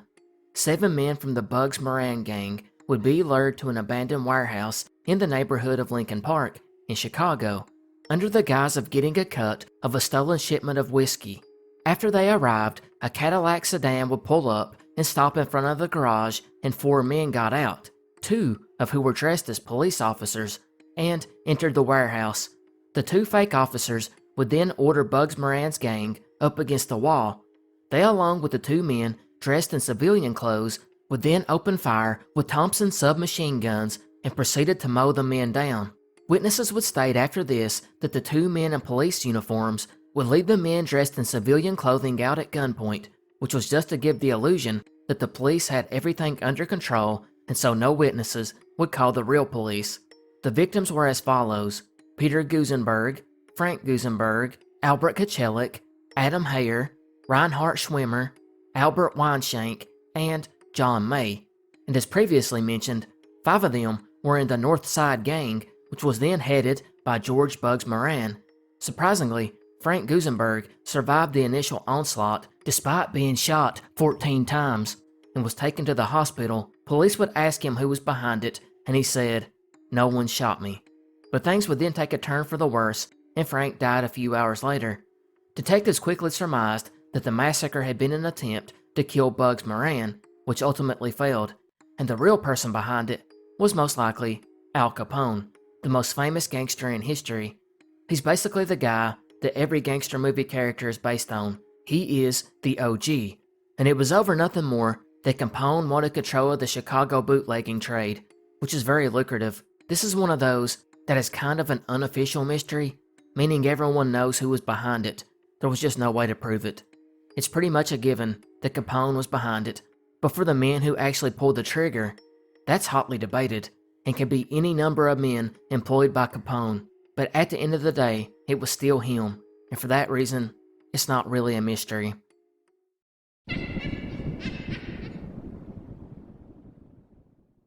Since the dawn of early man, people have believed in such paranormal topics that are usually deemed ridiculous now, like shamans, voodoo, and witchcraft.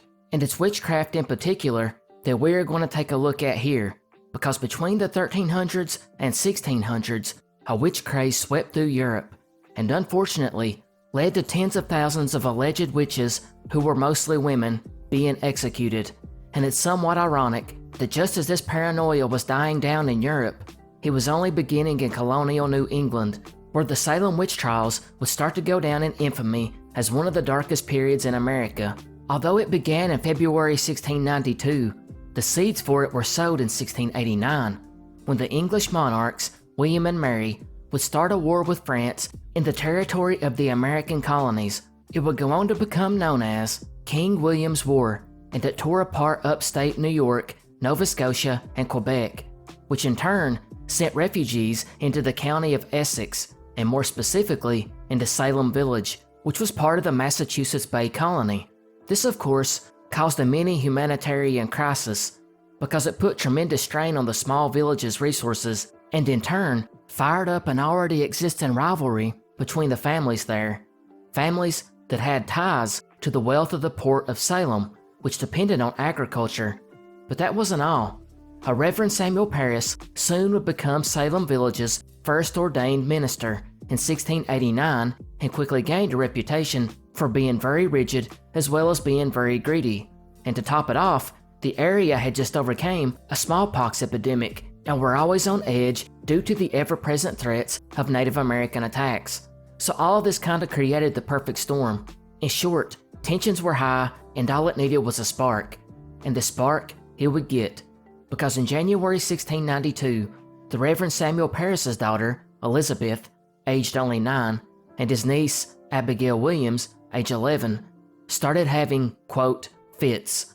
These fits allegedly were the girls screaming, throwing things, uttering peculiar sounds, and contorting themselves into strange positions. The Reverend would quickly take the girls to a local doctor named William Griggs, who looked at the pair and said, yep, this is the work of the supernatural. And what should have been chalked up to a manic episode, or perhaps a desperate plea for attention, would spiral out of control because another girl would then pop up, Ann Putnam Jr., 12 years old, and she also claimed to experience similar panic attacks. And just a month later, the village was on edge and it forced magistrates Jonathan Corwin and John Hawthorne, colonial officials, to get to the bottom of this. They would speak to the girls who, for some odd reason, blamed 3 women for afflicting them. One was a Caribbean woman enslaved by the Parris family, Tituba, Sarah Good, a homeless beggar, and Sarah Osborne, an elderly impoverished woman.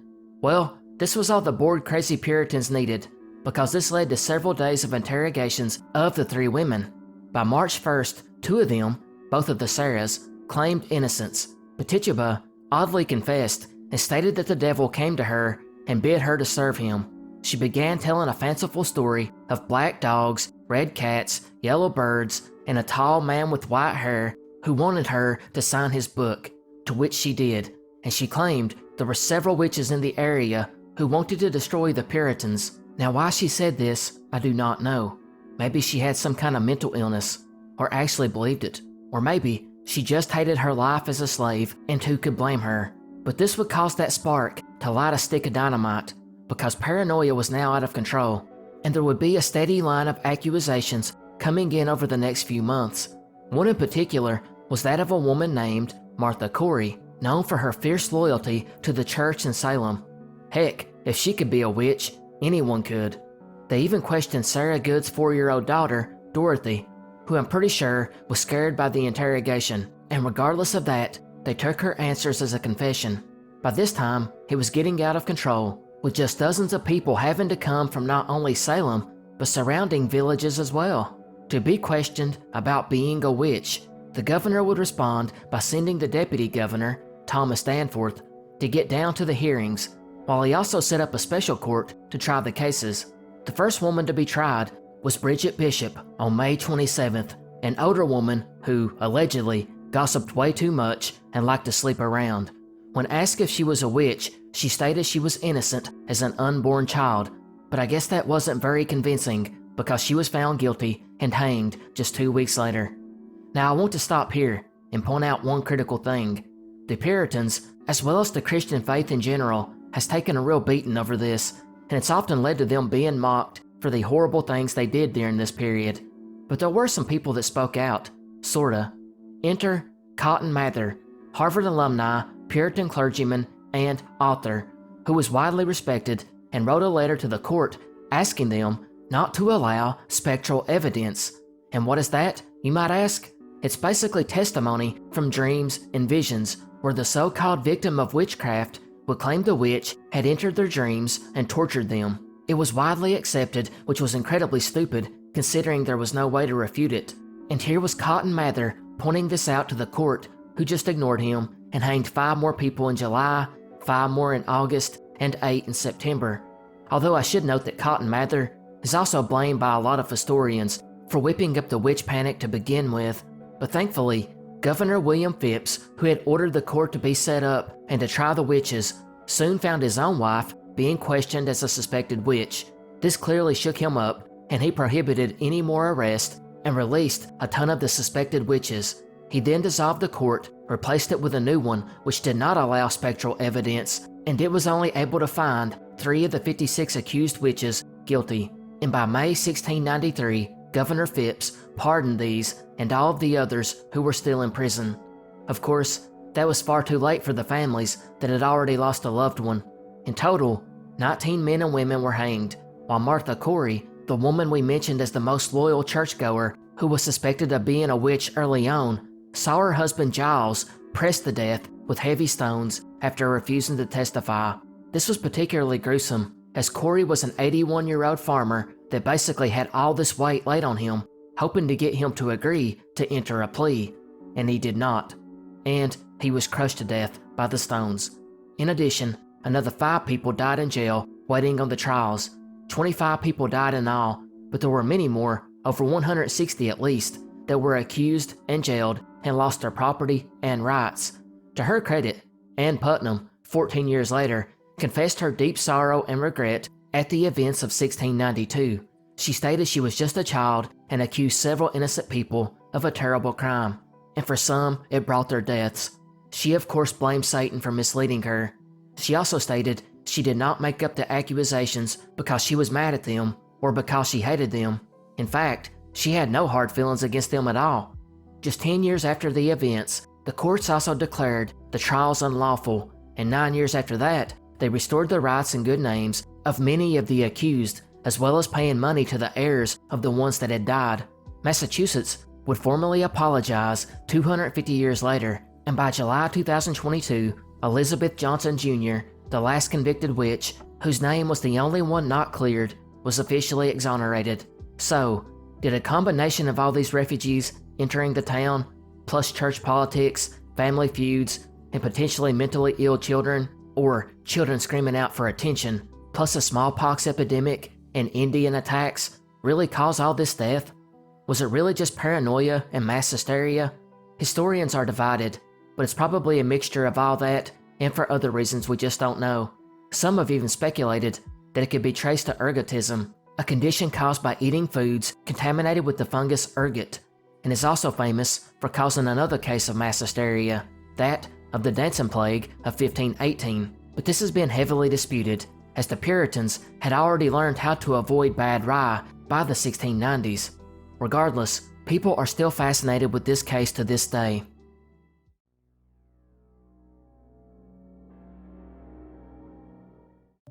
Children of the 80s and 90s have a unique aspect to their childhood that many children who grew up in other times just don't understand, because they never lived it.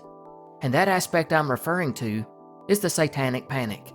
That's right, starting in 1980 and going on into the 90s, these strange unsubstantiated claims, over 12,000 of them, of satanic ritual abuse would begin to pop up everywhere. It began in the US with a now discredited book called Michelle Remembers, written by Canadian psychiatrist Lawrence Pazder and his patient, who would become his wife, Michelle Smith. Pazder used a controversial and now discredited practice called recovered memory therapy, which supposedly allowed a patient to recall previously forgotten memories. And in this case, it led to Michelle making all these weird claims about being abused in these satanic rituals. And much like the Salem witch trials we previously covered, this created a mass hysteria that spread across the United States, only this time, it couldn't be blamed on eating foods contaminated with fungus. But for whatever reason, tons of reports began to pour in of physical and other forms of abuse at the hands of these satanic cults that were hidden all over America. The story would get even crazier with allegations of a vast global satanic cult that were allied with the elite and wealthy and would abduct children to be used in the darkest causes. Soon, daytime talk shows began discussing teenagers who listened to heavy metal or got together with their friends to play Dungeons and Dragons. These were considered two of the biggest evils in the country, and that's not a joke. It also led to a number of high-profile cases, such as the McMartin preschool trial, which members of the McMartin family, who operated a preschool, would be charged with hundreds of acts of abuse, and whose investigation and trial lasted over 7 years and ended with no convictions, which might be because, in addition to the abuse claims, there were claims of seeing witches fly around at the school, the children traveling in a hot air balloon, and also being taken to an underground tunnel which didn't exist. One of the children even identified Chuck Norris as one of the suspects, as well as claims they were being flushed down a toilet to a secret room. The case only got weaker when it was learned that Judy Johnson, the woman who made the first allegations about the school, was suffering from mental illness. And of course, the very famous West Memphis 3 case, who were teenagers convicted in 1994 for the murders of 3 boys in alleged satanic rituals, and were later released due to the dubious evidence and the fact that they were basically convicted because they were living the goth lifestyle during the Satanic Panic, which leads to a scarier thought. There's probably numerous other people due to the Satanic Panic that are sitting in prison for crimes that never happened. But if Satan's greatest trick was convincing the world he didn't exist, then the Satanic Panic's greatest trick was convincing Americans that it went away in the 90s. Because according to many who study the mass hysteria, the Satanic Panic basically just become QAnon along with numerous other conspiracies, which now spreads quicker due to the internet and particularly social media like Facebook, which has done to our parents what our parents said video games would do to us. But it still has to be asked, how did one story spread so fast in the 80s due to one book that was built on a therapy method that was later discredited? That is where it gets a little more interesting. This can really be traced to the late 60s and 70s, with Charles Manson and their murders, as well as the Satanic Bible by Anton LaVey being released around that time. And then, in 1973, the blockbuster film The Exorcist was released, which was claimed to have been based on a true story, and really transformed the psyche of America, and in the process turned the previously harmless Ouija board into some kind of demonic spirit infestation.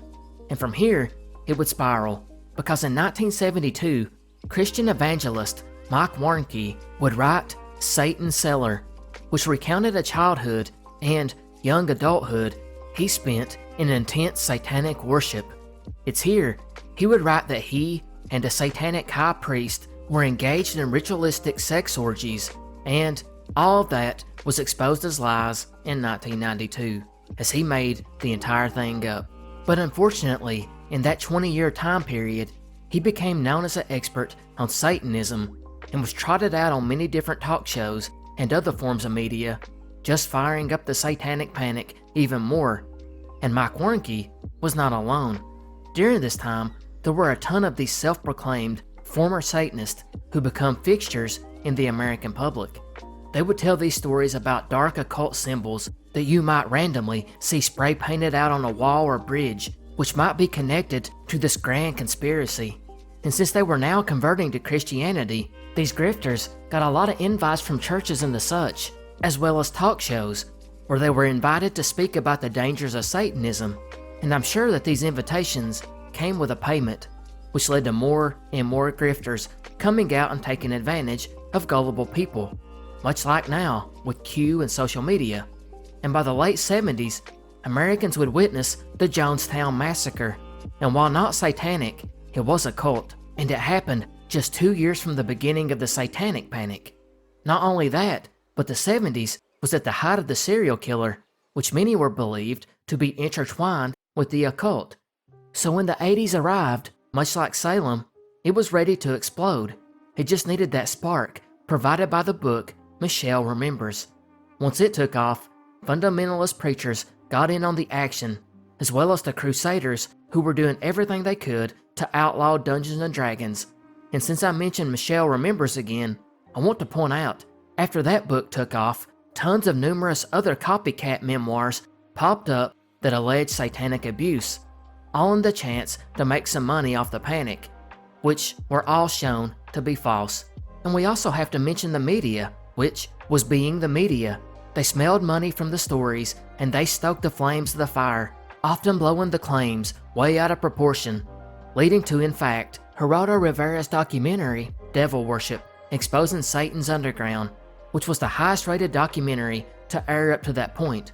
Meanwhile, other documentaries were trying to tie rock music to the occult, while some Satanic Panic experts were claiming Satan worshippers were everywhere and anywhere, and could even be your neighbor, which didn't help the situation any. By 1992, the Justice Department thoroughly debunked the satanic ritual abuse case myth, and by the mid-90s, the claims started to die down.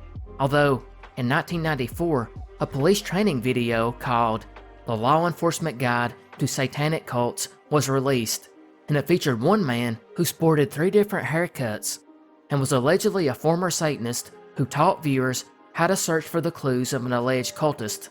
All in all, it was a great time to be had for all, and continues to be so to this day.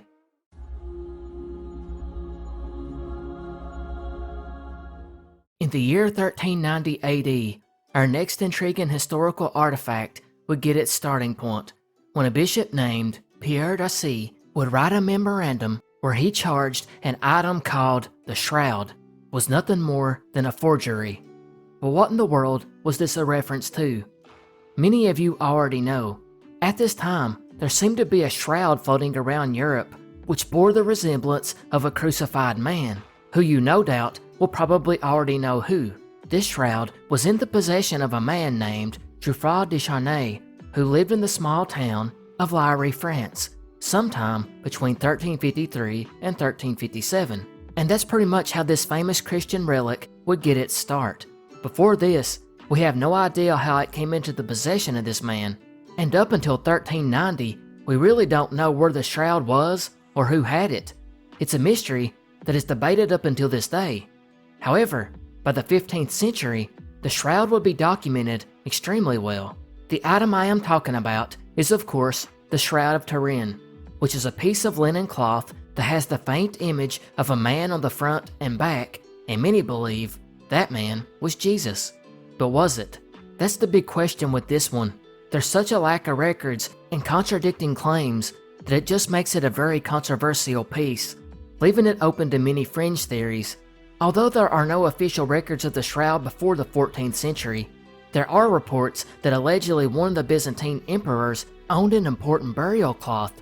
There's even a piece of art from the 10th century which shows an oblong cloth with a man's face on it, which many believe is the artist's depiction of the shroud, which then disappeared during the sack of Constantinople in 1204. While other reports have cited that the Knights Templar allegedly were in possession of a relic showing a red monochromatic image of a bearded man on linen or cotton.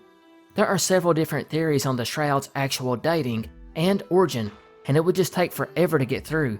But I will note that in 1988, 3 different radiocarbon dating tests performed show conclusively that the shroud dated back to 1260 to 1390 AD, which kinda closes the door on a lot of these theories for some people.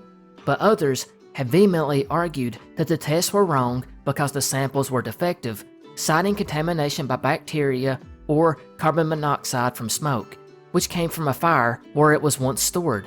Others have suggested that the portion tested came from a repair done to the shroud in the 14th century, and it's still basically heavily disputed to this day.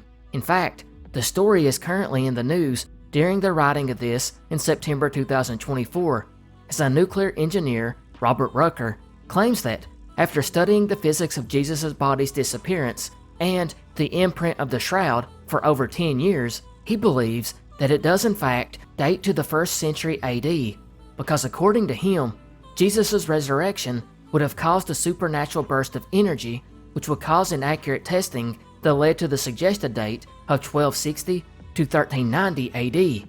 As of now, he plans to present his research in the following weeks, but most scholars still believe the much later 14th century dating, citing the consistent results produced by radiocarbon dating, and the fact that there is no record of it anywhere before the 14th century, and some suggest that it was nothing more than artwork, noting the 3-to-1 twill pattern not typical of 1st century textiles, but more typical of the medieval period.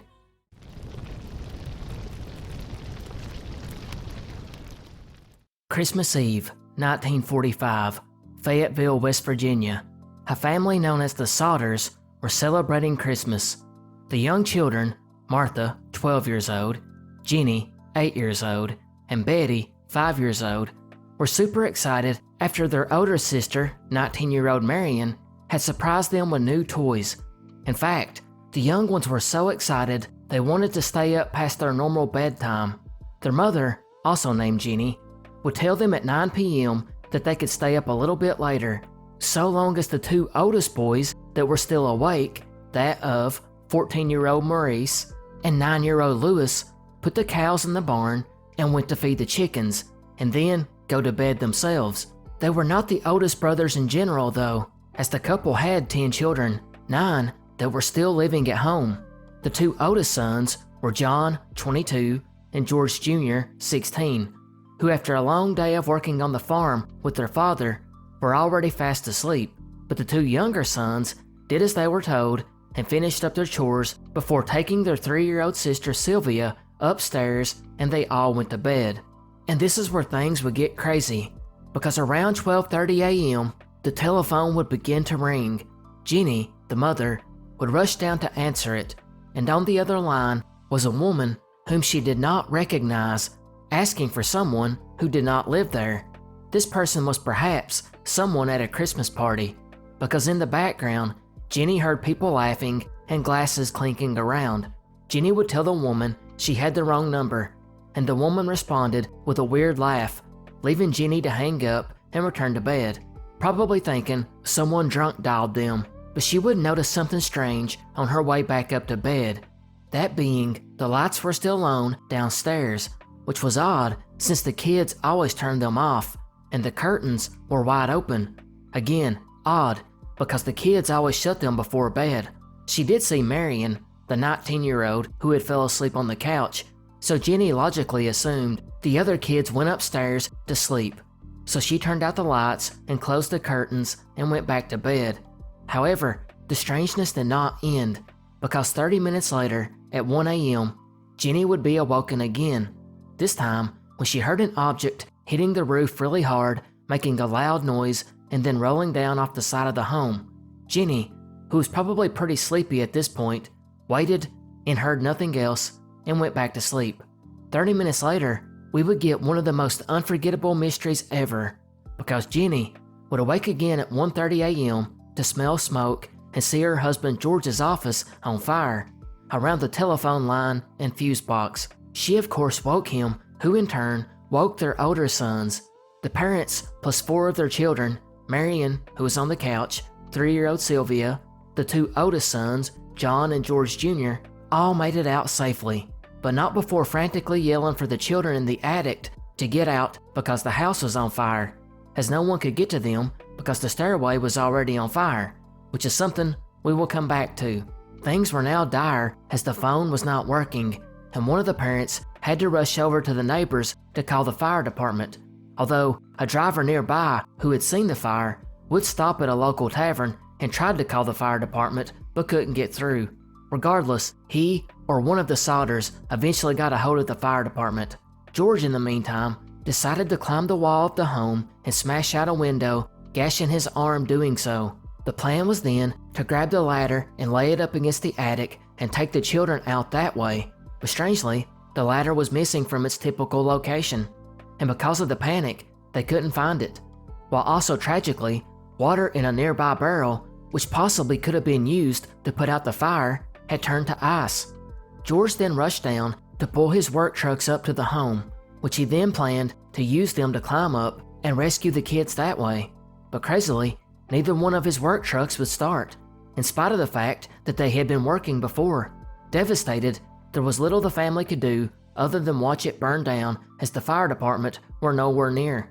In fact, because of World War II, they didn't really have enough men to respond to fires adequately, and it took one firefighter calling the next one, who called the next one, and so forth, until a team could be put together. Then, once that happened, they did not have anyone that was actually capable of driving the fire truck. It took several hours until 8 a.m. when they finally made it, and obviously, the Sodders didn't have that long. In fact, the home collapsed in about 45 minutes, presumably killing the other 5 children in the process, that of 14-year-old Maurice, 12-year-old Martha Lee, 10-year-old Louis, 8-year-old Jenny Irene, and 5-year-old Betty Dolly. By the time firefighters did arrive, all they could do was look through the ashes. But after a search, they found no remains of the other children. The fire chief, F.J. Morris, would tell the parents they did expect to find something, so it was kind of odd that they did not. But regardless, he believed they did perish in the fire. Morris would then tell George to not bother the area as the state fire marshal was coming to do a more thorough investigation. But when no one showed up for 4 days, George and Jenny could no longer take it, so they bulldozed 5 feet of dirt over it, where they planned to build a memorial garden in dedication of the children. The next day, an inquest was held, which found that the fire was caused by faulty wiring. And this is where things take an interesting turn, because one of the men on this jury, unbeknownst to the Sodder family at the time, had words with George in the past. Apparently, George was outspoken and really hated Italian dictator Mussolini, which didn't always go over well in this heavily Italian-populated area. This man was an insurance salesman who had visited the Sodders one day trying to sell life insurance, and after George declined, the man warned him that his house would go up in smoke and children would be destroyed. However, this wasn't the only odd thing that happened to the Sodders. Shortly after this, another man would visit the home looking for work and told George his fuse boxes would cause a fire one day, which after George thought was strange since it was practically new. But he had it checked out anyway by the power company, who assured him they were completely safe. While just the previous Christmas, George's older sons had told their father about a strange car that had parked along a highway in town, and whoever was inside watched the younger Sodder children on their way home from school, and watched them in such a way that it had alarmed the older brothers. Regardless of all these strange things that had occurred, it was just kind of ignored, and 5 death certificates were issued just 5 days later on December 30th. Then, a funeral was held on January 2nd, but the parents were too devastated to attend. Interestingly, a local newspaper covering the events first reported that the bodies had been found, then corrected the story and said only one of the bodies was found, which neither was true. But it just kind of goes to show how crazy this mystery would get. And you might be thinking, well, this is a tragic story, but not really a mystery, and you would actually probably fit in with what the majority think. However, the fact that no remains were ever found, well, it's led to a mystery that something else happened to the kids, because the Sodders began to move forward as best as they could, but it was hard to let go of. Like any parent that lost a child, they questioned everything. They wondered about the electrical problem. Why did the Christmas lights remain on when everything else went off during the early part of the fire? More importantly, what about the ladder that was not in its usual location? Well, yeah, about that. It was actually some 75 feet away at the bottom of the embankment. Then things got really sketchy. A telephone repairman would tell the Sodders that after investigating further, the phone line to the home had not been burned. In fact, it had been cut by someone who would have had to climb 14 feet up the pole and then reach 2 feet from the pole just to cut it. Furthermore, neighbors reported that a block and tackle, which is pulleys and rope or cable used to lift heavy loads, in this case a vehicle, was stolen from the Sodder property around the time of the fire. The guy would be arrested and admitted he stole it, and claimed he did cut the phone line thinking it was a power line, but claimed he had nothing to do with the fire. Crazily, we don't even know who this guy is, as records are lost, destroyed, or never existed in the first place. Furthermore, nobody knows what stealing the block and tackle had to do with cutting power lines. The whole thing sounds fishy.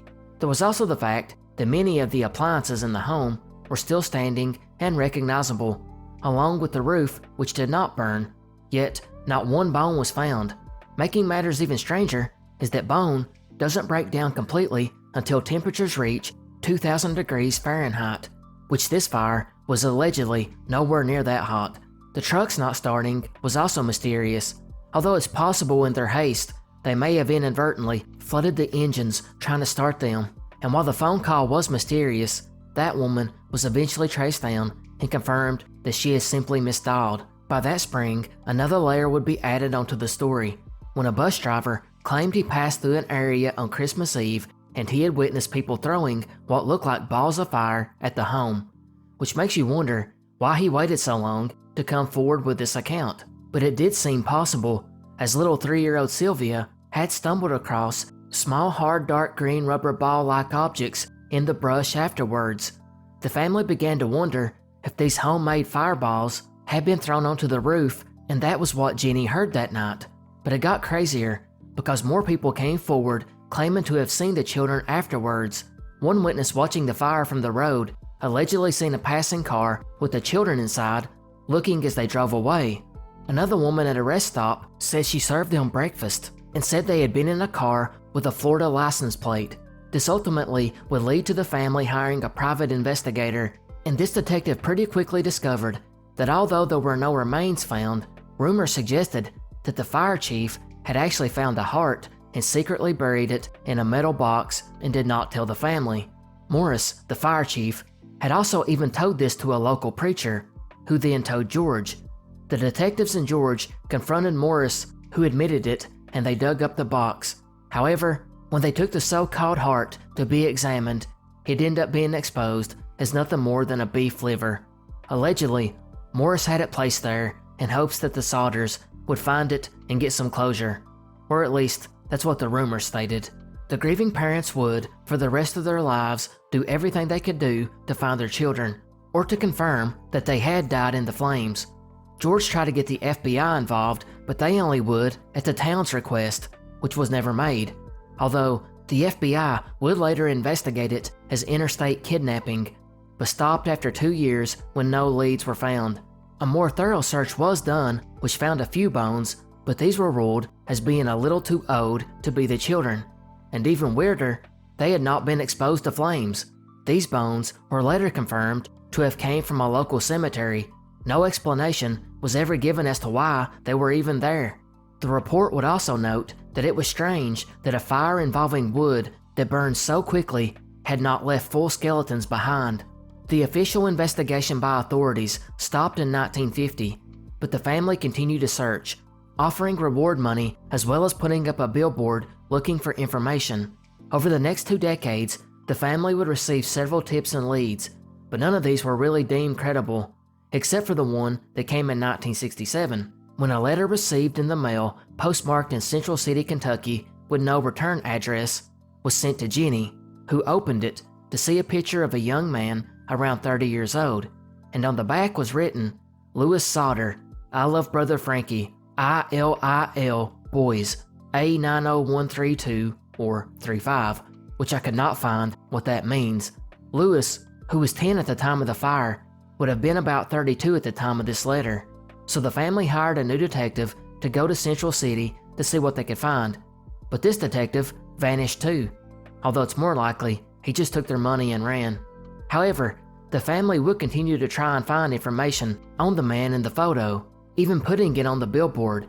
George would pass away in 1969, and Jenny would pass away 20 years after that, in 1989, never finding out what truly happened to their children, although the surviving children carried on in their determination to find answers.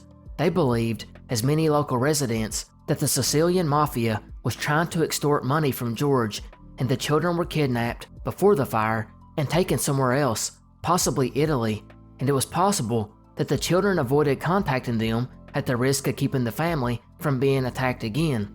There was also the fact that George was disliked in the community for his outspoken opinions, and many believed the locals in the area intentionally set the fire, and then purposely used the arson investigation to cover everything up. Others believe that the kids encountered someone outside while finishing up their chores and were then kidnapped, while others speculate the Sodders had the children sent away to another family to adopt because the financial strain was too much, although I heavily disagree with this one considering how much time and money they put into finding them. However, the most accepted theory, at least by modern detectives, arson investigators, and armchair sleuths alike, is that they sadly perished in the fire. In fact, one of the key parts of this investigation, which I left out until this point, was that of the police interview of the oldest son, 22-year-old John. He originally told investigators he rushed up to the attic where his siblings were asleep and physically tried to wake them up before leaving. It was only later that he would take back that statement and claim that he never actually even seen his siblings and instead called for them from the bottom of the stairs. Most people now believe that John originally told the truth to investigators and only changed his story to comfort his grieving parents, or possibly out of guilt for not being able to save them. In fact, it's also known now that the firefighters at that time, who were already undermanned, probably just did a cursory search of the home and called it a day. And even if they had did a closer search, they may have not been trained well enough on what to look for. Not to mention, it didn't help that George had contaminated the site by bulldozing it. There's also some rather simple explanations to the other so-called unexplained things that happened surrounding the fire, such as the kids forgetting to turn the lights off and forgetting to shut the curtains, which was deemed suspicious by Jenny. But it's very possible the kids were so excited about Christmas they simply forgot, or it's even possible the youngest children wanted to catch a glimpse of Santa. There's also the part about George talking badly about Mussolini, but Mussolini had already been overthrown by the time this happened, although I guess some Italians still held him in high regard at the time. Then you have the insurance salesman making the veiled threat. That may have been nothing more than trying to convince him to buy insurance. More importantly was the bones not being found, and the fire not being hot enough to disintegrate them.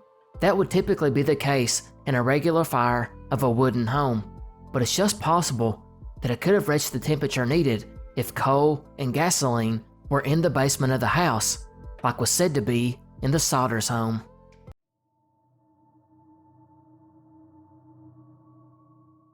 When it comes to music, there may be no other genre that produces more mysteries than rock and roll. And while our next mystery revolves around a blues musician, he has often been described as the first rock star ever. And no, I'm not talking about Elvis. I'm talking about Robert Johnson, the 27-year-old blues player from Mississippi who made two iconic recordings in 1936 and 1937, which led to him becoming known as the Master of Blues and reaching the Rock and Roll Hall of Fame, which is remarkable considering his recording career lasted all of 7 months.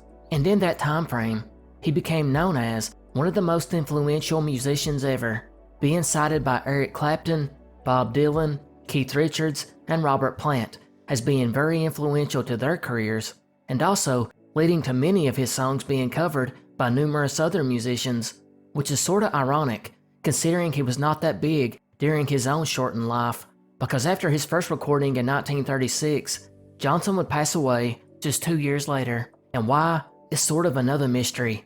Just like his early life, no one seemingly knows much about him, and what is known had to be reconstructed over the years by many researchers who have put together a spotty record on his life. In fact, so little was known about Johnson even at the time that months after he died, music producers showed up in Mississippi looking for him to try to book him at a concert at Carnegie Hall, only to find out he had died, which okay, it was the 1930s, and news traveled slow. But even 3 years later, a musicologist went to Mississippi to record Johnson, only to find out that he had died 3 years prior. It wouldn't be until the 60s when his original recordings were located again and released in a collection that he would become the influential musician he was. And by the 1990s, 2 documentaries would be released which followed the research and reconstruction of the life of Robert Johnson. Now, as mysterious as all that was, that's not the main focus here. That, in fact, goes down a much darker road. In doing research to find out more about Johnson's life, they came across a peculiar story, first told to them by fellow blues musician Son House, who claimed upon first meeting Johnson he was a decent harmonica player but a terrible guitarist, which is ironic because Johnson's guitar skills is what he is best known for today. But House continued that Johnson disappeared for a few weeks, and the next time he seen him, Johnson had become a master of the guitar and blues music in general, and this started the legend that Johnson went to the crossroads of Highways 49 and 61 in Clarksdale, Mississippi, and sold his soul to the devil, who in turn gifted him with the music skills to become a rock star. But where did House get this story about Johnson? And did he really attempt to sell his soul? It's unsure where House first actually heard the story, as it had been around for a while, but to further elaborate, the legend states Johnson really badly wanted to make it as a musician, and that one night, Johnson was told to take his guitar to a crossroads at midnight. Who told him this is unknown, and which crossroad he went to exactly also varies. But it's here the devil, who according to legend, appeared to Johnson as a large black man, took his guitar and tuned it. Then he began playing a few songs and gave the guitar back to Johnson, thereby gifting him his musical talent over it. There are some variations of this story, as another version cites another blues player, David Honeyboy Edwards, who reportedly seen Johnson leaving his house one night dressed sharply. When asked by Edwards where he was going, Johnson said, to meet the devil. Hours later, Johnson returned with wild eyes and showed Edwards his new guitar skills. This allegedly led to the small, very religious community refusing to talk to Johnson or even speak his name. However, there are a couple of issues with the legend of Johnson and the devil. First of all, the story most likely originates with another blues musician who recorded in the late 1920s, a Tommy Johnson, unrelated to the man in our story, Robert Johnson. This legend was already cultivated around his persona a full decade before Robert Johnson even started his music career, and Tommy Johnson actively encouraged it. Furthermore, the story is basically kind of taken from a much older German legend, that of Faust, based on the very real Johann Georg Faust, a German alchemist, astrologer, and, some say, con man. According to the legend, the very intelligent Faust, who was also very successful, becomes dissatisfied with his life and meets with the devil at a crossroad where he exchanges his soul for unlimited knowledge and worldly pleasures, which of course ends very badly for Faust. And that story has been taken time and time again and twisted and retold to modern audiences. Finally, there's a much more plausible explanation as to how Robert Johnson got so much better at guitar in that short few week span that Son House noted. And that is, Son House was just wrong about the timing, or he lied to embellish the story, because according to the records that were later discovered, Son House actually went 2 years between seeing Johnson, where he noted he was an embarrassingly bad guitarist, to seeing him as a master of the guitar. And it's not because he sold his soul to the devil.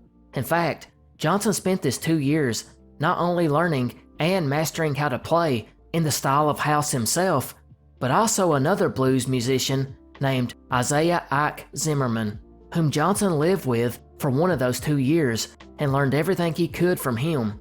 And to add to this, Zimmerman was well known to practice his guitar in a cemetery at night because it was quiet and no one would disturb him. So Johnson would tag along with him during these night practices in the graveyard and only further spread the story of Johnson selling his soul. Johnson would die at the young age of 27 on August 16, 1938, officially due to unknown causes, which has only made him more mysterious. To this day, though, rumors swirl about what caused the young musician's death. The two most popular theories are syphilis or he was poisoned by a jealous husband.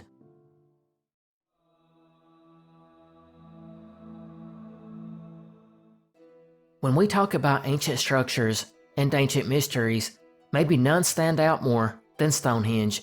Located in Wiltshire, England, the megalithic structure has stood for close to 5,000 years, where according to legend, it was created by Merlin the Wizard of Arthurian legend, who magically transported them from Ireland, where of course they had been put there by giants. Another legend states that the Danes, who invaded England in the late 10th century, put them up. And of course, another legend states that it was actually the remains of a Roman temple. But we also can't leave the paranormal theories out, like it was placed there by aliens to be used as a spacecraft landing area. But of course, all of these are just wrong, because as mentioned, they are way older. Archaeological research on the site goes back to the 17th century itself, where it was studied by a John Aubrey, one of the earliest archaeologists. It's here that he, like so many after him, get it wrong and claim that Stonehenge was built by the Celts, most likely as a religious center used by the Druid priest. But it would be the research over the centuries after this that, with updated technology, a clearer picture would come into focus. Going back to the beginning, in 3100 BC, it started off as just a circular earthen bank and ditch, which they would eventually put these complicated pattern of wooden posts in.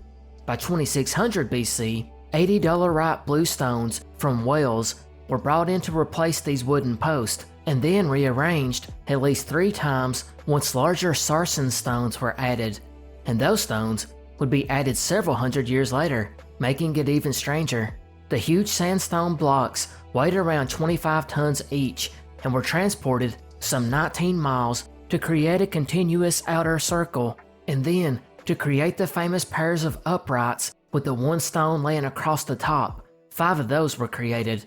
The process wrapped up sometime around 1600 BC, meaning this thing was worked on for around 1500 years. And while that sounds very crude and simple, because of the stone's huge sizes, this would have taken around 20 million hours of work to complete, at least according to one estimate. So with all the work, it must have been pretty important, right? But what exactly was it? Although for centuries it has been debated and theorized, like the ones I mentioned earlier, the main 2 theories now come down to a holy site or a scientific observatory, while proponents of both of these theories base their beliefs on the thought that the site was built with the skies in mind, specifically with how it aligns to the sun and moon, suggesting it was used in rituals linked with changing seasons and the solstices. Some even take it a step further and believe that it may have been used with the stars to create a megalithic calendar of sorts, maybe to predict things such as solar eclipses. Likewise, for the proponents of the holy site theory, they suggest that it was most likely built as a center for ancestor worship inside a matching circle, which can be found in the nearby Durrington walls, although this one is made out of wood. However, a new theory has popped up onto the radar in recent years, with some wondering if it may have been built as a place where people came to be healed, which seems to be based on the smaller blue stones, which would have had to be floated and dragged some 145 miles from Wales, which would have taken excruciating physical labor, and suggest that it had to be very important and done for a reason, which was possibly the thought that they could build it and people could bring their loved ones here to get healed. Some more proof of this was found in 2008, when several Bronze Age skeletons were found in the area which showed signs of bone deformities. Even crazier, one skeleton was found of a teenage boy that was from the Mediterranean, suggesting traveling from very far away lands to this perceived place of healing. However, others dispute this, citing that it may have just been a burial ground from the very beginning, as some of the bones that have been found have been dated back to when it was first just a ditch and bank, while other bones have been dated to just around 500 years of that. As far as how they were moved, that's another interesting mystery. Of course, they may have been physically dragged and then floated across waterways, but a new theory is that a type of ball bearings were made using wood or stone and then put into grooves in the stone, which were then pulled by oxen. While another line of thinking is that there's no way these people dragged these huge stones this far. They believe instead that the stones were dumped here by glaciers, and then the people in the local area found them and dragged them a short distance.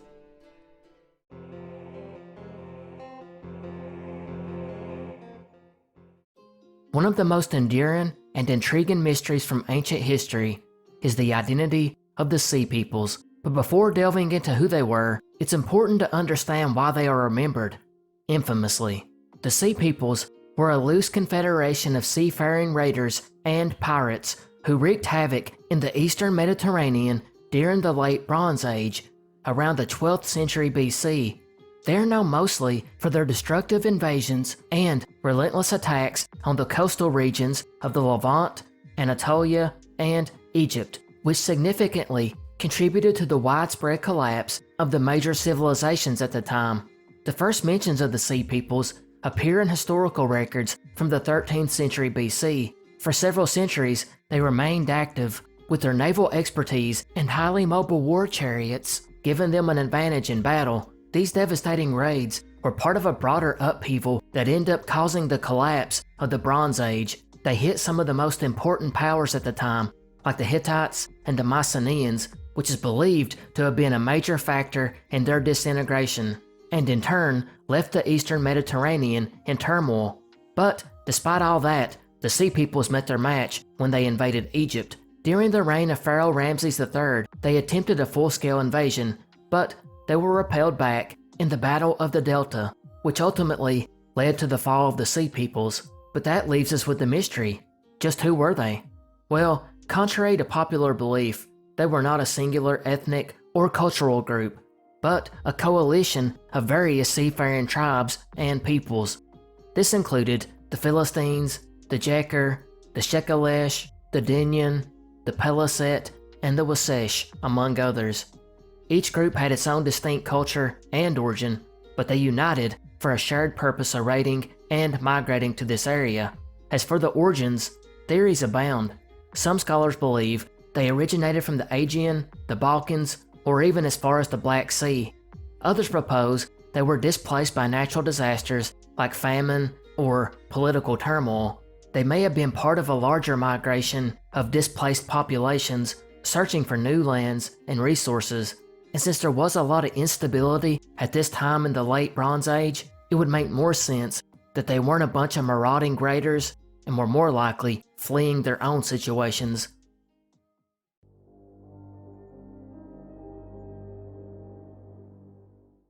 As we mentioned earlier in the video, music, particularly rock music, is home to some of the most dark mysteries, and one of these involves a club you most certainly do not want to be part of.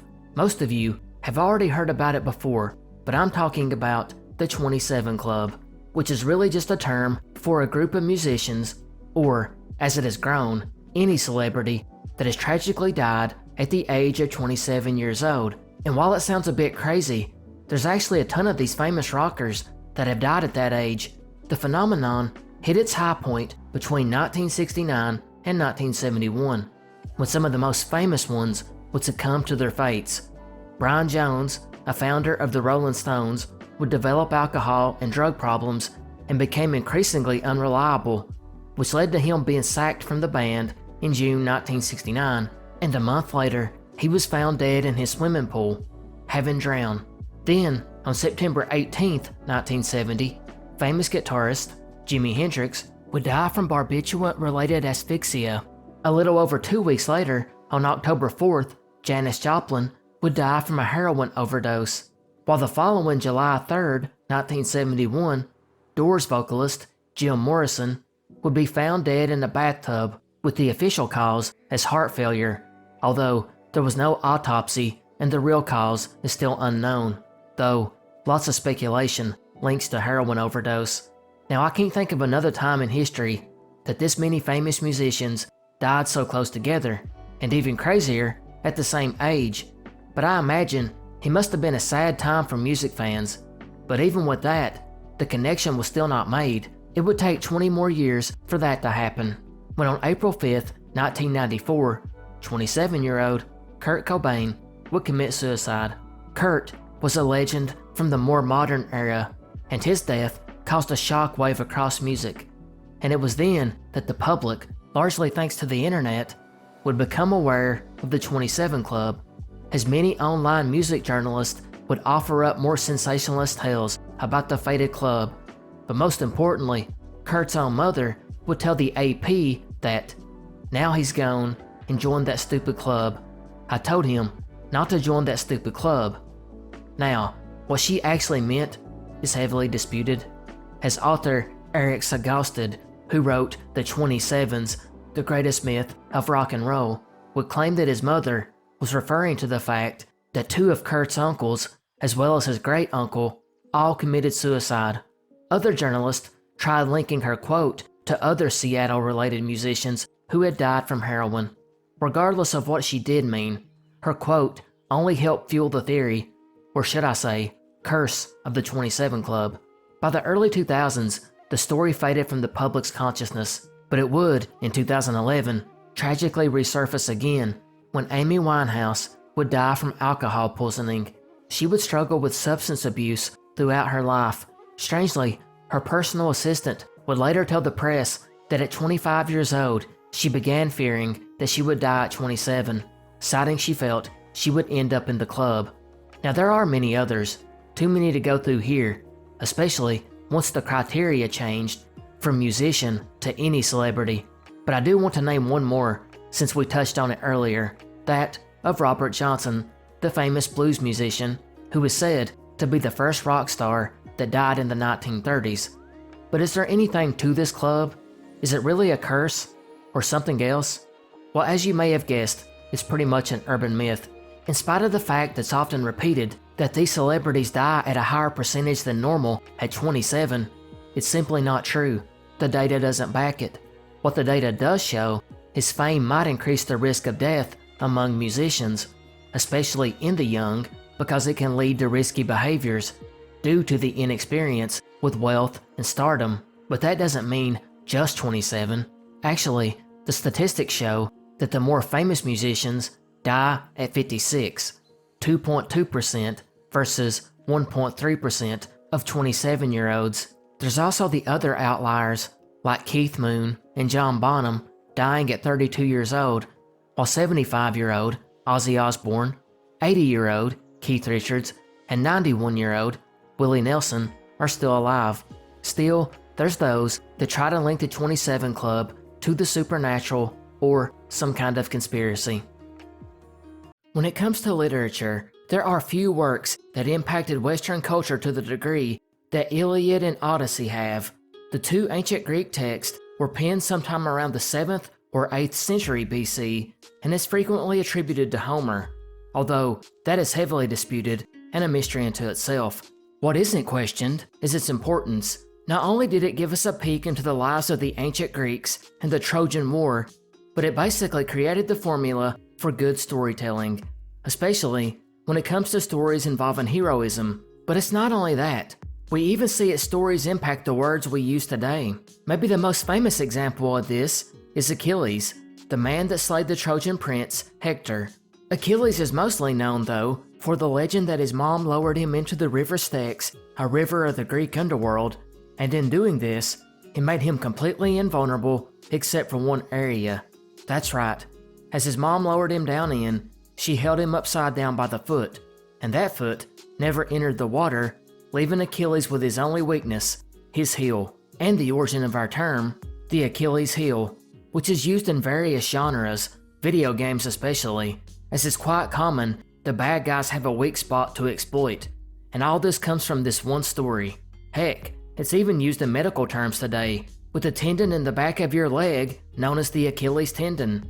I'm sure most of you all know this, but there's one you may not have heard about, and it's more connected to a computer virus today. Of course, I'm talking about the Trojan virus, which is a type of malware which tricks users into installing it by disguising itself as a legitimate program. How does this connect to our first mystery, though? Well, that goes back to a very classic part of the Trojan War. See, according to the legend, during the war, the Greeks had been sieging the Trojan city of Troy, rather unsuccessfully I might add, for about a decade, without making any progress in that time. That's when Odysseus, the legendary Greek hero, came up with a plan. He ordered a huge hollow wooden horse be constructed and left back at the camp. This would take about 3 days, and after it was constructed, a select group of soldiers went up into this giant horse on wheels and hid. This included Odysseus himself. While that was going on, the Greeks would make it very obvious they were heading back to the shore, where they would get on their boats and, looking very defeated, sailed away.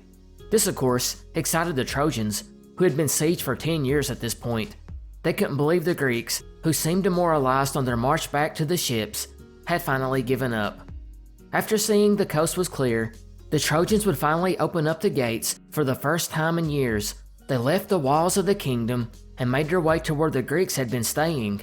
It was here they found the wooden horse, as well as finding one man standing outside of it, whose name was Sinon. Apparently, in the Greeks' haste to retreat, they simply abandoned this soldier, or at least, that's what he was able to convince the Trojans of. Upon inspecting the wooden horse, they seen it was built as some kind of offering to the goddess Athena. Sinon would even tell them as much, saying it was to atone for the sin of a destruction of a temple earlier, as well as an offering to the gods in hopes that they would give them a safe journey home. Sinon played his part perfectly, and even told them the giant horse was too big for them to take into the city. It was like he was tempting them to try. And well, considering it was supposed to be as big as a mountain, I'm surprised they tried at all. But since the Greeks had ran away defeated, it was too much of a temptation for the Trojans to not use it as a war trophy, and soon they pulled the horse inside the city walls, much to the protest of a few important people in the city. One, a priest, who basically sniffed out the plot from the start and said that it should be destroyed or burned. However, nobody heeded their warning, and that night, the men that had hidden inside the horse slowly crept out, and the number inside is also disputed, as some sources say there were 30, while in other states it was 3,000 warriors, which is a bit dubious. Regardless of which, once they got out, they went over to the city gates and opened them. And who was there waiting? Well, of course their brothers in arms, the soldiers who had cowardly sailed away earlier in the day, or at least pretended to. They had now came back under the cloak of darkness. Odysseus and his men began to destroy the city, and the war was won. It's a classic story, and one I learned in school at a young age, and I'm not sure if it's still taught these days, but I imagine most of you had a general idea about it. But the mystery is pretty simple, and it's one that's been debated for a long time, and that question is, did this really happen? The problem with this one is, it's a smaller mystery of a much bigger one, which is, did the Trojan War even happen? That's one that could take up a whole video by itself, but we won't dive into it too much. I'll sort of summarize it, and then we'll take a look at the Trojan Horse mystery itself. Basically, as far as the war goes, Greek mythology puts it happening around the end of the Bronze Age, around 12th century BC.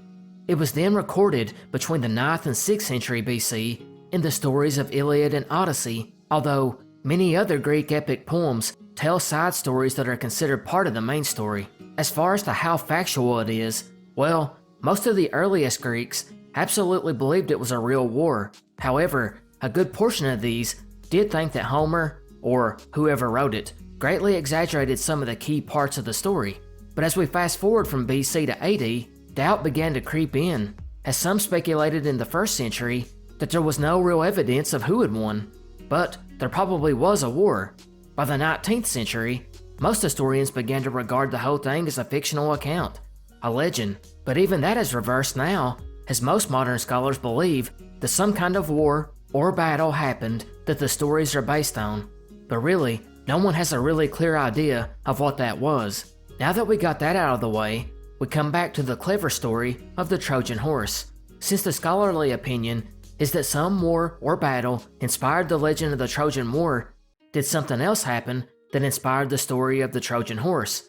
That question is just as divisive as the Trojan War itself, but one of the earliest theories is that the whole thing came from a simple misunderstanding, because back in the ancient wars, it was not uncommon for military machines to be named after animals.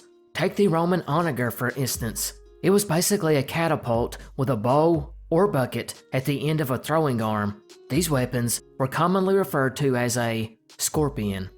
And it's very possible the word horse was just used for the nickname of a siege engine, and one that was used at the Trojan city of Troy, hence the name Trojan Horse. However, the 2nd century Greek traveler and geographer Pausanias heavily disputed this in his book called Description of Greece, where he basically wrote that anyone who doesn't believe the Trojan Horse story happened exactly like it said it did was a fool. Some have offered a more plausible theory for the whole thing, that the horse was actually a ship with warriors hidden inside. For one, are the terms used to describe putting men inside the horse. Those words are the same ones describing disembarking from a ship. Likewise, there are analogies made between building ships at the beginning of the Trojan War and building the horse at the end. Not to mention, in the Odyssey, ships are called sea horses, at least one time.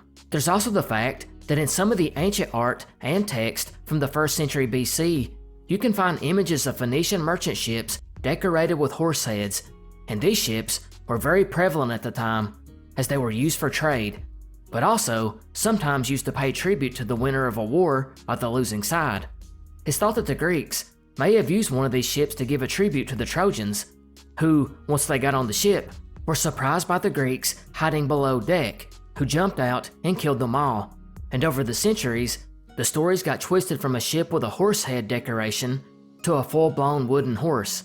There's also a lesser believed theory that the Trojan Horse story was nothing more than a metaphor for a very destructive earthquake which caused a lot of damage to the city of Troy and its walls, allowing the Greeks inside. In this theory, we turn to Poseidon, the god of horses and earthquakes. And for what it's worth, archaeological digs have found evidence that suggests Troy was heavily damaged by the earthquake. But the big problem with this one is, Poseidon was also supposed to be the god that built the walls of Troy. And you would think one of these stories would explain why he chose to destroy what he had constructed. Finally, the last theory suggests that although some parts of this war are clearly exaggerated, the Trojan Horse was a real event. In fact, analysis has been done on the feasibility of building the giant structure, and for what it's worth, scholars have found that it could have easily been constructed by someone with the proper know-how. Likewise, Troy, the city where all this took place, had long been believed to be fictitious until its rediscovery in the 19th century, which means the Trojan Horse story could be real, and there just hasn't been archaeological evidence found of it yet. January 9th, 1918, Norfolk, Virginia. The USS Cyclops would depart into the sea, taking along with it 10,000 tons of coal, which was taken to its destination of Rio de Janeiro. The ship and its crew would arrive close to 3 weeks later on January 28th. It's here they would stay for 2 weeks while cargo was being unloaded, and then 11,000 tons of manganese ore would be loaded back onto the ship to be taken to Baltimore. So with all the cargo loaded and unloaded, the 300 plus crew, along with the captain, George Worley, would depart on February 15th, with only one stop planned along the way, that of Bahia, Brazil, where the crew would land a few days later on February 20th. It's here the men would stay 2 days, presumably restocking some supplies and getting rest, and then departing again for the longest leg of the journey, which would be about 1,800 nautical miles, and would take them until March 13th to reach. However, on their way back, the crew and ship would stop at Barbados on March 3rd, something that was unplanned, because the water level was found to be over the load line, which of course meant the ship was overloaded. However, once they got to shore, an investigation found that everything had been loaded correctly and everything was secured properly, and they were given the okay to move on. They would do so the following day, heading back to Maryland. But when March 13th came and went with no sign of the ship, people began to fear the worst. News traveled much slower back then, but it only took a month for the American newspapers to start covering the story of the lost ship USS Cyclops, which they had only gotten information about due to the fact that the US Navy had made the announcement. Within 2 more months, the Assistant Secretary of the Navy, Franklin Roosevelt, would officially declare the ship lost with all of its crew. It was the largest loss of life in the US naval history that did not involve combat. Maybe. And of course, many of you listening will say it's pretty obvious what happened. The ship sunk due to carrying too much weight. And you might be right, but it's not that simple. There were a lot of strange things in this one that might indicate it was not the accident that it seemed. The first major line of speculation revolved around Captain Worley himself. See, one officer, a Conrad A. Nervig, had actually been on the Cyclops with Worley, and when the ship landed at Rio de Janeiro, he transferred off the ship and onto another. He would be 50 plus years later in 1969 when he would write about his time aboard the ship, which apparently was plagued with issues. Worley was described by Officer Nervig as gruff, indifferent, and eccentric. For example, he would sometimes make his rounds wearing just his long underwear and a hat. On top of that, he was not a very good navigator, which made him tend to be overcautious, hence why he may have thought the ship was overloaded when an investigation proved that it wasn't. But the worst part was, he was disliked by his men and officers. One moment in particular really drove a wedge between them, when an incident occurred that involved one of the engines starting up, causing the propeller blade to rotate. Unfortunately, one of the men were down in the water on a smaller boat, and the turbulence from the sudden movement knocked him overboard and he drowned. This caused the rest of the crew to become demoralized and hated Captain Worley, although it's not sure if he was the one totally at fault for it.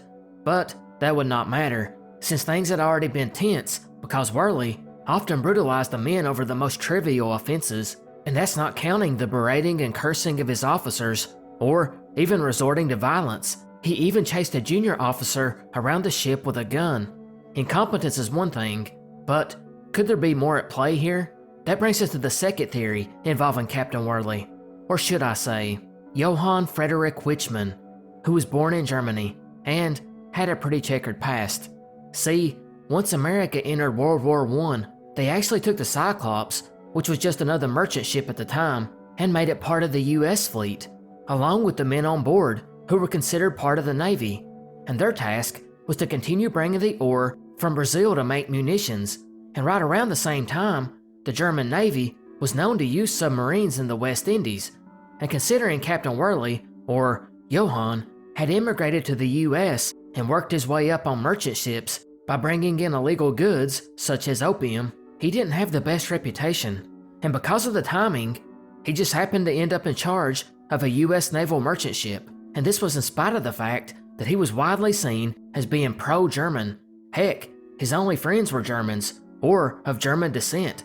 Furthermore, many of them were open German sympathizers. In fact, one of the passengers on this ship was a US Consul General in Rio de Janeiro, who was widely hated back home because he was very pro-German.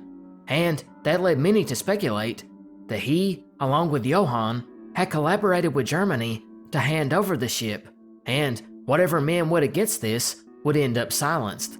There was even a telegram sent to the State Department from the consul in Barbados where the ship had made its unplanned stop, and the consul there stated that Captain Worley had requested more coal, saying he was low, but he found out later on that he had way more than enough coal to reach his destination, which of course raised suspicion that he may have been planning to take the ship much further away. In addition, he took on more meat, flour, and vegetables, but the consular noted he heard the men had hated him, along with rumors that the ship's engines were in poor condition. Regardless, he ended the telegram by saying he feared the ship suffered a worse fate than sinking, basically implying the Germans were now in possession of it.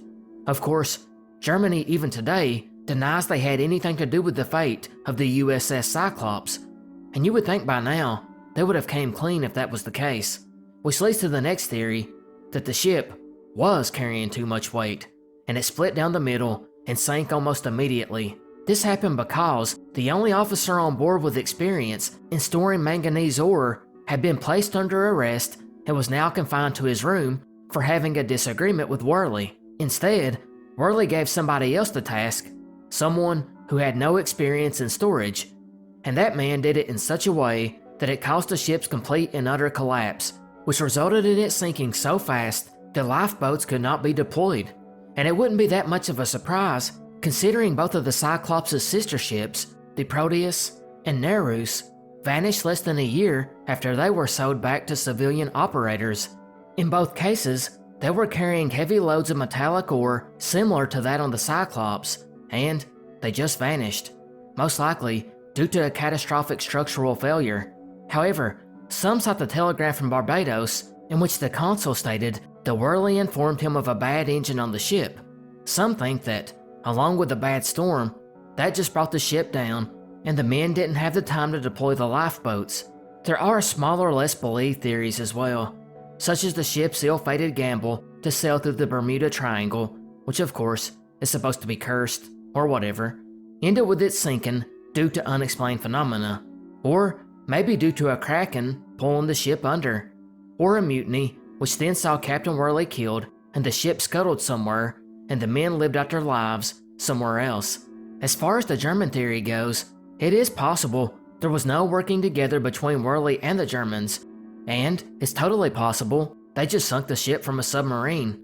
However, The German post-war records showed that there were no subs active in the area at the time, but with the sketchiness of Captain Worley and the backdrop of World War I, no theory has been generally accepted by the Navy or scholars, although most of them lean to it just sunk from a total collapse.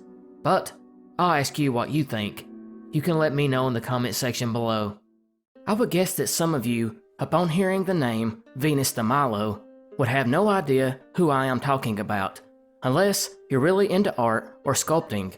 But I bet upon seeing this statue, you immediately recognize it. And that's because, since its discovery in 1820, it's went on to become one of the most famous ancient Greek sculptures in the world, if not the most famous. It was most likely created by a wandering artist named Alexandros of Antioch, sometime between 130 BC and 100 BC, although that is not for sure. And it's believed that the woman is the Greek goddess Aphrodite, the goddess of love, although some dispute this and claim it's the sea goddess Amphitrite, while others suggest different goddesses altogether. Regardless, the piece is captivating, and contrary to what you might first assume, it is actually a little bit over 6.5 foot tall. The figure stands with her weight on her right leg, while her left leg is raised and left foot is missing, and her head is turned to the left, while her bottom half is cloaked behind drapery, and her torso is bared to the world.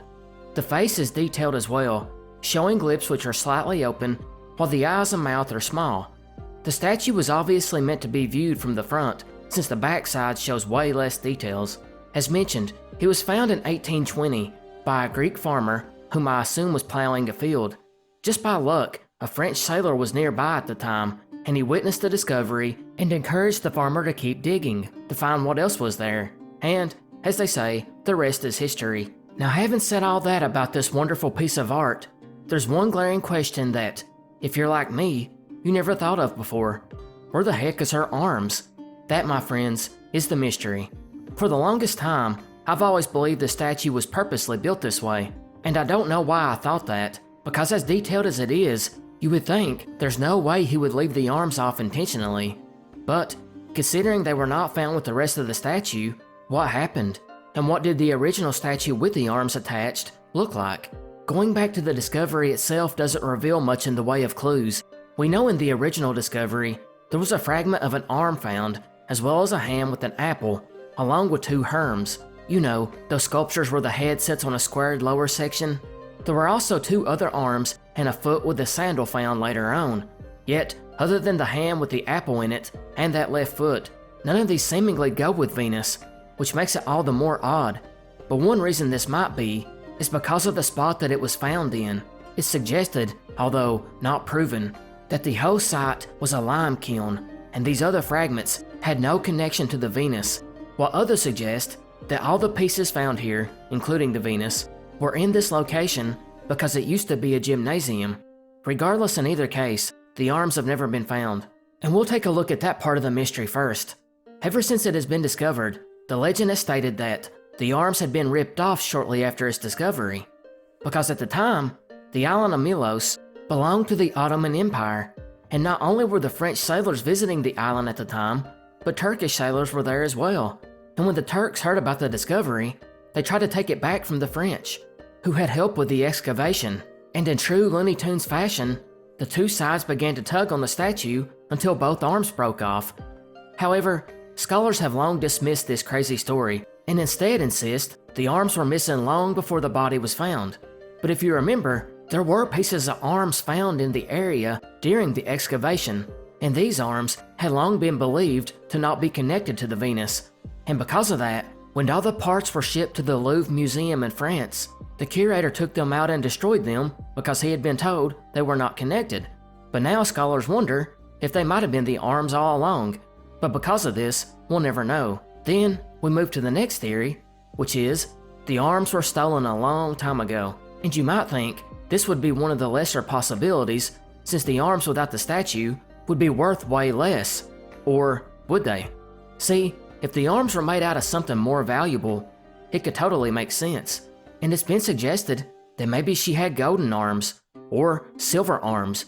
If that is the case, then it would explain why those parts are missing, because more than likely they were melted down and sold, Another theory is that the arms simply broke off and were put into storage somewhere, or they were transported somewhere, and once they become separated from the statue itself, they were eventually thrown away or destroyed. Others believe that for whatever reason, Alexandros of Antioch did take them off after he created the sculpture. Was this because he thought it looked better without them, or did he never put them on to begin with? As far as the pose she was in, that is the next mystery, and there are many suggestions.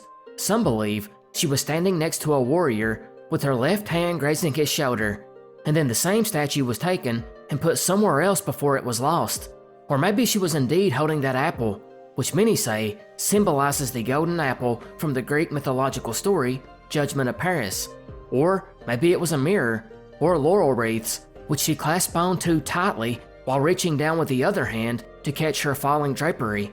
If the sculpture was originally with a warrior, then she too may have even held a shield, which would have been supported on her thigh. Some even believe she was holding a shield which she was looking into as a mirror, and going down the warrior route, it could have been a bow or a sword.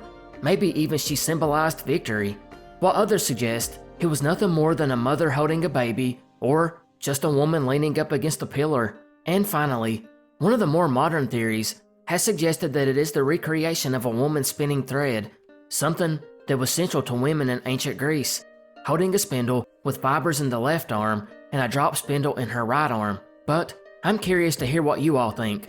What was her arms originally doing? Let me know in the comment section below.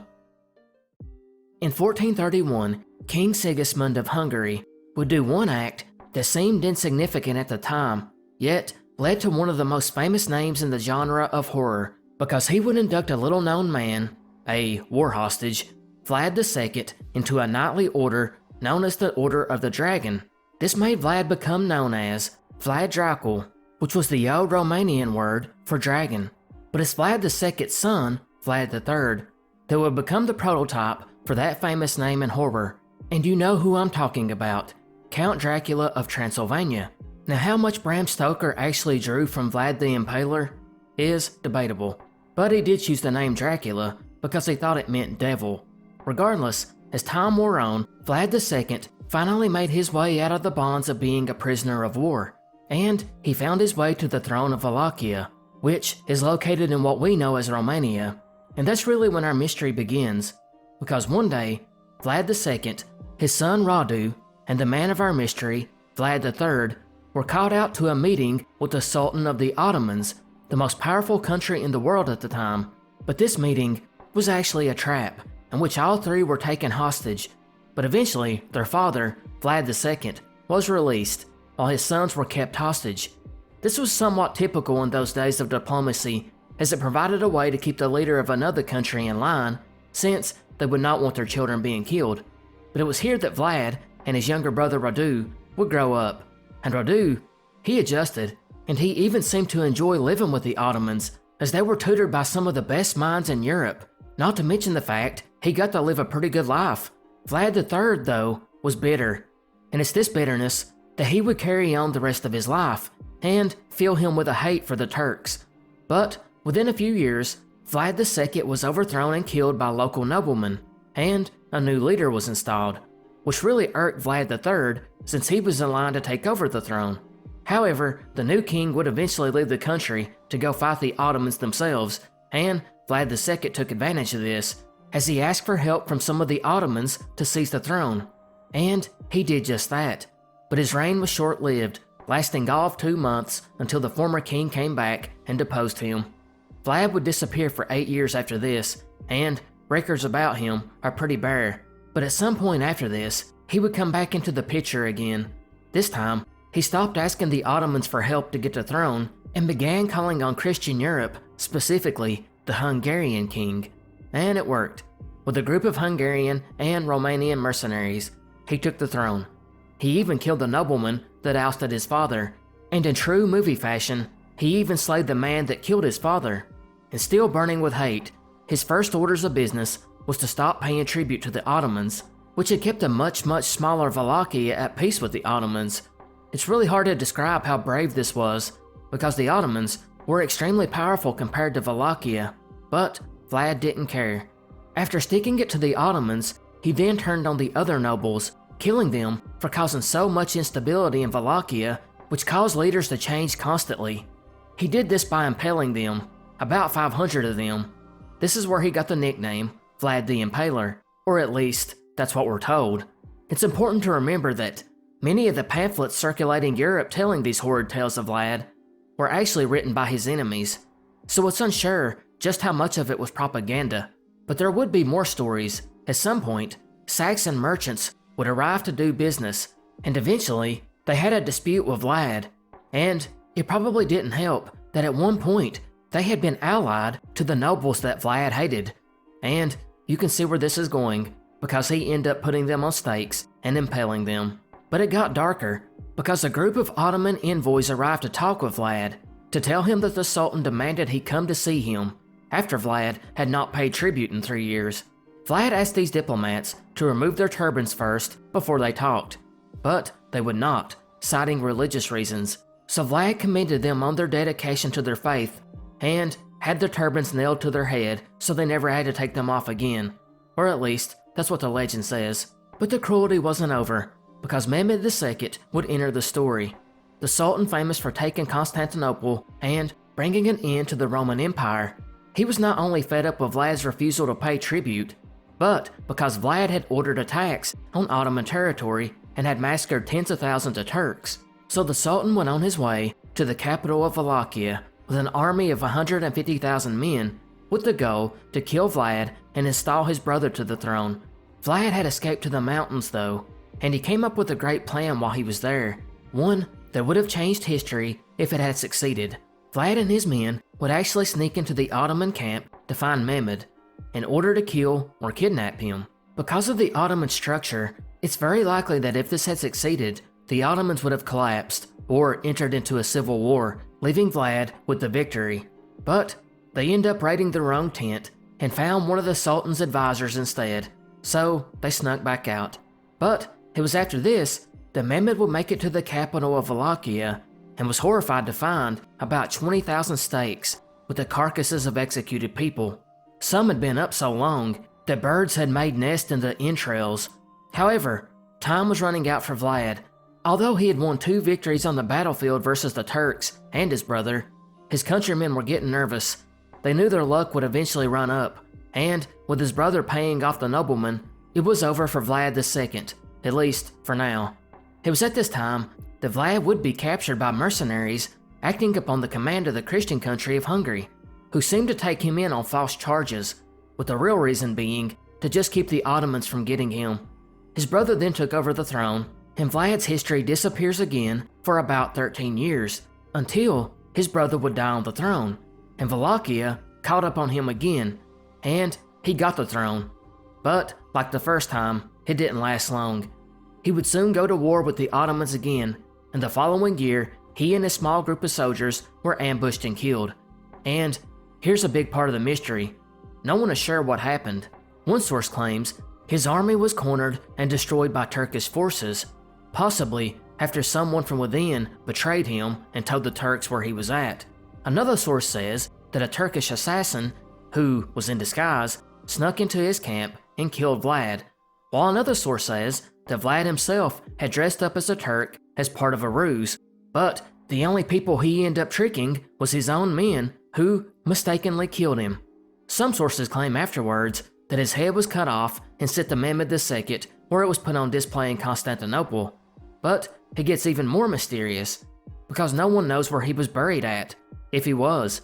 The traditional story claimed that he was buried at the monastery of Snagov, where an unmarked tombstone was said to be the grave of Vlad II.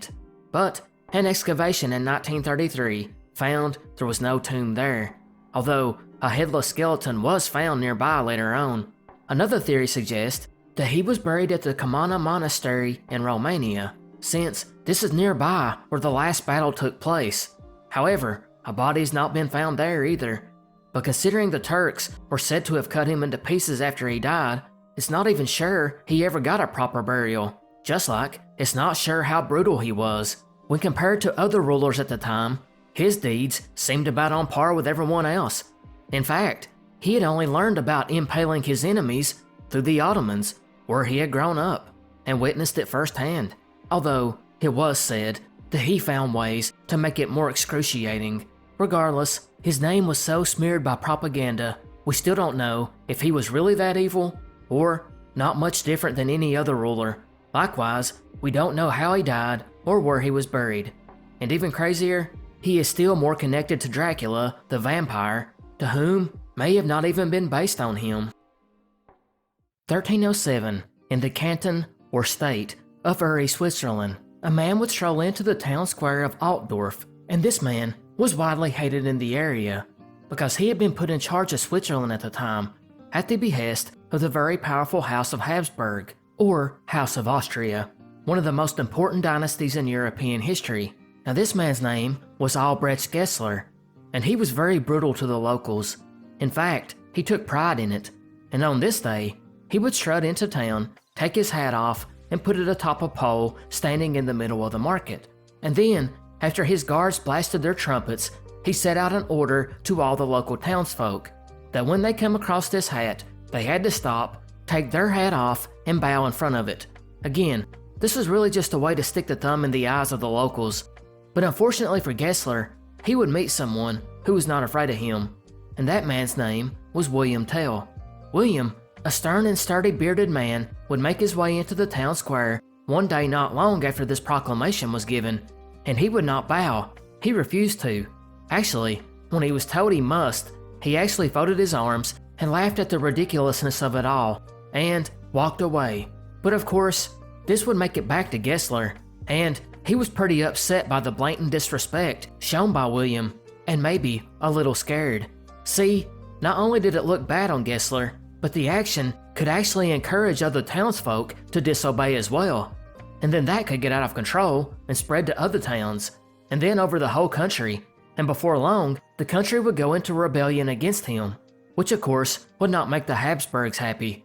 So really, he was left with only one choice. William Tell had to be punished, and he knew the perfect way to do this.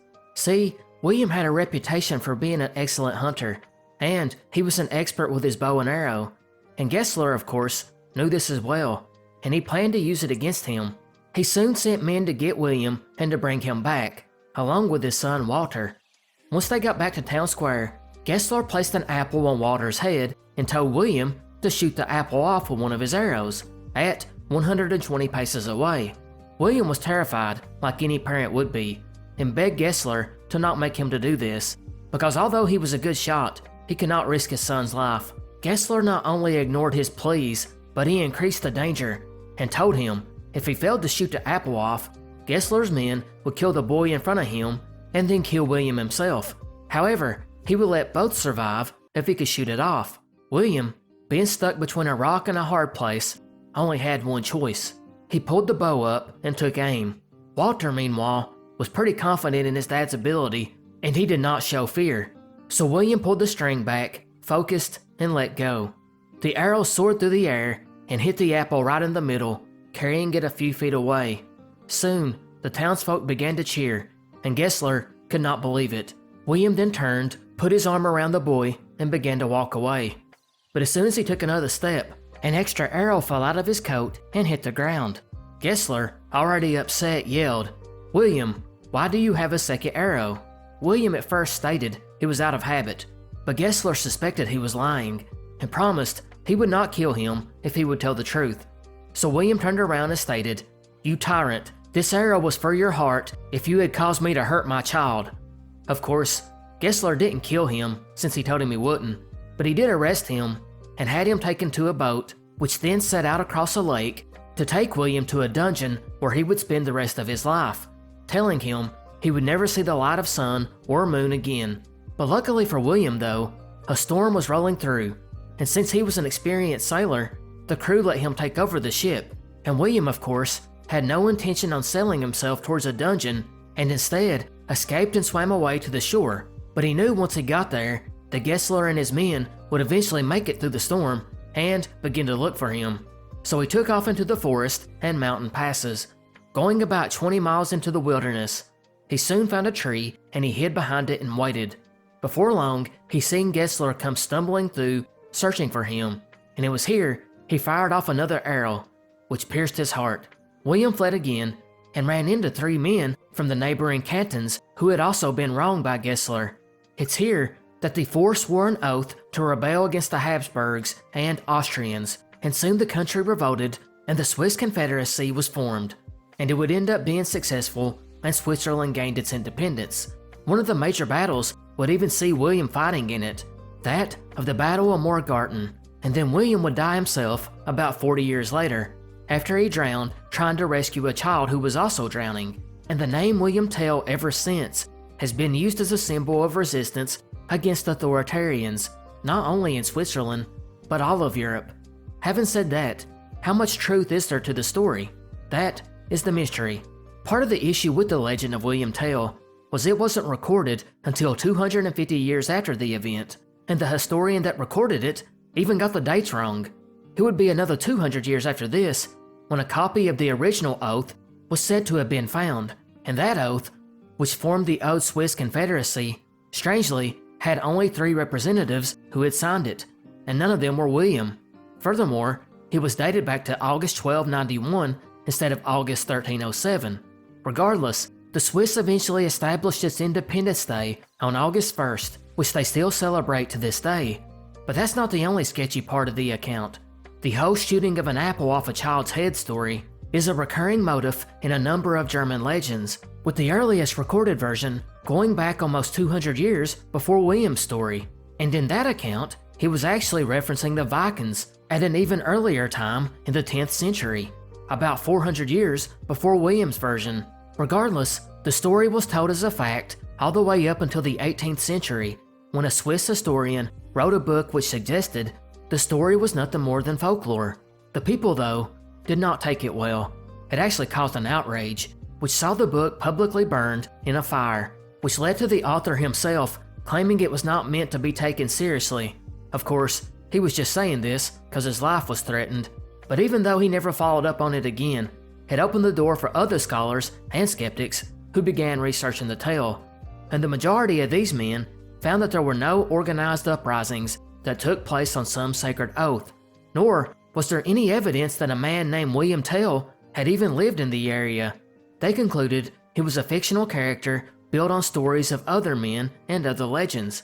However, some historians dispute this and claim that, although the apple story was a fictional account based on the Viking story from centuries earlier, something did happen around 1307, which ended up leading to a rebellion. But was this incident really started up by a man named William Tell? And if so, what did he do? Or is it a man with a completely different name that William was then based on? Furthermore, we also know that Gessler was a very real and very cruel bailiff living in the area at the time.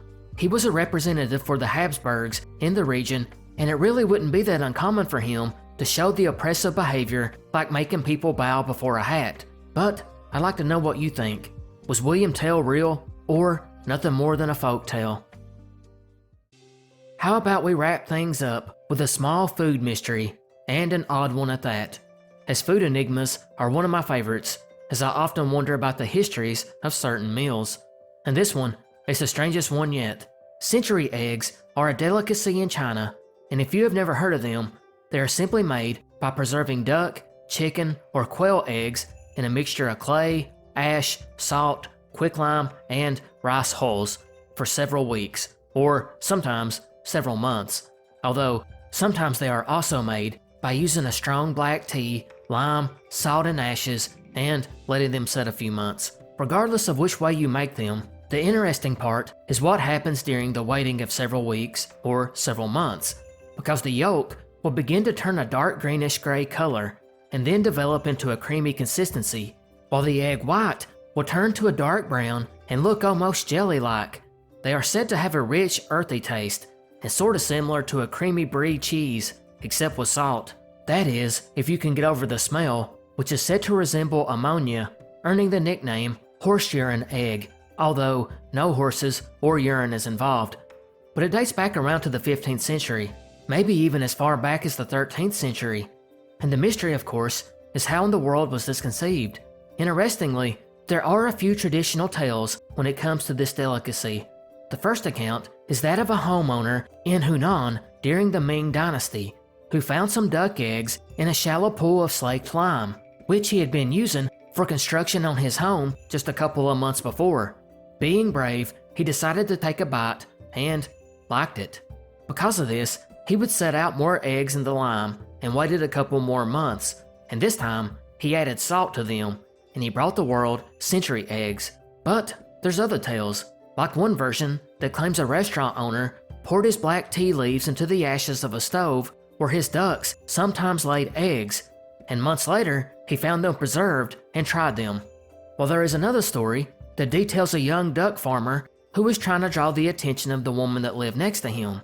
So he would go out to her garden and leave duck eggs for her in a courting gesture, but the woman never even seen them, and it would be half a month later when she was cleaning out an ash pit that she saw them sitting inside. By that point, they had become century eggs that we know of today. However, some historians believe these stories are nothing more than legends, and the simple answer is that the eggs came along for no other reason than the need to preserve them longer, and after lots of trial and error, someone, probably multiple someones, figured out the steps needed to allow you to keep eggs for months without them spoiling. And if you have tried a century egg, you can let me know your thoughts in the comment section below. When it comes to magic, illusions, and showmen, there's never been anyone who has done it better than Harry Houdini.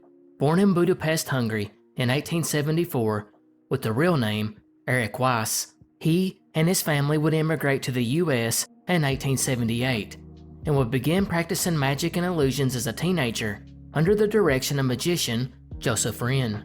Houdini would then start his career at 16 years old, and unsurprisingly, he didn't really take off. But it was once he introduced his escaping from handcuffs act that things would begin turning around for him, because in 1899, he met a man named Martin Beck, who was impressed with his act and advised Houdini to focus on more escape acts. And by the following year, he would go on tour with a vaudeville show in Europe that saw him start his rise to fame, as his biggest act was challenging the local police forces on this tour to keep him locked up, which they could not do. And before long, the escapes got more and more complex. Sometimes he was chained up, other times he was hung upside down in a straitjacket, and of course, the ever so dangerous straitjacket underwater. So it's with all of these dangerous escapes that his death seems so odd to many. It actually began on October 11th, 1926, when Houdini actually suffered an injury at a show due to a faulty piece of equipment. His left ankle was shattered, and his doctors ordered that he rest. But Houdini could not accept this. He was on tour and could not just abandon it in the middle of it, so he continued to perform on his bum ankle. And 11 days later, he would go to Montreal, where he gave a lecture to college students at McGill University. It was here that he invited some of the students to come and visit with him in the dressing room, where he could at least prop his sore ankle up. That's when student Jocelyn Gordon Whitehead would walk in and ask Houdini if it was true he could resist hard punches to the abdomen, because there had long been claims that Houdini would state this at his shows. And when he asked Houdini, he replied, yes, he could withstand the blows. Whitehead, seeming like someone who had a lack of intelligence, immediately swung 4 to 5 hard punches into Houdini's unprepared stomach. Houdini winced in pain, but he did his best to brush it off. But later that evening, he began to feel worse, and by the next day, he was in severe pain as he went to Detroit for his next show. By now, his fever was 104, and his doctor suspected appendicitis and stated he needed to go to a hospital now. But Houdini refused to miss the show, and went on that night and powered through, and collapsed as soon as the final curtain dropped. He had to be taken to a hospital, where it was soon found his appendix had ruptured and was poisoning his insides. The doctors would remove the appendix, but it was too late, and Houdini died a few days later. The whole thing was odd and rare, as traumatic appendicitis almost never happens. Actually, scientists believe it's probably not real at all, and Houdini's fans simply could not believe it either. How could the man that could escape anything died from a few punches to the gut? It didn't make sense, and for the people that believed it was odd, they might be onto something. Because see, Houdini had an enemy, one that despised him, the people known as spiritualists. This was a group of people in the late 19th and early 20th century that claimed they could communicate with the dead. But why would they have beef with him, you may ask? See, it may be one thing to believe in spiritualism, but it's a lot different when you begin telling grieving family members that, hey, you can talk to their dead loved ones. For a price, that is. Yep, a ton of spiritualists around the country were taking in money left and right to talk to the dead of grieving people, and Houdini didn't like that. And since he was an illusionist himself, he began debunking spiritualists all over the country. It got so bad that they started losing money, a lot of money, and eventually they started suing Houdini. But he wasn't just spiritualist.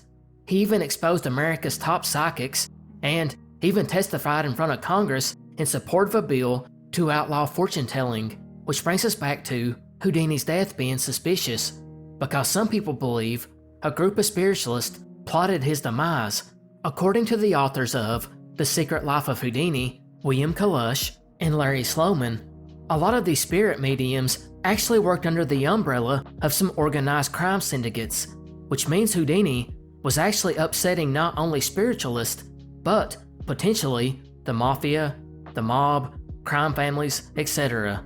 And the authors would take it a step further and point out that spiritualists also had a history of poisoning their enemies as a form of assassination. And it's worth pointing out here, Houdini was never given an autopsy. Others take it a step further and suggest that maybe J. Gordon Whitehead wasn't the nitwit that he seemed, and instead, he may have acted on behalf of the spiritualist, perhaps for a fee, because they had threatened to have Houdini beat up before, and it's possible that Whitehead was stalking Houdini through Montreal and never had the chance to attack him in private, and then just acted like a dumb student, punching him backstage as a warning. But there's never been any real hard evidence that points to that, and most scholars dismiss murder. Most consider the real mystery to be if the punches could have ruptured his appendix, or did the punches cause Houdini to ignore the pain of appendicitis, thinking he was just hurting from the blows. Victor Goddard is a name you may have heard before. Not only was he a distinguished military man in the UK, but we have also discussed him once before, way back on the Obscure series. He was the senior commander of the Royal Air Force in World War II, and was also the first person to term the word air dirigible as blimp. But he's known more today for his paranormal interest, like for instance, the story we covered about him previously, where he claimed that he was flying over Scotland, heading to RAF Dram Airfield to inspect it, since it had been decommissioned at that time and was being used as a cow pasture. Instead, he found it very active with mechanics wearing different colored uniforms and also seen aircraft he could not identify. This would prove odd when a few years later, the Royal Air Force would change their mechanics uniform to the color that Victor had seen. Not to mention, he's seen these brand new aircraft that he could not have identified years earlier. This was all chalked up to a time slip, and you can find the deep dive on that case way back on part 8 of the Obscure series. His most famous account, however, was the story of him at a party in Hong Kong where he was told that another officer had a dream about a pilot and 7 passengers crashing into the rocky shore due to ice, with everyone on board dying. Goddard himself was supposed to pilot a flight the very next day, and coincidentally, it was him and 7 passengers. Now, he wasn't worried about the dream, but maybe he should have been, because he did end up crashing onto a rocky shore due to ice. But unlike the dream, all on board survived. This one ended up being made into a movie called The Night My Number Came Up. However, we're going to discuss one of the lesser known stories involving Goddard, the one that was his first paranormal experience. It comes from after World War I, when Goddard was commanding a squadron at the HM Naval Seaplane Training School. It's here that a horrible accident would occur. An Air Force mechanic named Freddie Jackson would walk into a rotating propeller blade and sustain massive injuries, which ultimately led to his death. Now, the paranormal part of this story comes in when days after Freddie Jackson's funeral, Goddard's squadron got together for a group photo. When it was developed days later and they looked over it, they noticed something odd. In the top row, standing behind one of the other crewmen, was Freddie Jackson, or at least that's what it looked like. You have to peer closely But behind the fourth sailor from the left, you can see the ghostly face. But was this really the spirit of Freddie Jackson? Or something else going on here? Well, as far as the face itself goes, there's no mistake there, as every member of the squadron did identify it as Jackson. At least, that's what an article from the old paranormal.about.com website used to claim.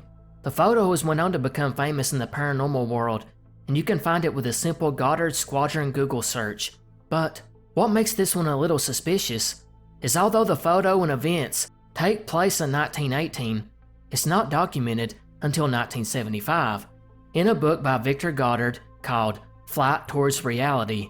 According to his account, they were taking the photo because the squadron was being disbanded and everyone was in transition to different posts. So it was basically to mark the occasion of the squadron ending. After the photo was taken, it was hung up in a central location, and anyone on the base that wanted it could get copies. That's when people stopped to study it and noticed the faint outline of Freddie Jackson smiling in the back row, almost like he was saying, "I almost missed the photograph." And if you look closely, he is not wearing a cap like everyone else, which might suggest he was running late for the photograph. Goddard would go on to state that at least 200 people on the base verified that it was Jackson, and Goddard himself insisted the photo negatives showed the same thing, and it had not been tampered with. Another point believers in the photo have discussed is these men were all standing or sitting on bleachers, and conceivably, Jackson would have been standing behind the very top row, which there was nowhere to stand. That means he was supernatural. However, in looking to the right of Jackson, you will see there are two people clearly standing on something behind the top row. This has led skeptics to a very good theory. It's just possible this was a long exposure old-timey photo, and the man in the back row really did just forget to put his hat on, or maybe it even fell to the ground. And as the man reached down to pick it up, the camera, already beginning its long exposure process, just created a ghostly impression of this individual. It's even possible that man in front of the Freddy spirit did not have his hat on at first, and quickly put it on, causing the weird variation behind him, although the faces don't really match. But that doesn't answer one glaring issue. What about it being Freddie Jackson? Even if it was just the fault of the camera, he was allegedly dead. Skeptics looked into that too, and actually found a Freddie Jackson that had been stationed with Goddard. And indeed, he suffered an accident and died later on from the wound. The glaring difference was that it happened over a year prior to when Goddard claimed. There was also the fact that his death certificate stated that he died in a hospital over 200 miles away, whereas Goddard's account states that he died on the tarmac.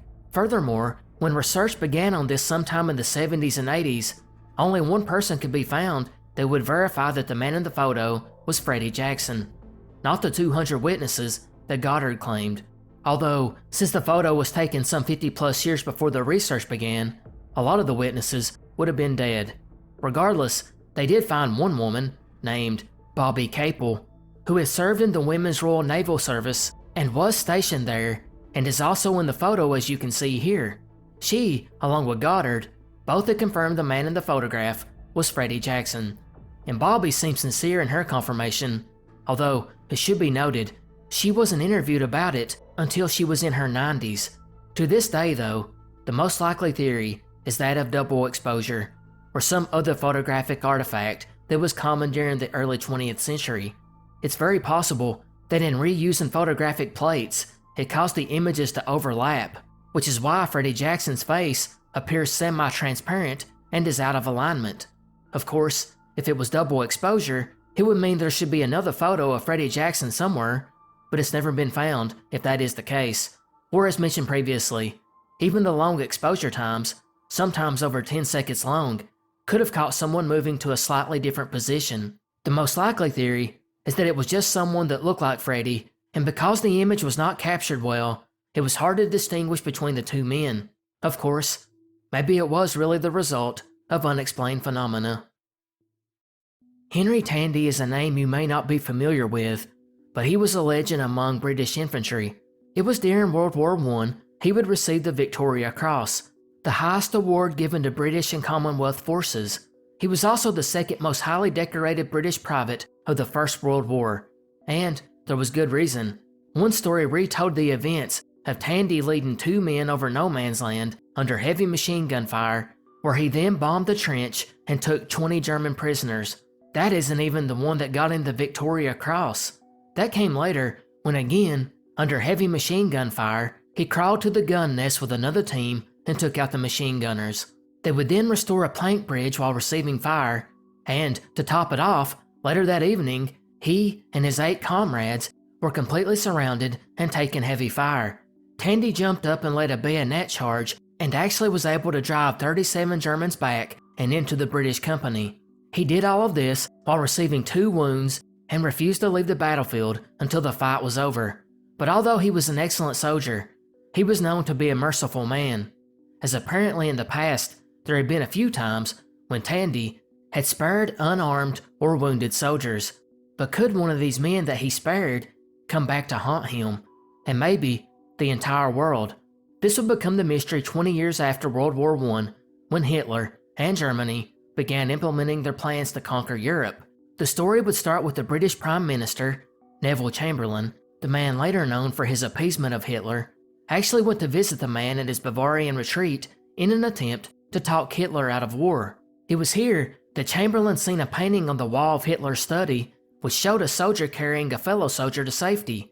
This army was British, and the man was Tandy. When Chamberlain asked why he had that painting up, Hitler told him that on September 28, 1918, the same day that Tandy had fought in the battle that earned him the Victoria Cross, near the end of the battle, a wounded German soldier walked into Tandy's line of fire, and he chose not to shoot.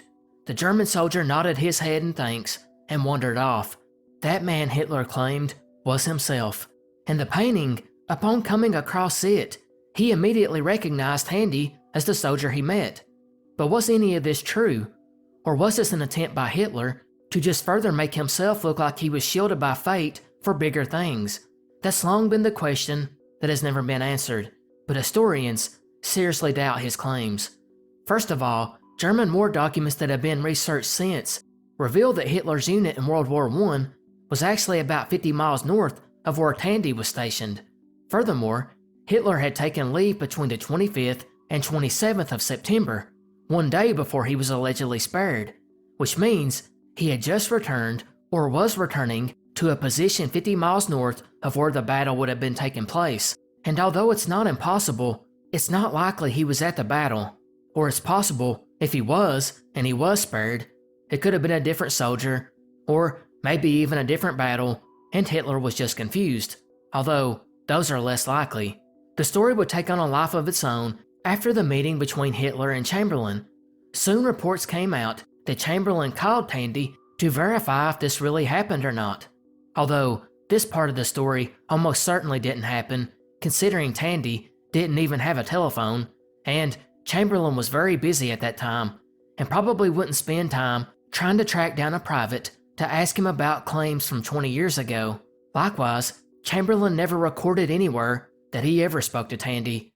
Regardless, word would leak back to Tandy that Chamberlain was told that story by Hitler, and Tandy, in interviews, didn't really say one way or the other at first.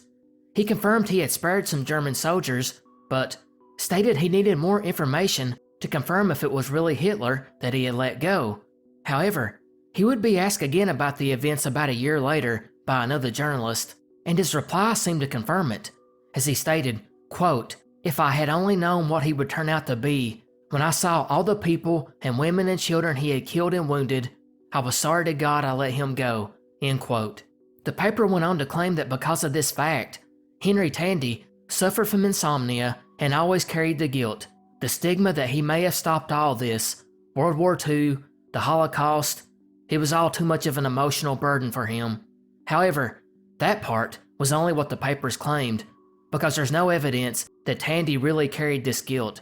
At least, he didn't write anything about it, nor did anyone that know him confirm it. Likewise, no one really knew who Hitler was in 1918, and at this battle, chances are he would have been covered in mud and potentially blood if he had been wounded. So how could Tandy even possibly remember him? The main theory believed by historians today suggests that the entire thing was exaggerated by Hitler, or he straight up lied to bolster the image that he was destined for greatness. Others believe that since it is known that some soldiers would often spare unarmed and wounded men, that Hitler may have been allowed to walk away like his story claimed, but it was probably a different battle and a completely different soldier who would never know that he let Hitler live. If you talk to anyone about some of their favorite moments as a child, you can be fairly certain that Christmas is a time that will get mentioned quite often. And why not? It's one of the best times of the year for a child, with getting the gifts and all. And it's equally as nice for adults who get to spend more time with family and loved ones. And I would guess that the vast majority of people realize that Santa Claus was based on a very real man, good old Saint Nick, or Saint Nicholas of Myra to be specific, who was known for his tendency to secretly give gifts to people. But while almost everyone knows that, one thing you may not know is, as Christmas and Santa evolved, he began to take on more companions. Of course, we all know about Mrs. Claus and the reindeer, which he needs to complete his toy-giving night around the world. And how could we forget the elves, who spend all year working around the clock on next year's batch of toys. However, there are lesser-known companions. Take Nesh Rupesh, for example, another man with a long beard, often wearing fur or covered in pea straw, carrying a long staff and a bag of ashes, who would go around and ask the children if they knew their prayers.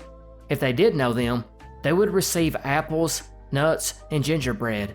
However, if they did not know them, they would receive a bag of ashes.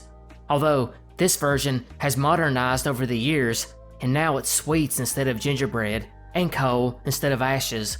Or take Belsnickel, another man wearing fur and sometimes a mask, who would visit children at Christmas to deliver socks or shoes full of candy if they were good. And of course, they got coal if they were bad. Or there's Zwarte Piet, aka Black Pete, who was a Moor from Saharan Africa and was a servant of Santa's and was given the task to beat the mean children with a birch rod, or sometimes even put them in his bag and take them back to Spain. A cruel punishment indeed. His character too morphed over the years, and now he's seen as a friendly companion to Santa. However, none of these companions are more popular, or more frightening, than Krampus, which makes it all the more strange that we don't know his origin. Krampus, for those of you that don't know, is basically the anti-Santa Claus. Although he is depicted in numerous ways, he's most commonly brown or black, about 8 or 9 foot tall, has one foot with cloven hooves and the other foot of a man, or sometimes another beast, and adorned atop of his head are the horns of a goat, while his freakishly long pointed tongue drops out and exposes his fangs. Obviously, he is supposed to be some half-demon type creature. With him, he carries chains, which sometimes has bells on them, and he thrashes these to create fear. He also takes along a bunch of birch branches, which he will use to swat children. On Christmas Eve, he travels with a basket or bag strapped to his back, but it doesn't have toys in it. Instead, he uses this to take away the mean children to drown them, devour them, or take them to hell. And as mentioned, we have no idea where Krampus comes from, but we do know that Santa started getting popular around the 11th century in Germany, and about 100 years after that, the Catholic Church tried to banish Krampus celebrations because of his resemblance to the devil. Another 600 years later, Krampus got blended in with the Christmas tradition because it was determined that Santa, or Saint Nick, should not be dishing out punishments to the mean kids, so Krampus would tag along and do Santa's dirty work for him. In the 20th century, governments across Europe trying to minimize Krampus because of its devilish appearance and fear of damaging children's mental well-being. However, by the later part of the century, he started getting popular again, even going across the ocean and becoming a big hit in North America. And although I mentioned we don't have a clear origin point for Krampus, it's likely tied in with the pagan religions around Germany going back to ancient times. The name even derives from the ancient German word Krampen, meaning claw, and it's linked to the winter solstice and Norse mythology. In fact, there are very similar Krampus-like beings with similar stories in all the former lands of the Holy Roman Empire, with Strabart in Bavaria, Kalbach in Austria and Bavaria, Bartel in southern Bavaria, and many, many more. March 1st, 1932.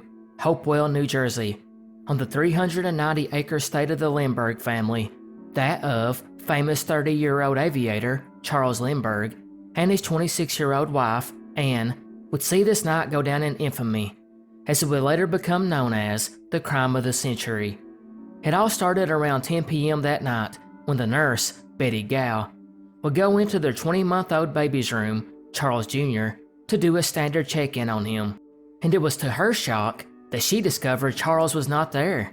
She quickly ran down and told the Lindberghs themselves, who looked over the room and found a ransom note sitting on the nursery window sill, and this note demanded $50,000 for his safe return, or a little over $1 million in today's money.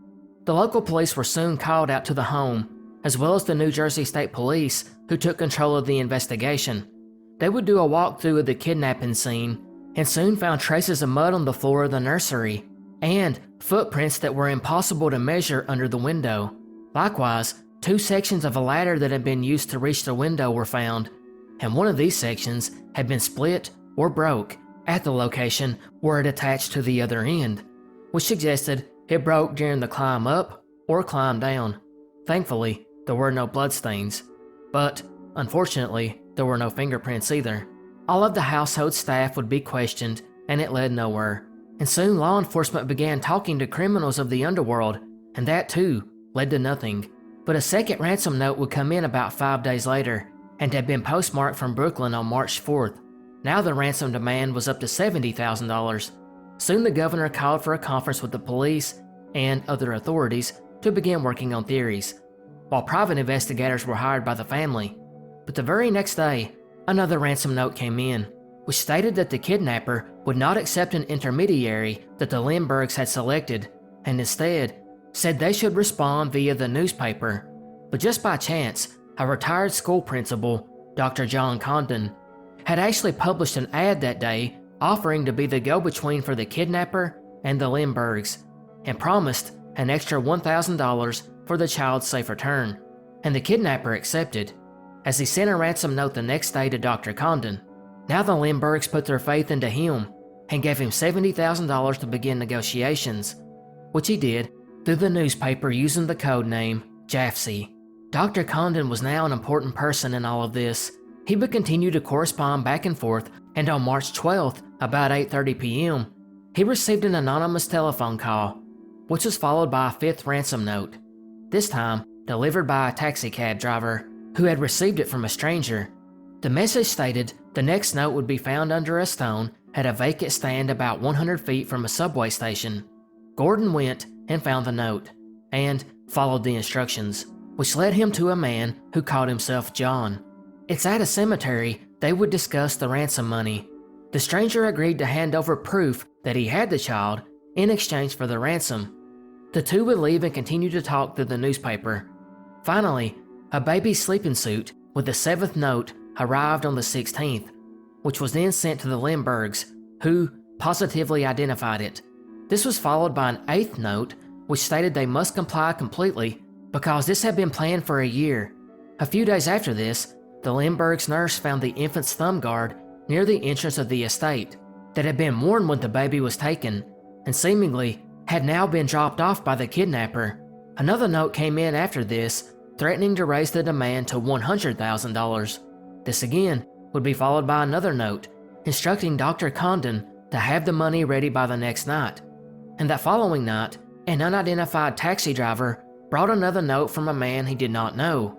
And again, this note pointed Dr. Condon to a note under a stone in front of a greenhouse, and this note would lead to Condon meeting up with the abductor calling himself John, where he convinced the man to lower the ransom back down to $50,000, which he accepted, and Condon handed him the money in exchange for the final note, which gave instructions to find the kidnapped child on a boat near Martha's Vineyard in Massachusetts. He then walked north into the woods and vanished. The following day, a massive search took place at the vineyard, and ominously, found nothing. It would actually be the following month on May 12th that the baby's partially buried body was found about 4.5 miles from the Lindbergh home, near a highway. It had been found by a truck driver. Charles Jr. had been murdered in a gruesome way, having his head crushed. And just like that, One of the biggest kidnapping cases in American history was now the crime of the century, and everyone was getting involved, starting with the FBI, who would offer any assistance the New Jersey State Police needed, offering up all resources. But after a few weeks of standing on the sidelines helping, they would take over the entire investigation, and huge rewards would be offered both by the state and the Lindberghs themselves. And this investigation was intense. They especially grilled a waitress employed by Mrs. Lindbergh's mother, a Violet Sharp, and they suspected she was lying, and they turned up the heat on her, leading to her deleting herself when she was about to be re-questioned. Investigators were confident she knew something, but they were soon able to confirm her alibi on the night of the abduction and realized they had made a mistake. And this was a mistake that law enforcement would get a lot of bad press over. However, detectives would soon catch a break because $40,000 of the ransom money had been paid in gold certificates, which was an older form of currency that coincidentally was going away just a year later in 1933. And the Department of the Treasury had already collected most of it from circulation, so whenever the kidnapper went to exchange these gold notes, it was going to be a good lead. So they began to send letters to all the banks in New York City to be on the watch for these gold certificates, and they gave them the serial numbers of the ransom bills. They also circulated them at many stores around town, including grocery stores, gas stations, department stores, pretty much everywhere. Meanwhile, detectives ran down thousands of leads, looking at known gangsters, cemetery employees, from the location where Dr. Condon had met the man. They also got Dr. Condon to go through criminal photo albums, and he never seen the man pop up. People even started to suspect Dr. Condon himself was behind the whole thing. But about a year later, on May 2nd, 1933, the first big break would come as the Federal Reserve Bank of New York found 296 of the gold certificates, and they had all been cashed in on one deposit. They began looking for the deposit slip and found that the man had deposited it the day before, and he left the name J.J. Faulkner at 537 West 149th Street. But the residents here had no idea who J.J. Faulkner was, and investigators believed the abductor just used their address. Meanwhile, handwriting experts reviewed every note that had been delivered to Dr. Condon, and it was unanimous. It was all the same writer, and they believed, because of the misspellings and misuse of some of the words, the man was of German origin, but had probably spent some time in the States. For Dr. Condon's part, he believed the man was Scandinavian, and although he could never find the man in the photo lineups, he did provide details for a sketch, which you can see here. Investigators also went back and looked at the ladder again, and showed it to carpenters, and then a man from the Forest Service who helped identify the types of woods and tools used. He even theorized the wood had originally been used for indoor construction. The following year of 1934 would be slow going for detectives, until August 20th of that year, when 16 more gold certificates were found, in the Yorkville and Harlem areas. Each bill was then pin-marked onto a map, going by the location that it had been recovered. Soon, they had a pretty good idea of the movement of this person who was using the ransom money. They then began to talk to banks along this general area, and got a description that fit the one given by Dr. Condon. About a month later, on September 18th, an assistant manager at an exchange bank notified authorities that a teller had found a gold certificate just a few minutes prior. They were able to trace that deposit down to a gas station, so police went there, and luckily, the attendant remembered the man because he was acting suspicious and he thought the man was passing off counterfeit money, so he wrote his license plate number down. Investigators finally had their man, a Bruno Richard Hauptmann, and law enforcement began watching his house, along with him, and they looked into his background and found out that he was a German carpenter and had been in the country for 11 years. They also found a pair of shoes which had been purchased with some of the ransom money. Not only that, he was positively identified by Dr. Condon. The next day, detectives found $1,300 of the ransom certificates hidden in his garage. Likewise, he also owned a Dodge sedan that had been seen in the area of the Lindbergh home the day prior to the kidnapping. And of course, handwriting was also compared, which pointed towards him being the abductor. After contacting German officials, they soon found that he had spent time in prison there for robbery. The trial was short and sweet, and Hauptmann would be executed by the electric chair, and he maintained his innocence the whole time. Even when they offered him a last-minute chance to confess in exchange for changing his execution to life in prison, he declined. So where's the mystery? Yeah, about that. Turns out, a lot of people think Hauptmann was innocent. Actually, that belief has grown more so over the decades. First of all, the case was pretty much banking on a lot of circumstantial evidence. The local police that had responded to the scene were accused of botching the original investigation, as hundreds of people converged on the property, destroying a lot of evidence. For Hauptmann's defense, he claimed his friend, Isidore Fish, had stored boxes of the certificates in his garage, but had left the country in December of 1933 and died a few months later. It wasn't until he died that Hauptmann searched through the boxes to find the money, and stated that Fish had owed him $7,500 at that time anyways, so he began using what had been left in the garage, although witnesses would dispute this by stating that Fish had been dead broke when he lived in the States. Yet, without a reliable witness putting him near the crime, nor finding his fingerprints anywhere, it's left open the conjecture that he was not involved. In fact, one fingerprint expert found prints on the ladder, but they weren't Hauptmann's. But officials refused to listen to him, and even washed the ladder afterwards. At least, according to Lloyd Gardner, author of The Case That Never Dies, The Lindbergh Kidnapping. However, most believe that it was indeed Hauptmann. For one, the tool marks on the ladder did match the types of tools he owned. They also found that the wood in the ladder matched wood used in the flooring of his attic. They also found Dr. Condon's telephone number and address scrawled on a door frame. Of course, some people believe all of this is more proof that he was framed by investigators. But if it wasn't Hauptmann, then who? Well, the biggest theory is Charles Lindbergh himself, who took over the investigation from the get-go, pretty much ordering the police around and taking the investigation in the direction he wanted to. It's speculated that something happened, possibly an accident, which led to the Lindberghs fabricating the entire kidnapping story. The next theory suggests that Hauptmann was involved, but he was not the main suspect. He had accomplices, possibly even working on behalf of Lindbergh himself, which is why he immediately knew which room to go to. Around the year 1880, in Rock Springs, then the Wyoming Territory, 14-year-old Robert Leroy Parker would go into the center of town to buy some new items from the clothing shop.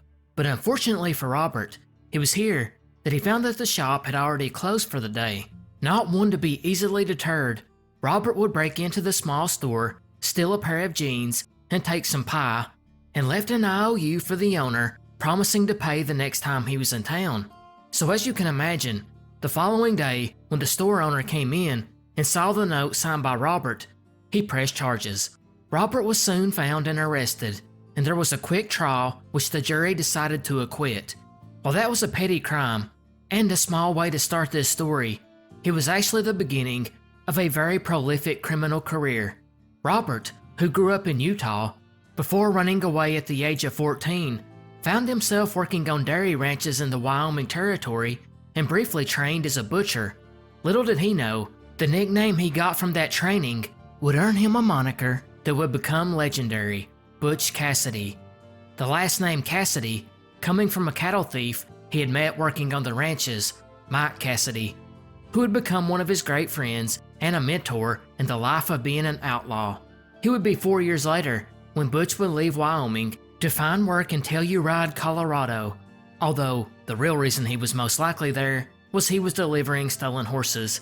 It's then he would move across the Wyoming and Montana territories for a few years, living the typical cowboy life, before returning to Telluride in 1887 when he got into horse racing for a couple of years. But it would be 2 years later in 1889 when he would ride into infamy, because on June 24th of that year, Butch Cassidy would knock off his first bank with the man he had been horse racing with, Matt Warner, and two brothers known as the McCartys.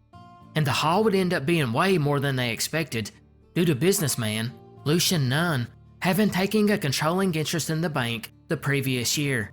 They end up making off with $21,000, or about $712,000 in today's money. They then fled out to the criminal hideout known as Robber's Roost. It was located in southeastern Utah and it lay in very rough terrain, and was also easily defended, and these outlaws would pretty much go there to lie low for a month until the heat wore off, and law enforcement at the time never actually found the site until well after the gang was already broken up. Regardless, Butch would take the money from this haul and move back to Wyoming the following year and bought a ranch where he never made a profit. So it was most likely just being used as a front for criminal activities. Surprisingly, 4 years later in 1894, Cassidy would be finally arrested, but not for the bank robbery. Instead, he was caught stealing horses and was possibly running a protection racket on other local ranchers. Regardless, he did 18 months of a 2-year sentence before he was pardoned by the governor. Now this is where things would get crazy, because once he got out of prison, he organized a gang that has caught the imagination of many Western film buffs. They were called the Wild Bunch, and while I'm not going to go into every member, there is one key person I have to cover for this mystery. That is Harry Alonzo Longabaugh. His upbringing was much different than Cassidy's. He was actually raised on the East Coast in Pennsylvania, but at 15, traveled west with his cousin to Colorado to help settle his homestead. He would take on jobs working as a wrangler at a neighboring ranch, and here, he learned a lot about horses. Then he would do like a lot of drifters did back then, and just went from town to town looking for jobs helping on a ranch. Unlike Cassidy, who was just 1 year older than Harry, he didn't get involved in the criminal life until he was 20 years old in 1887, 7 years after Cassidy had began, because it's here in Sundance, Wyoming, he would steal a gun, horse, and saddle and was caught about 200 miles away in Miles City, Montana, and was sentenced to 18 months. Now it's while he was in jail that Harry would take on the name Sundance Kid, because his first theft occurred in Sundance, Wyoming, plus the fact that he had left home as a kid at 15. After his release, he would go to Canada and work as a rancher, and was even a joint owner of a saloon in Calgary before getting into an argument with the other owner and just quit and moved back to Montana, where he would spend the next few years stealing cattle and horses in Montana and in Canada. And he was also suspected of robbing a train in 1892. But now our story comes back to Cassidy in 1896, because he and the Wild Bunch would hit another bank for what equates to about $210,000 in today's money. And Cassidy, who some sources say already knew the Sundance Kid from crossing paths before, would now recruit the cattle thief into the gang. And of course, you have heard the name Butch Cassidy and the Sundance Kid, and it all started here. Now I'm not going to go into every robbery, because it would just take too long, but I will note one particular one: the Union Pacific Overland Flyer train robbery in Wyoming. First of all, it's worth pointing out that train robberies were insanely difficult to pull off. Regardless of what the cowboy movie showed you, it's not easy to hit a moving train that potentially had numerous people on board who were armed. This is why they typically stuck to banks. Anyways, they would successfully rob this train, and to end up giving them the equivalent of a 5-star wanted rating in GTA. Now everyone was after them. This included lawmen from the entire country. There was law enforcement as far away as Knoxville, Tennessee, who had came to hunt the outlaws down. And of course, there were gunfights, with one that ended up killing the sheriff, Joe Hazen. And after this sheriff was killed, the famous Pinkertons would get involved. And the gang now had to know they didn't have much time left. Regardless, they hit one more train in New Mexico, again, killing a Sheriff Edward Farr and Deputy Henry Love.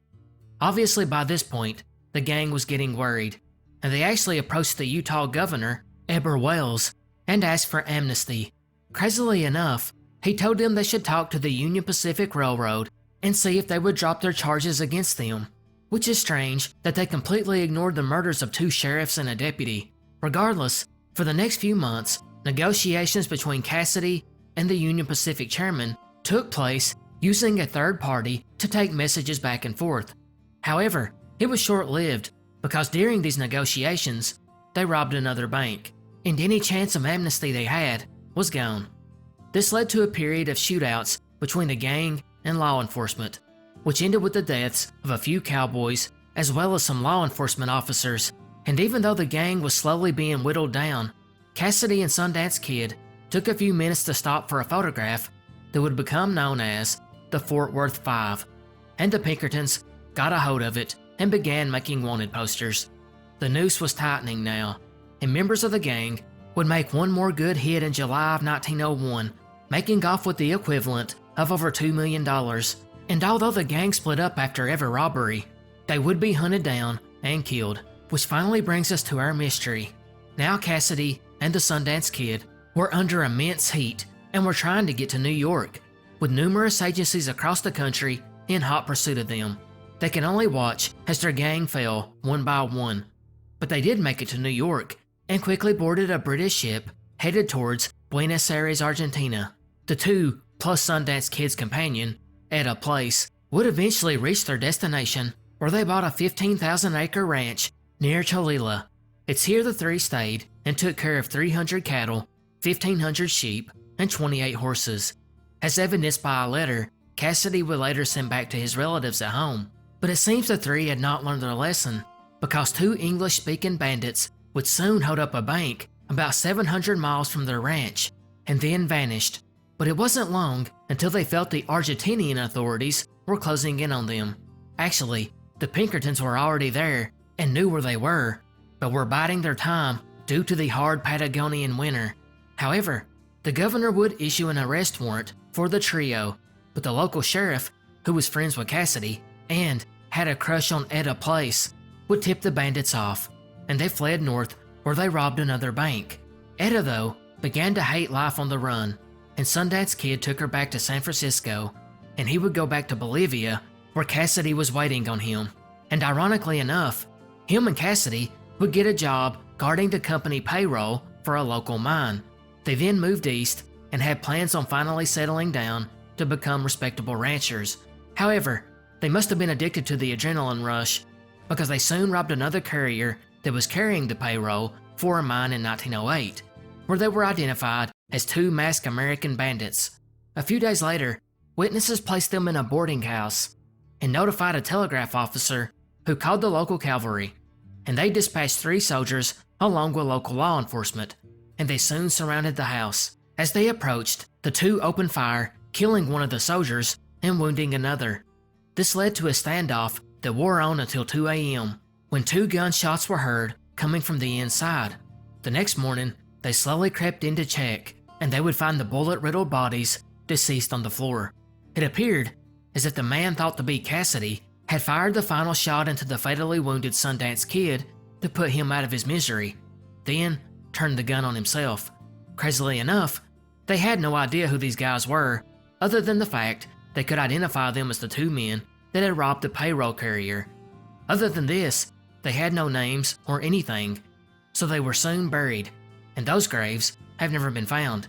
And as you guessed it, this has led to a long rumor and mystery that Butch Cassidy and the Sundance Kid actually survived, and these men that died in the standoff were different bandits altogether. But it would be about 30 years later when the mystery first got its start, when geologist David Love stated a Dr. Francis Smith had actually ran into Cassidy long after his reported death. Apparently, according to this doctor, Cassidy had went to see a surgeon in Paris to have his face altered, but when he ran into Dr. Smith, he would prove he was really Cassidy by showing him an old bullet wound that Dr. Smith had cared for a long time ago. This was just the beginning of a century-long mystery, because a woman named Josie Bassett, who had briefly been romantically involved with Cassidy, stated in an interview in 1960 that Cassidy had came to visit her in the 1920s after he came back home from South America, and she claimed he died in Johnny, Nevada in 1945. Of course, she didn't mention the facial surgery, although that could have came later in the 30s when he ran into the old doctor. Then we also have English travel writer Bruce Chatwin, who claimed he interviewed Cassidy's sister, who stated he came back to visit the family in 1925 and died of pneumonia in Washington sometime in the late 30s. Even stranger was the old television series hosted by Leonard Nimoy in 1978 called In Search Of, would cover the mystery as well and went to interview older residents of Baggs, Wyoming, where the Wild Bunch stayed for long periods of time. And several of these people point blank stated that Cassidy came back in 1924 and would even drive a Ford Model T around town.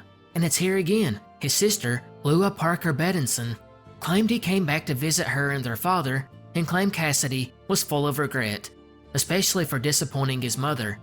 She again stated he lived out his life in the Northwest and died in 1937, and his grave was hidden by the family. And by 2019, the show Mission Declassified, hosted by journalist Christoph Putzel, would meet a local researcher in Cassidy's childhood town of Circleville, Utah. It's here, supposedly, that Cassidy was buried on July 20th, 1937, at a small cabin in a remote location that him and his brother used to camp at. They would actually bring in cadaver dogs and found remains under the cabin. It was just 2 bones, and there was not enough DNA to get a full profile. If Cassidy did live, the theory was he was buried here and then moved at some point by the family, who suspected that someone had found the grave. As far as Sundance Kid goes, he had nowhere near the amount of sightings that Cassidy had after their alleged deaths. Really, the only rumor about his life after the gunfight was that Sundance Kid took the identity of a man named William Henry Long and lived in a small town called Duchesne, Utah. This man would die in 1936, and the remains were exhumed in 2008 for DNA testing, and it was found that William Long's remains did not match the DNA that they had gotten from a distant relative of Sundance Kid. There were also other claims that Sundance Kid took on a new name and worked as a miner in Arizona. So it seems like if Cassidy did survive and escape, Sundance Kid may not have been as lucky, or maybe just didn't come back to visit the States. And one other weird thing to note, Etta Place, who was Sundance Kid's companion, who he took back and dropped off in San Francisco to get away from life on the run, was also never spotted again, or at least we have no documented proof of whatever happened to her, which suggests she helped them orchestrate their escape back into the States, where they lived under new identities for the remainder of their lives. But I'm curious what you guys think. Did either of these 2 men survive and make it back to the States where they lived out their lives? When it comes to some of the worst Roman emperors, one of the names you will see at the tops of these lists is Caligula. Sometimes he's even rated as the worst emperor, and although he started off pretty normal for the first half a year or so, he quickly changed. Many suggest it was due to mental illness, or quite possibly due to falling seriously ill after consuming a tainted substance, which led to him becoming paranoid of those around him, and thus ordered many of his relatives exiled or executed. But it wasn't just his lust for blood, he was also a sexual deviant. Soon, the palace essentially became a brothel, allegedly filled with orgies, while Caligula himself often had sex with his favorite sister, Julia Drusilla, although some sources claim he had sex with all his sisters, while other sources claim he was never involved in any incestuous relations, and the whole thing was propaganda used against him. Regardless, he was also known to invest in wasteful building projects and lavish parties. But maybe the most risky thing he did, which contributed to his assassination, was he wreaked havoc among the Roman elite by demanding senators worship him as a god, as well as taking their wives to use as concubines. The most famous story, when it came to his rivalry with the Senate, is when he planned on making his horse a consul, which was Rome's most senior office. The senators, in turn, would claim this proved how crazy Caligula was, but in fact, Caligula only did this as a thumb in the eye of the senators, as a way to tell them they were useless. But this mystery revolves around one of Caligula's craziest deeds. That was the war he declared on Neptune, god of the sea. According to the legend, Caligula would lead a military expedition through Gaul in 39 and 40 AD, which would end in a drive towards Britain. It's at this time in Roman history that they were fascinated with, and maybe obsessed, with the strangeness of this island, and all the rulers before Caligula dreamed of being the emperor that would conquer Britain. And considering Caligula had no real military success, he really needed something to gain the respect of the Roman elite and military. But when they reached the coast of the English Channel, Caligula would do something odd that has never been fully explained. Instead of preparing for an invasion of Britain, like his officers and soldiers expected, he instructed the soldiers to line up and commence battle upon the waves. So it was here his soldiers started striking at the sea with their swords and throwing spears out into the water. After Caligula deemed it a victory, he ordered the men to begin collecting seashells as the spoils of war for his victory over Neptune. Now this is probably the most bizarre thing he ever did, which would totally show how crazy he was. But was it true? Our best source for this story was a man named Suetonius, a Roman historian, who told the account in the demonstration of Caligula's madness. The problem was, Suetonius, as well as Cassius Dio, who also detailed the events, lived and wrote this story long after it occurred. Furthermore, the accounts were probably biased, or, at the very least, exaggerated. Modern-day historians, though, question the take and actually wonder if it ever happened at all. But if it did, Caligula's real goal all along may have been to maintain troop morale and cohesion. Or it's quite possible they just straight up refused to go to Britain, and as a way to save face, he ordered them to attack the ocean, maybe in a way to embarrass them, or even as a way to stay unpredictable.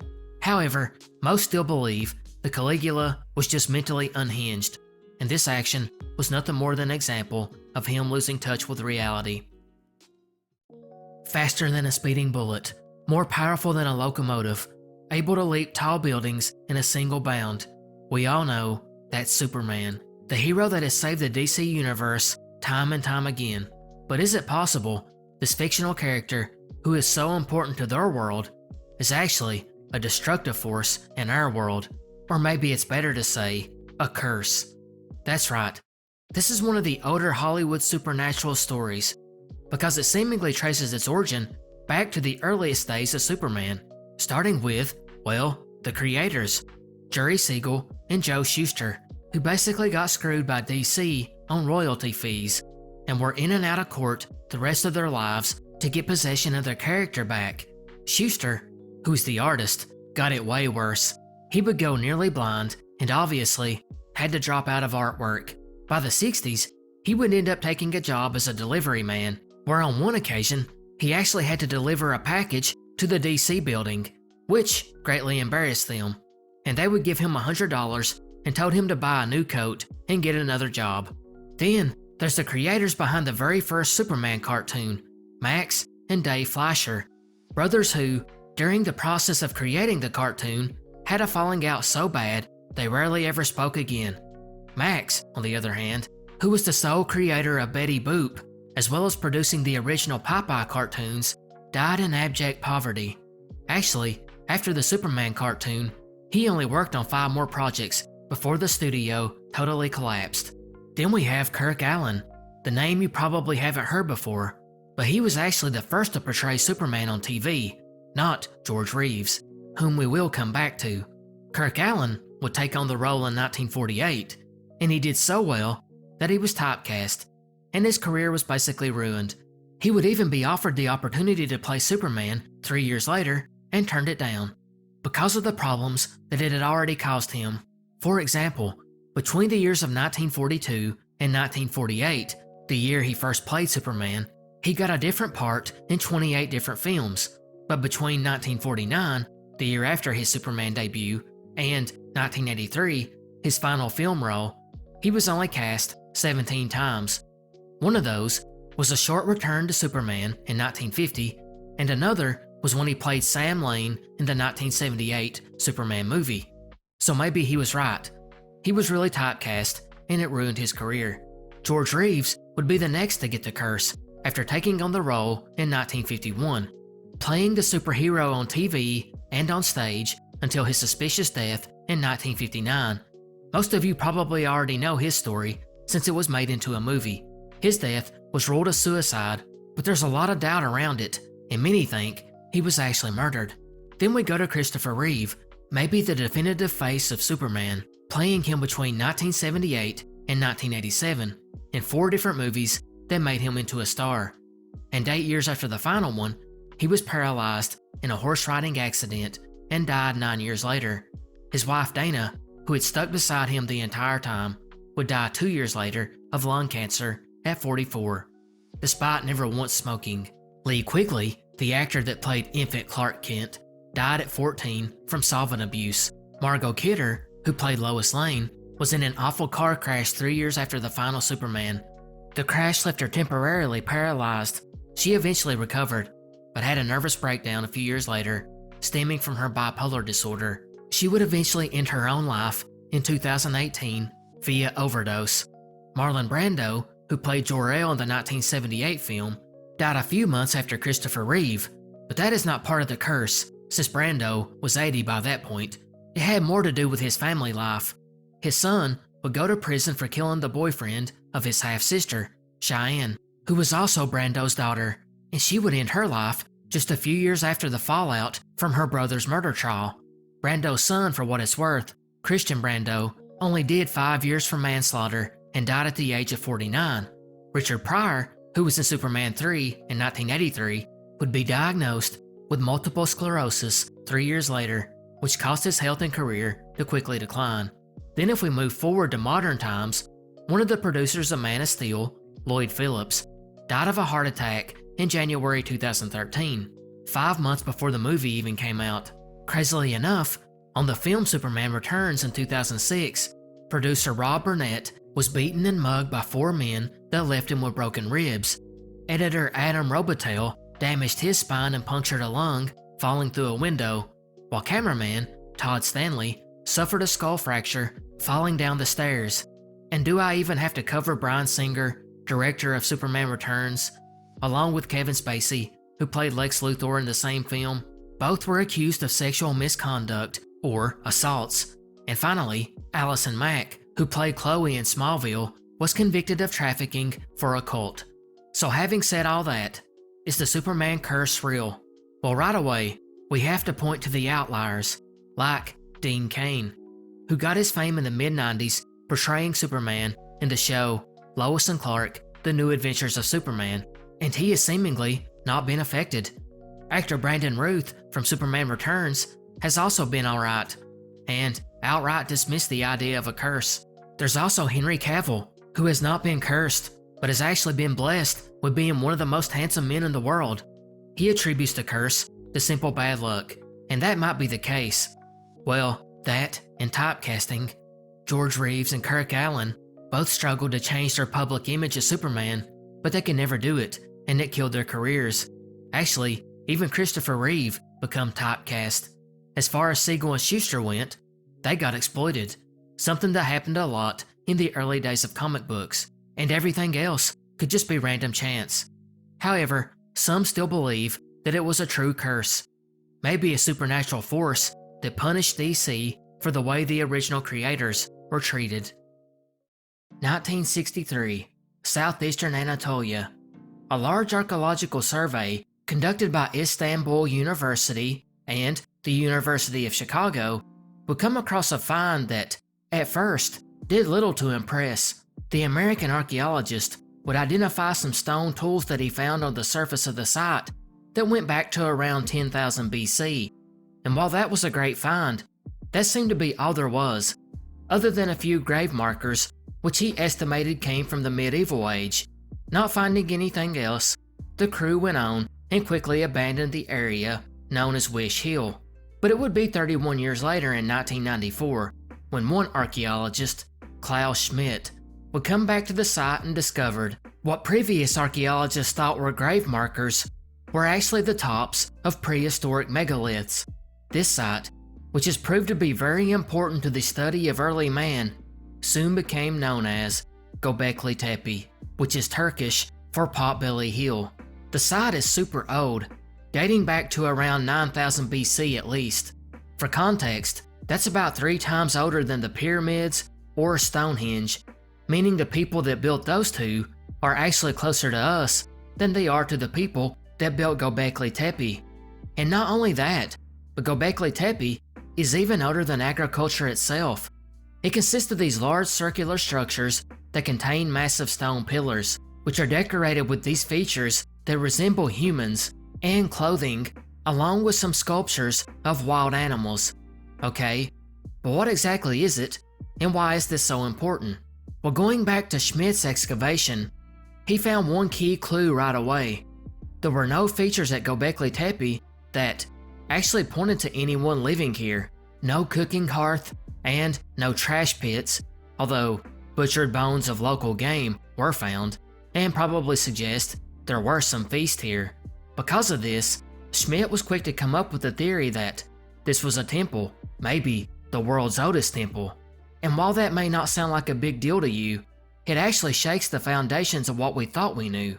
See, according to archaeological convention, temples, palaces, and really any kind of monuments and statues were not built until after agriculture, for one simple reason.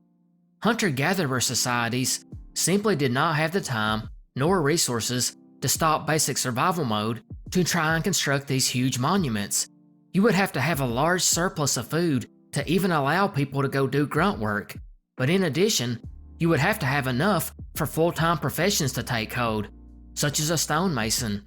And of course, if it was a temple, you would have to have time for priesthoods to develop. So you can see why Schmidt and Göbekli Tepe upset the archaeological world. Schmidt, upon his discovery, would point out that all of the theories archaeologists had come to know as basic facts were wrong.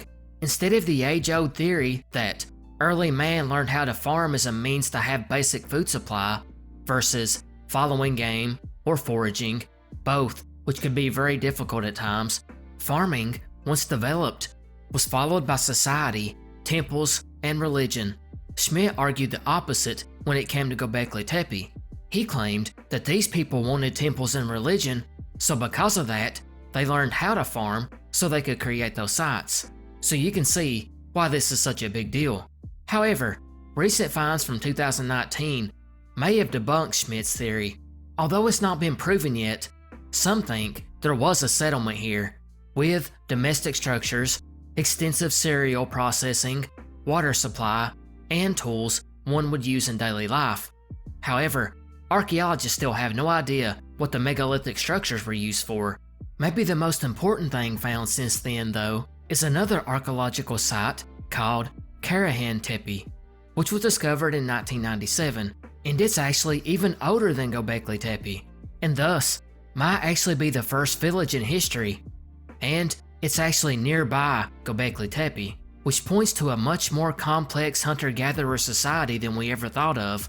But what exactly Göbekli Tepe was constructed for is not the only mystery, because we also have no idea why it was abandoned around 8000 BC and then buried. Although it's not for certain that it was intentionally buried or just naturally occurred, most scholars believe it was done so deliberately, most likely by the same peoples who built it. But why would they do this? Was it to be preserved for future generations? Or did a new religion emerge which led to this site being destroyed? Or was it considered such a sacred site that they thought it was necessary to bury it just so no one would accidentally do something sacrilegious which might disturb the gods or spirits that live here? That's the problem with this one. How do you even start to get into the mind of someone who lived 9,000 years ago? Until archaeologists can completely excavate the site, we probably won't know what it was for and why it was destroyed. And as of 2021, they're only 10% complete, and they don't expect it to finish completely for about 150 years. So, we probably will never know. How about we finish with a weird food mystery? Jello is a gelatin dessert we have all tried, and you may be surprised to know that it's actually close to 130 years old, first reaching the market in 1897, although it got off to a rocky start.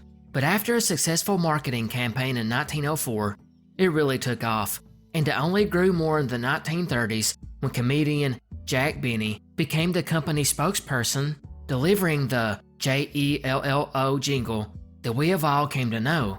But it wasn't only the advertising that made it such a big dessert item. It's basically a, hey, I don't have to spend a lot of time in the kitchen.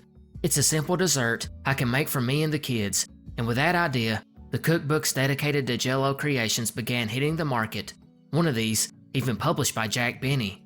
And it's here that we get a strange history of food and Jello, like for example, the perfection salad, which is basically taking coleslaw and sticking it inside lemon or lime Jello, which must be delicious.